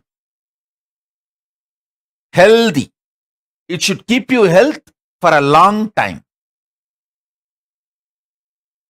Listen. These are the definitions of Ayurveda. Don't eat which is not nourishing after eating. If you feel tired, giddy, don't eat that food. Same way, don't eat which is not tasty. Because you will not continue the diet if it is not tasty. It should be nourishing, tasty. It should keep you healthy for a long time. Long-term healthy. Betel leaf, betel nut and all will fall in this category. Nourishing, tasty, keeps you long time healthy. Listen.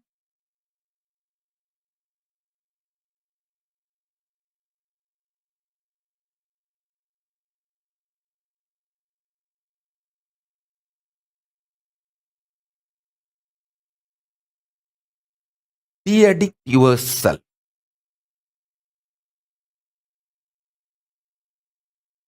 From all the sense-based addictions.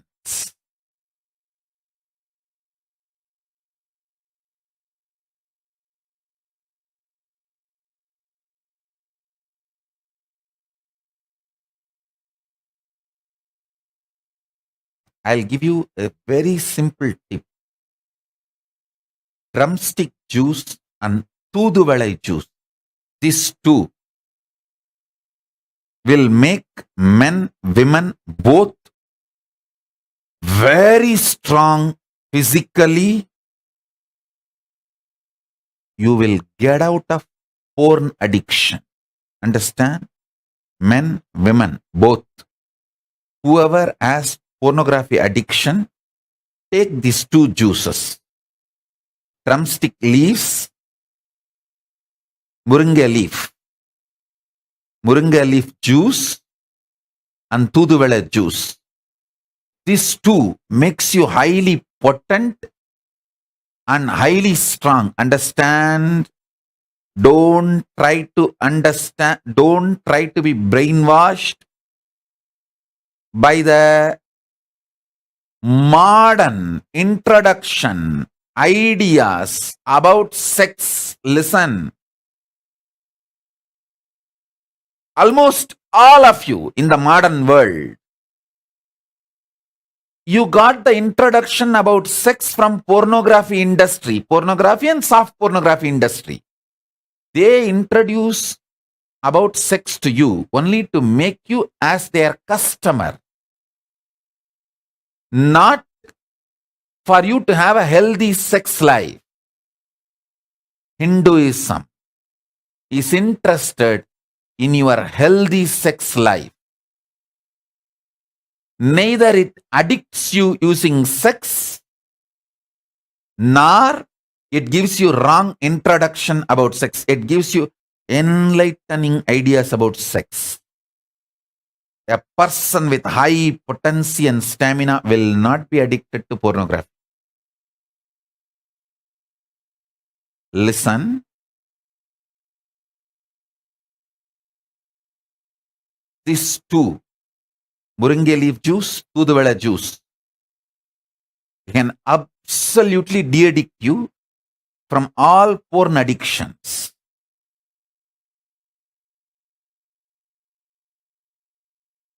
Soon I'll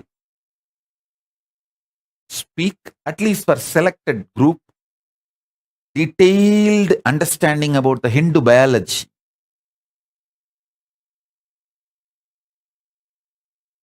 Those revelations need to be told to the world because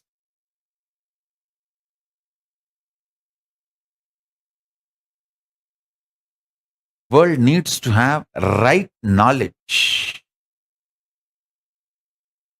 from Paramashiva himself directly.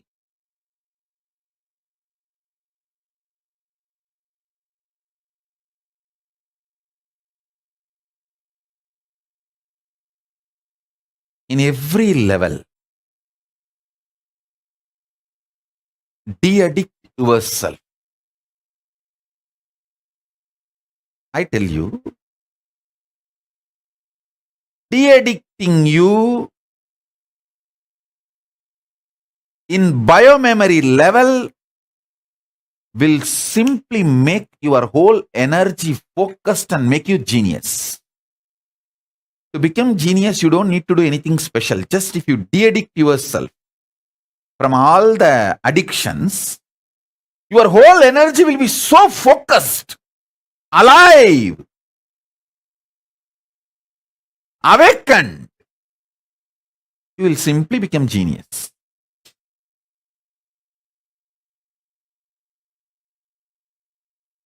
You will simply become genius. Genius will be just your lifestyle. Understand?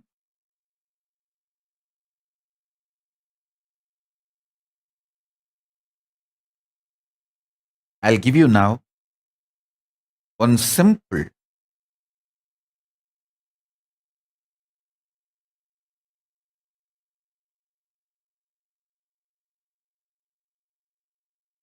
Shaktipada and Shaktinipada. Sit with the truth, Paramashiva, with his Purna manifestation, with his Purnatva, with all his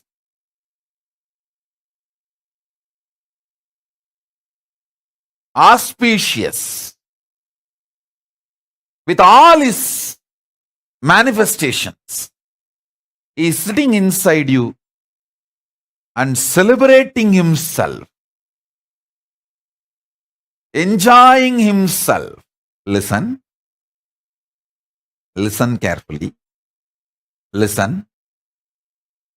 Listen carefully.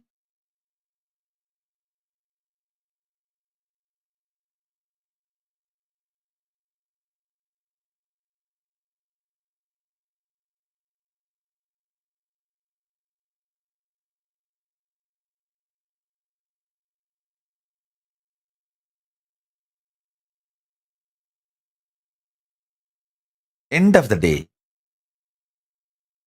conscious sovereignty itself is nothing but freeing you from whatever can be taken away from you. See, whatever can be taken away from you,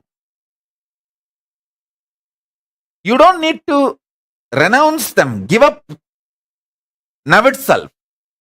But don't be addicted. So when they are removed, you won't have any problem or difficulty. Listen.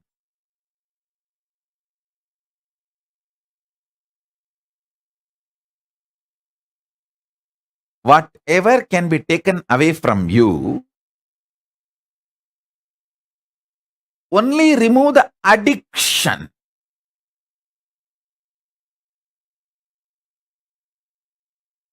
Best Shaktipada. For this, I should say one of the ultimate Shaktipada I can give you is sit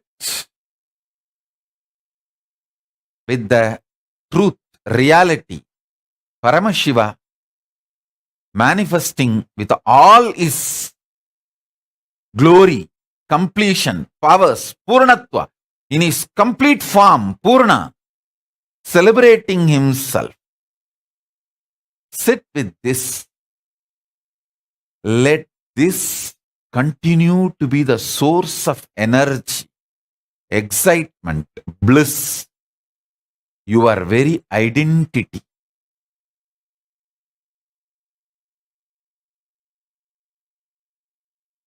You will manifest conscious sovereignty.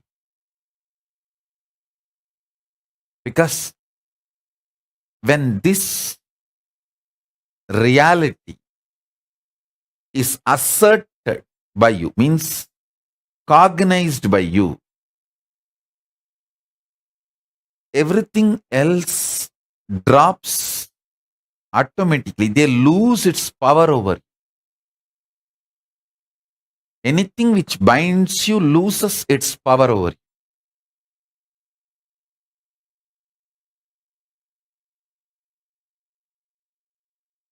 And I have seen how people get addicted, how people lose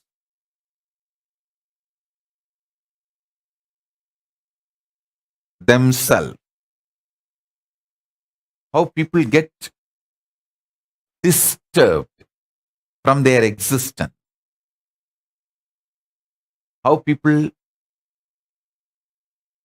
rise or fall.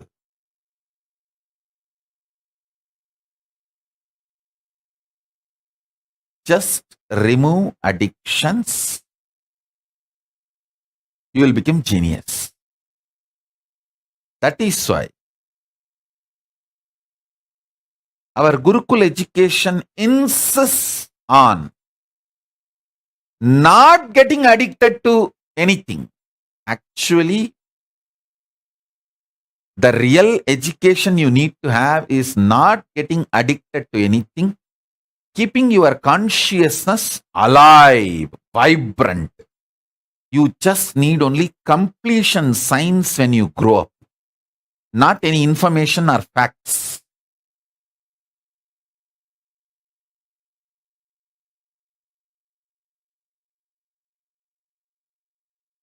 You only need conscious sovereignty, nothing else.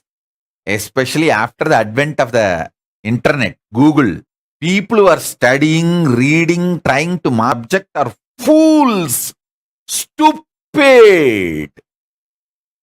By the time you become a doctor, MBBS, MS, all these, that, bus, and ready to do open heart surgery, that science is outdated. You don't even need to open the heart. Just through laser, you can finish any surgery without opening the heart. So the whole 15-20 years you spent, you mastered the whole science is in every field. This is the way the future is going to be. 20 years you study. Somebody was asking, I saw which engineering college I need to go and join. Fool. To become a fool, any engineering college is okay. In India, everyone becomes engineer first, only then they think what they should become. And India has more number of engineering colleges and engineers than the rats and cats. Go and join anyone, which is all now empty after all. And many colleges are paying you to come and study engineering. You study for 20 years and master the science of making roads. Suddenly the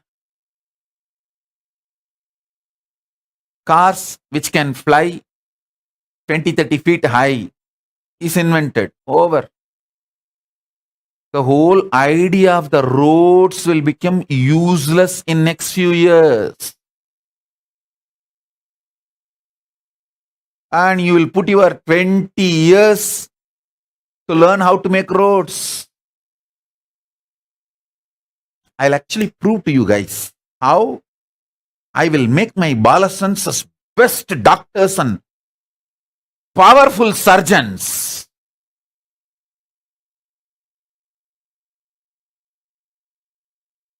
In Kailash, I'm going to do it. They will be amazing surgeons.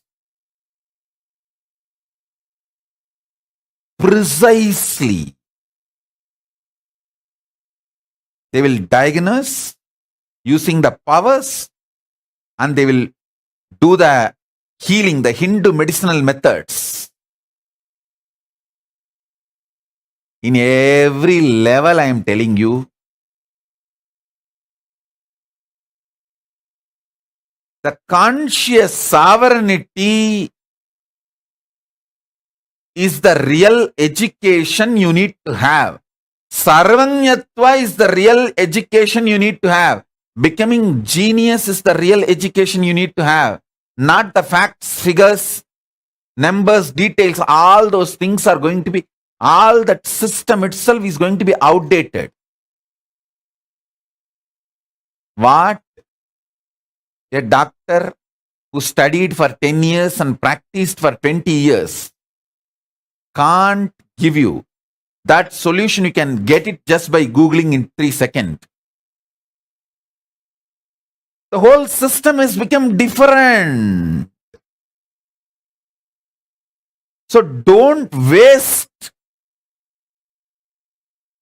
your time unscientifically, stupidly in outdated so-called schooling methodologies. I am telling you,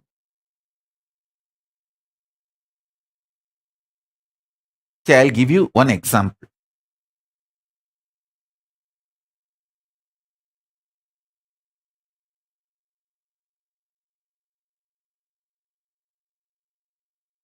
All the jewels you are wearing, anyone can make it for you. All the clothes you are wearing, anyone can do it for you and give you. All the makeup you are wearing, anyone can do it and give for you.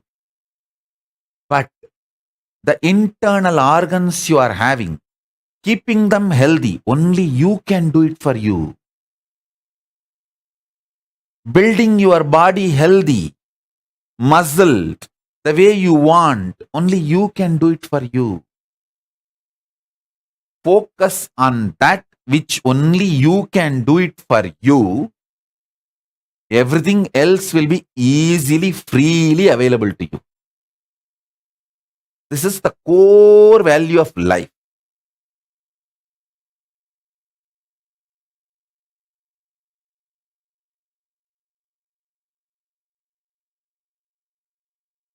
Listen, core value of life.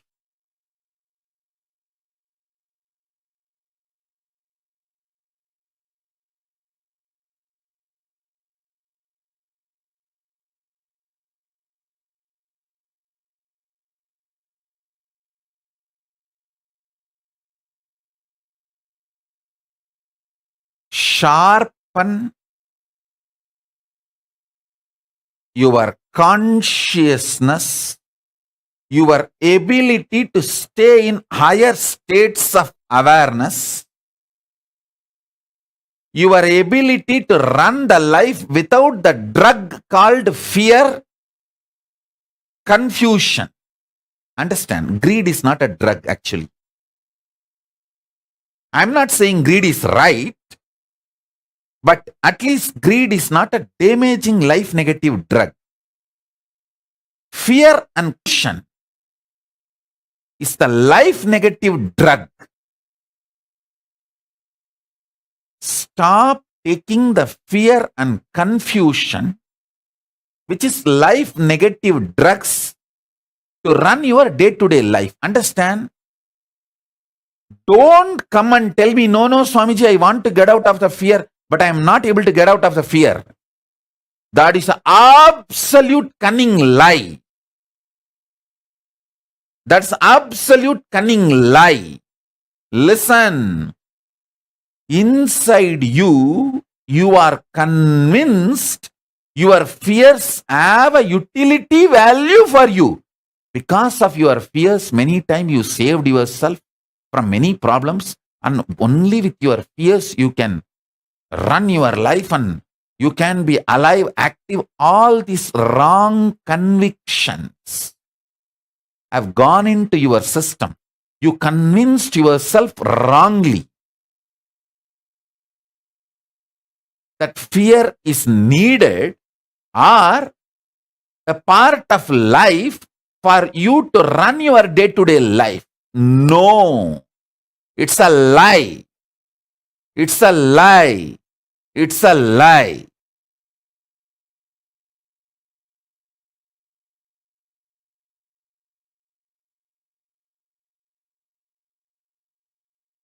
You saying you want to get out of the fear, but still you have fears, is cunningness. I won't even treat that as a ignorance or innocence. I will only treat that as a cunningness. So please understand, drop the cunningness now. Don't try to expect sympathy from others. Oh, you want to drop the fear. You want to drop the fear. You want to drop the fear, but you are not able to drop the fear. That is extreme cunningness, trying to get sympathy. No. Stop this cunning game. Drop all the conviction you carry that fear as a utility value for your existence or better existence. No.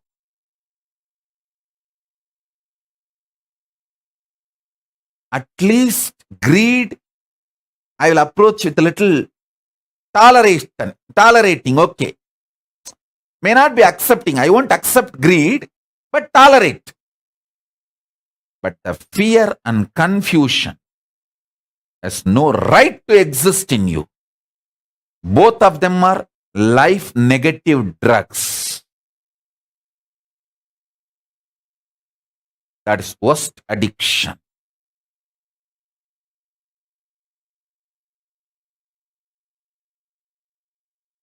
Decide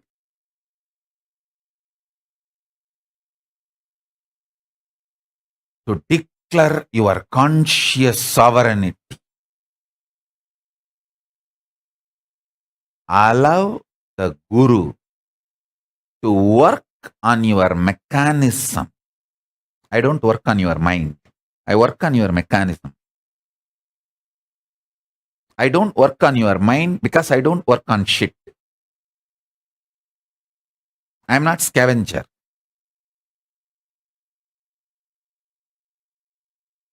I work on real things on which I need to work to bring permanent transformation and conscious sovereignty in you.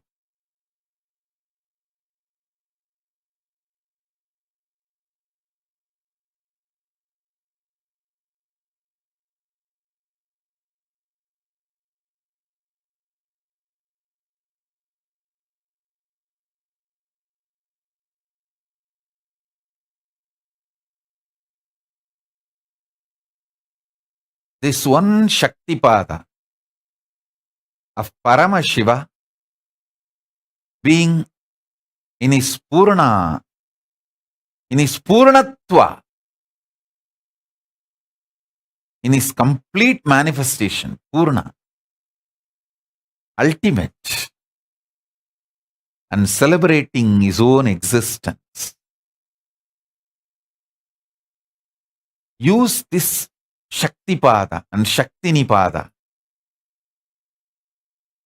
in you with Mahavagya, you can de-addict yourself from everything. This can de-addict you completely. राजाधिराजाय प्रषड्यशालिने नमो वयं वै श्रवणाय कुर्महे श्यामे कामाय मह्यपुष्पामेश्वरो वै श्रवणो ददातु कुबेराय वैष्णवाय महाराजाय नमः சனடி போற்றி சிவன் சேவடி போற்றி நேயத்தே நின்றறிமலனடி போற்றி மாயப்பிறப்பருக்கும் மன்னனடி போற்றி சீரார் பெருந்துரை நம் தேவனடி போற்றி ஆராத இன்பம் அருளும் மலை போற்றி ஈசனே சிந்தை கவலம் நேசனே நீ வருவாய் ஒடு கனிகளை கொண்டு உன்னை பூஜித்தோ அருள் தருவாய் கலி என்னும் கடலினில் மூழ்கிட்டேயும் இனி கரம் வந்து காத்திட்டு கருணையும் பொய்கையில் அலர்ந்திட்ட அளவற்கும் போலவும் திருவடியில் வாழ்ந்திட வாராய் அருணாச்சலனே நீ வாராய் அகண்ட ஜோதியனே வாராய் அல்லல் நீக்கிடவே வாராய் அகிலம் போற்றுகின்ற ஈசனே சிந்தை கவர்ந்த நேசனே நீ வருவாய் ஒடு கனிகளை கொண்டு பூஜித்தோ அருள் தருவாய்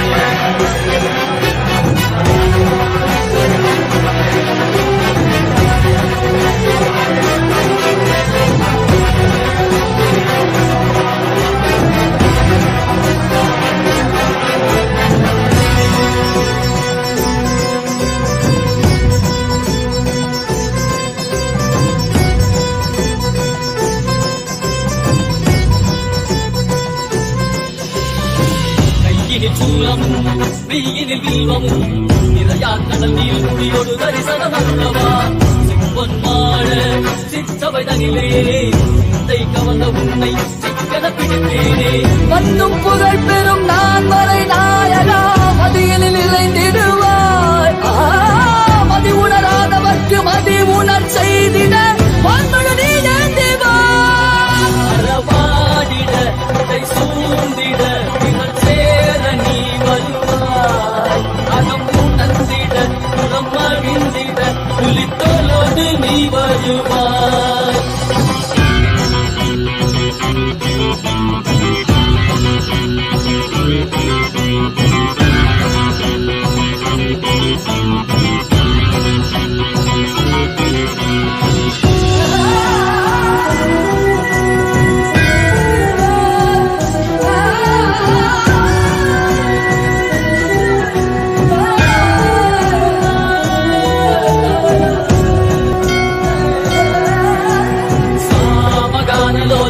विमुक्ति कारणे नादिकेश दिव्य ब्रह्मरूपने मीनाक्षि शक्ति सहित सुंदरे सरे अन्नामलै उदित नित्यानंदने चित्त अचित्त मुन्नाले इयक्कुम मुन्नाले उन्दन कण्डाले सिगैयिल अणित्तिट्ट मदियाले मदियिन मொழியாலே தெளிந்திடும் வழியாலே ஜீவன் முக்தி பெற விழைந்தோமே திருப்படியை தொழுதோமே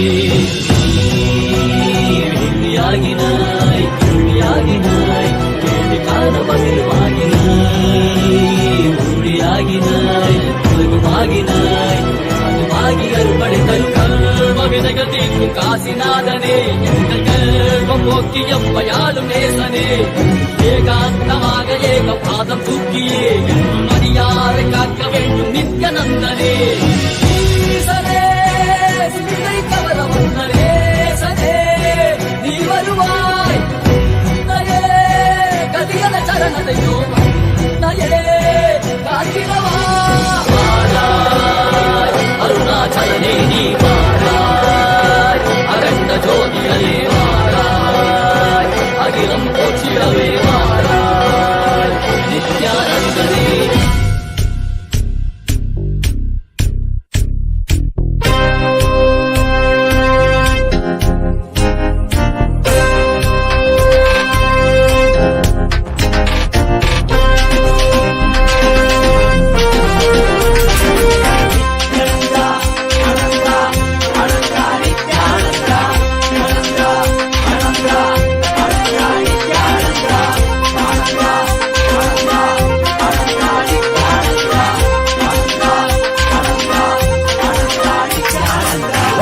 மேலவர் வாழ்க்கையை வாழ்ந்திட நல்லவர் நாடும் நாமம் போற்றி அண்ணாமலை பிறந்த அமுதே போற்றி ஆலனை அமர்ந்த அரசே போற்றி ஆடக மதுரை அரணே போற்றி ஆரமுது ஆன ஆனந்த போற்றி மறையும் மறை காக்கும் மலையே போற்றி முழுமதியாய் வந்த முனைமா போற்றி அருணையில் உதித்த நித்தியனை போற்றி மாமதுரை நீட்ட சுந்தரா போற்றி அருணையில் உதித்த நித்தியனை போற்றி மாமதுரை நீட்ட சுந்தரா போற்றி நித்யானந்தா அனந்தா அனந்தா நித்யானந்தா நித்யானந்தா அனந்தா அனந்தா நித்யானந்தா நித்யானந்தா அனந்தா அனந்தா நித்யானந்தா அனந்தா அனந்தா அனந்தா நித்யானந்தா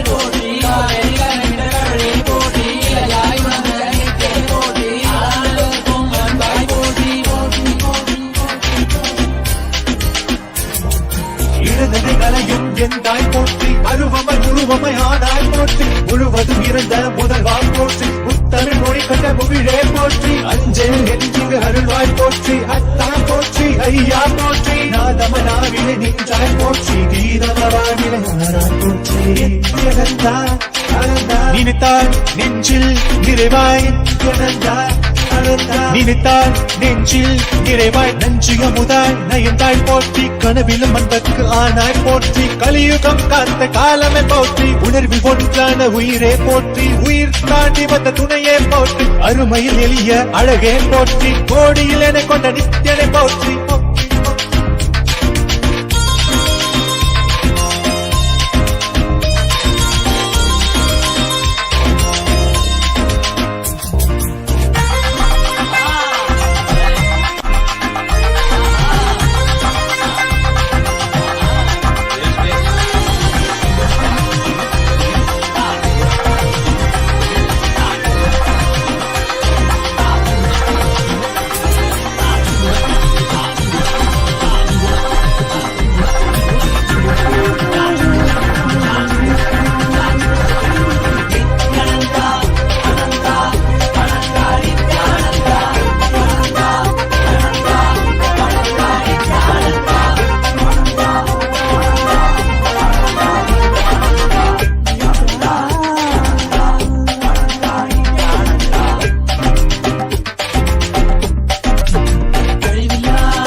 அம்மையப்பனே அம்மையப்பனே அம்மையப்பனே நீ என்னை அப்பனே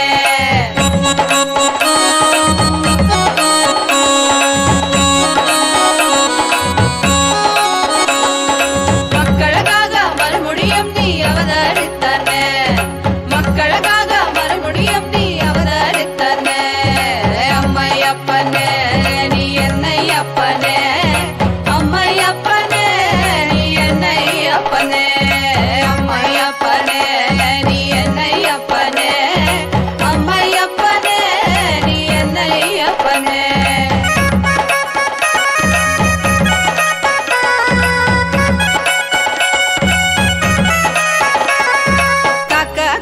கவின்மிக அழக நோக்கா நோக்கா நின்னருள் பெருக காக்கா காக்கா கவின்மிக அழக நோக்கா நோக்கா நின்னருள் பெருக ஏதும் பிற இரண்டால் கருணை நீ செய்யும் எந்தாயே ஏதும் பிற இரண்டால் கருணை நீ செய்யும் எந்தாயே அப்பனே செய்யும் எந்தாயே அம்மையப்பனே நீ என்னை அப்பனே அம்மையப்பனே நீ என்னை அப்பனே அம்மையப்பனே நீ என்னை அப்பனே அம்மையப்பனே நீ என்னை அப்பனே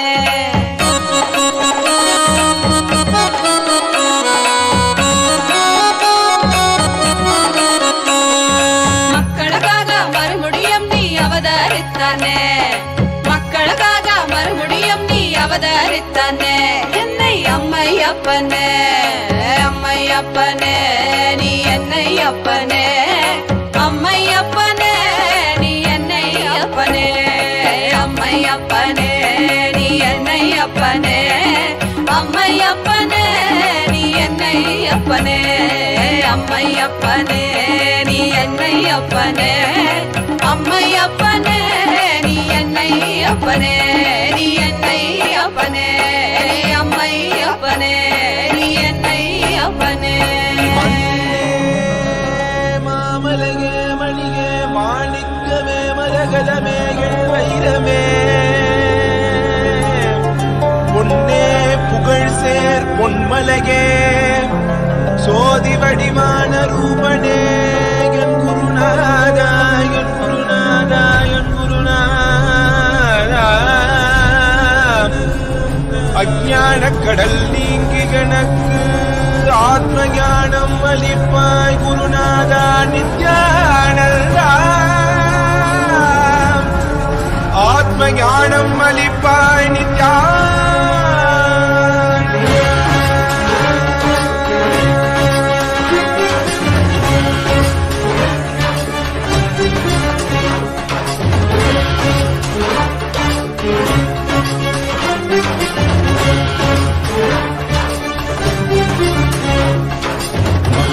கொண்டு கங்கை முடி கொண்டு நர்த்தனம் புரியும் ஈசனே சுடலை பூசி குடுக்கை தனையேந்தும் காலனே புடி தோலனே வீடு பிடியால் உள்ள முறைகள் மாநகரின் வாசனே இன்னல்களை கலந்து இன்பங்களை அளிக்கும் சுந்தர வடமணி நேசனே ஞாயிறு திங்கள் நித்த முறைகின்ற செவ்வழி கொண்ட செல்வனே சொற்களே எந்த சோமனே ஐயா சோதி வடிவான ரூபனே பழிமொழி காணா அண்ணாமலையே அகிலமும் போற்றிடும் ஐயனே நால்வர் போற்றிட நயமுடனாடிடும் நாதனே ஆழகாலம் உண்டு ஆழம் காடுதடில் ஆனந்த நடமிடும் ஆதி செய்வனே மங்கையிடம் கொண்டு கங்கை முடி கொண்டு நர்த்தனம் புரியும் ஈசனே சுடலை முடி பூசி உடுகை அணையேந்தும் காலனே புலி தோலனே மீனின் பிடிகால் உள்ள முறைகின்ற மதுரை மாநகரின் ராசனே இன்னல்களை கலைந்து இன்பங்களை அளிக்கும் சுந்தர வடமணி நேசனே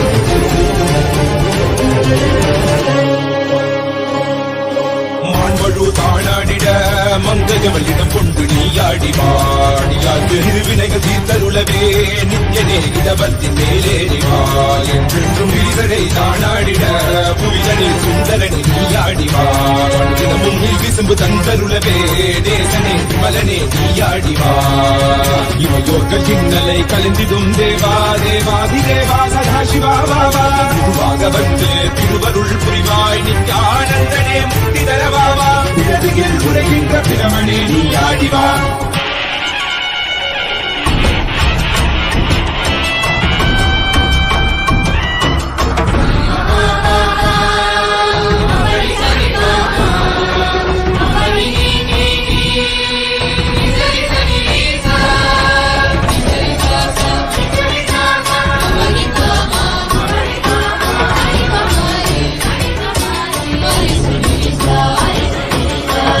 வணங்கிடவே காஞ்சியில் மண்ணாய் உரைபவனே அப்பாய் காட்சி தரும் எங்கள் ஆணை காவலசே ஆதிகந்தமிழாத ஜோதியாய் அருணகிரி உரைநாதனே உலகை இயக்கிடும் வாயு வடிவே காலசக்தி ஈசனே பொழுதிட பிள்ளை நகர்தனி வானில் ஆடும் கூத்தனே பஞ்சபூதமும் நித்தம் பணியும் பரமனே பரமேசனே நித்யரசித நித்ய வைபவ குப்த கைலை வாசனே ஈசனே சர்வேஷனே பரமேசனே ஜெகதீசனே நித்யனே ஆனந்தனே என் ஜீவனே குரு சேவனே நித்யனே ஆனந்தனே என் ஜீவனே குரு சேவனே நித்யனே ஆனந்தனே என் ஜீவனே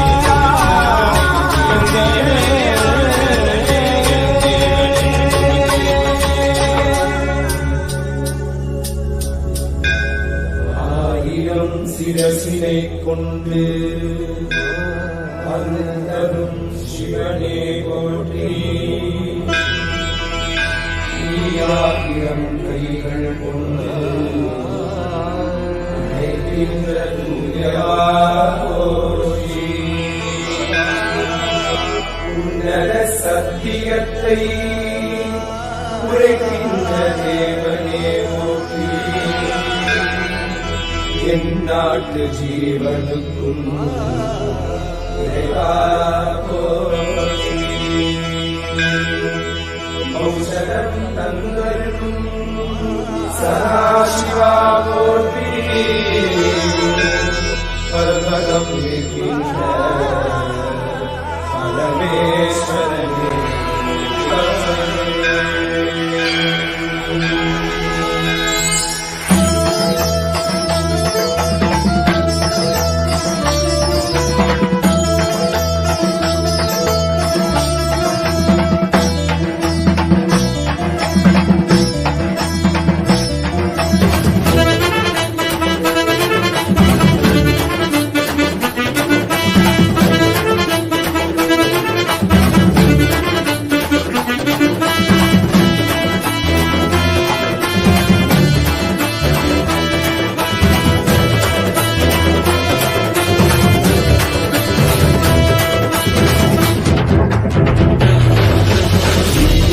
Nityananda Satya Nityarupa Nityananda Satya Nityarupa Brahma Nityananda Vishnu Shivarupa Brahma Nityananda Vishnu Shivarupa Ananda Tandava Nitya Hare Nityananda Paramahamsa Shri Nitya Hare Nityananda Ananda Tandava Nitya Hare Nityananda Paramahamsa Shri Nitya Hare Nityananda